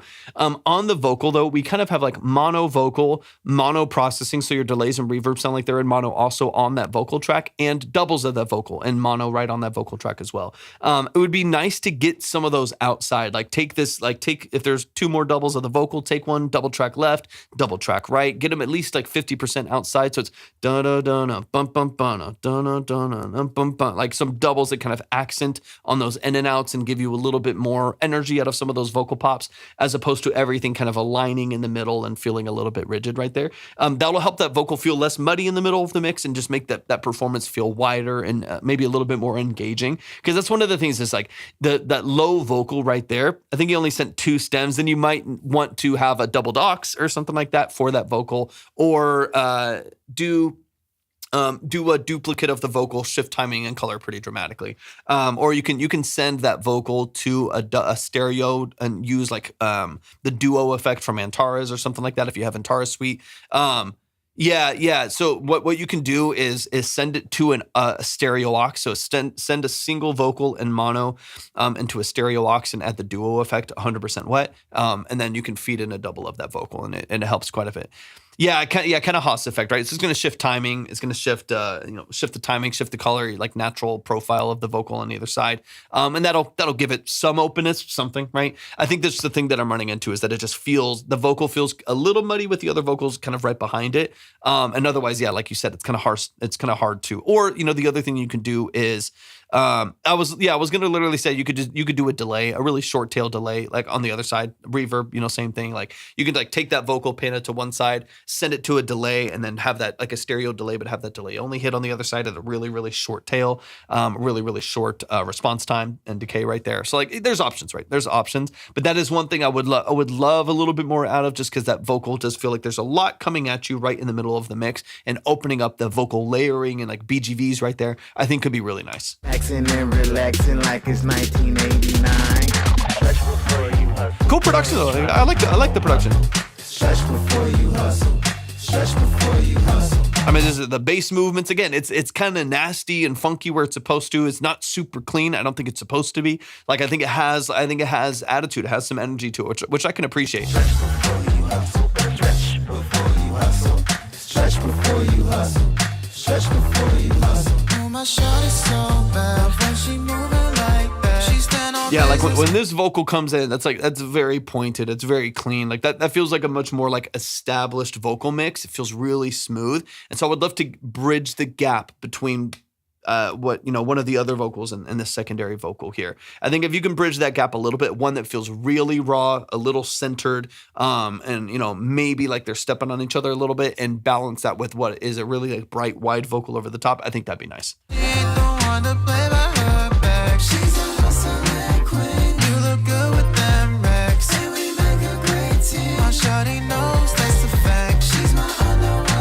Like those layers are great. Those are perfect. And those are mixed well too. Like those doubles, those layers, positioning, mix, balance of those, chef's kiss. Beautiful.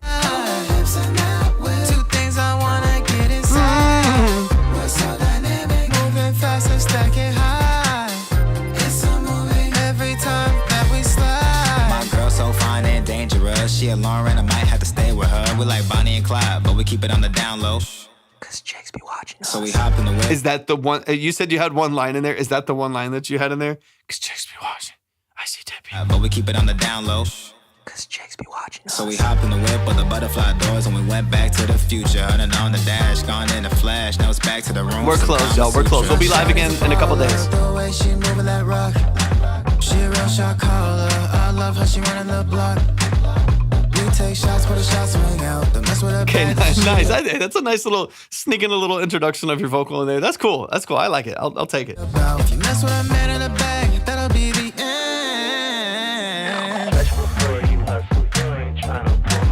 Like great vocal performances there. Yeah, it's like balancing that. Balancing that clarity and that support with the Alpine engine, she just had to with this one. Like Maxing quality-wise, the way the quality, because again, a lot of times, especially if you're getting vocals, I was thinking maybe a sample vocal off of vinyl to bridge the rap bridge to the hook. Yeah, 100%. I could see that. The thing that you're just going to have to mess with it, and this happens all the time, especially if you're working with features from different artists in different places, different gear, different rooms, different qualities, right? Like I've mixed songs where like someone had a U87, someone had a C800, and someone was like recording on their band lab or recording on their Apple headphones, and they just wanted to do a song together and make it happen. But one had a studio at home and one didn't at all, right? Like you're going to run into stuff where people have very different quality inputs, right? And so this is one of those where I think they're obviously both recording well, but there is a little bit of a distinction in tracking capability, quality between the two. One is like really smooth and pre-processed and like really evened out. That sounds open and beautiful. And then one that it's kind of stepping on itself a little bit. It's a little bit muddier in the mids and low mids. And I think if you can bridge that gap a little bit, but like you said, opening up, making it sound like they're from the same room is crazy work on. Yeah, exactly. So I think what we need to do is on the first one, it needs like slightly tighter compression, slightly smoother dips in the mids for that vocal. So it doesn't feel too mid forward or muddy in like, 600 to 1,000 hertz range. maybe opening up the top end just a hair, maybe getting the doubles out to the outside, maybe like I said, a doubler, Haas effect, something like that. Get them out, get them separated from that vocal so they pop in the mix with a little bit more energy similar to the other one, right? Just like smoothing it out, a little bit more control in this first one, I think will bridge the gap. They don't have to be the same. They don't have to sound identical, but have a mirrored processing to them that feels like they're at least cohesive together. That's where I would put most of your effort. Most of your effort, I think, would be to that, because that's, especially because it's the first vocal first. It's one of the first voices that you hear earlier on. That's going to be the biggest like determining factor of, do people agree with the quality of it? You know what I mean? Like, is it something that people are going to like and enjoy and feel like it's high quality and like going to put in their playlist with all the other artists that they like, that they love and adore, so on and so on. You saw custom loop packs, not yet, God's fool boy, but soon I'm going to be releasing a bunch on my Patreon, so that anyone that's on that Patreon can get them for free. So like synth packs, drum loops, drum breakdowns, vocal samples, stuff like that. I'll be doing a whole bunch of those once I finalize getting the studio reset up in here. So very, very soon, very, very soon. I'll talk about that. I'll post about it. That way, all of y'all can anyone that's a part of that can get as many as I drop. Anytime I come up with some stuff, y'all can get just like license free loops on there all the time. Relaxing like it's 19. Yeah, because this is so much more polished, so much more polished. So put all of it. If there's, I think the beat is pretty well balanced. You got some energy in there. It's funky. It's groovy. It's got some cool feel to it. I think 90% of your time on revision and like polishing this should be spent on the bridging the gap between the two and making sure that first vocal, as one of the main initial vocals of the song, doesn't give you such a dip in quality that it affects anyone getting to the next parts of the song that are a little bit more high quality. Yeah, 100%, any genre. Absolutely.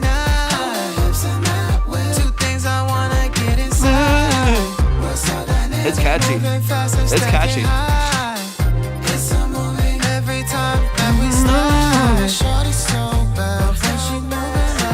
Yeah, I'll let y'all know. Of course, I'll let the community know first and foremost.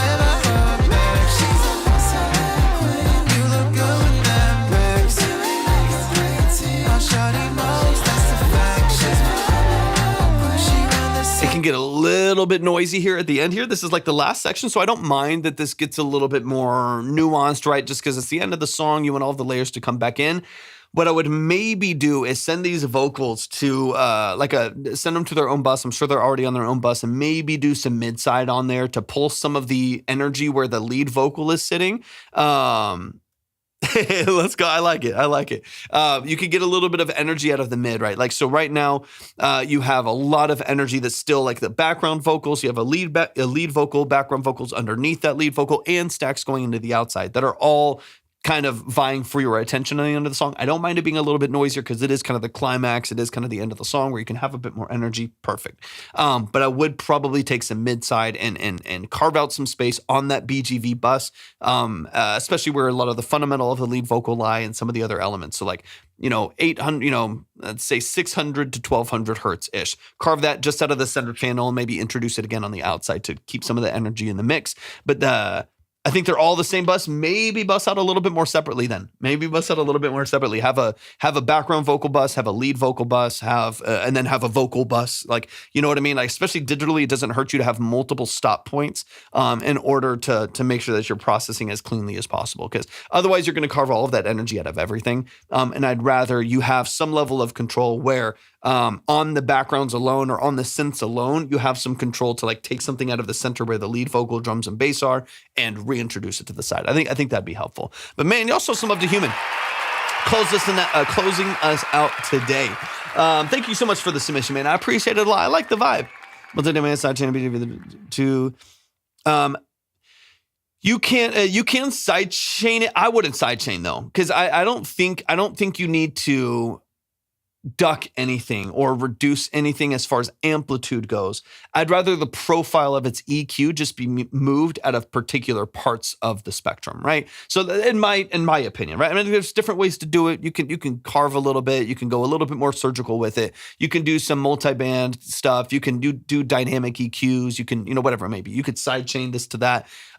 In my opinion, I would rather just get it out of the way, right? As opposed to having it there, but it's like pumping with compression. It's another other thing in the background of the mix to be pumping and be moving dynamically. But I think if anything, you could always just have it on there and only bypass it then, right? Like bypass it and unbypass it just for that part of the song. Just flip it on in the last little section. They duck each other a little bit. Yeah, so there's different answers. You know what I mean? Like there's different ways you can approach it. Whether you want to do that dynamically with compression or like a multi-band or something like that, or if you want to do it with EQ. I like, in this context, I think I like EQ just because it leaves most of the dynamics where they are and like their loudness where they are and just gives you space in the middle of the mix. So that to me is valuable. But there's a lot of different ways to do it though. But y'all show some love to Human, man. Butterfly Night by Human Beats.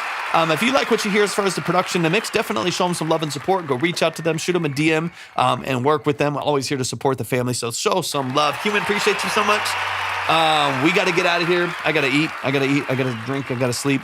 So I love y'all. Appreciate y'all. Thank y'all so much for tapping in today. Just make sure y'all are following or subscribe where it makes sense on YouTube, Twitch, or TikTok. We'll be live in a couple days. I will not be live tomorrow for sure, but maybe this weekend a little bit if I have some time. Appreciate y'all so much. Y'all have an amazing, amazing rest of your evening. Peace.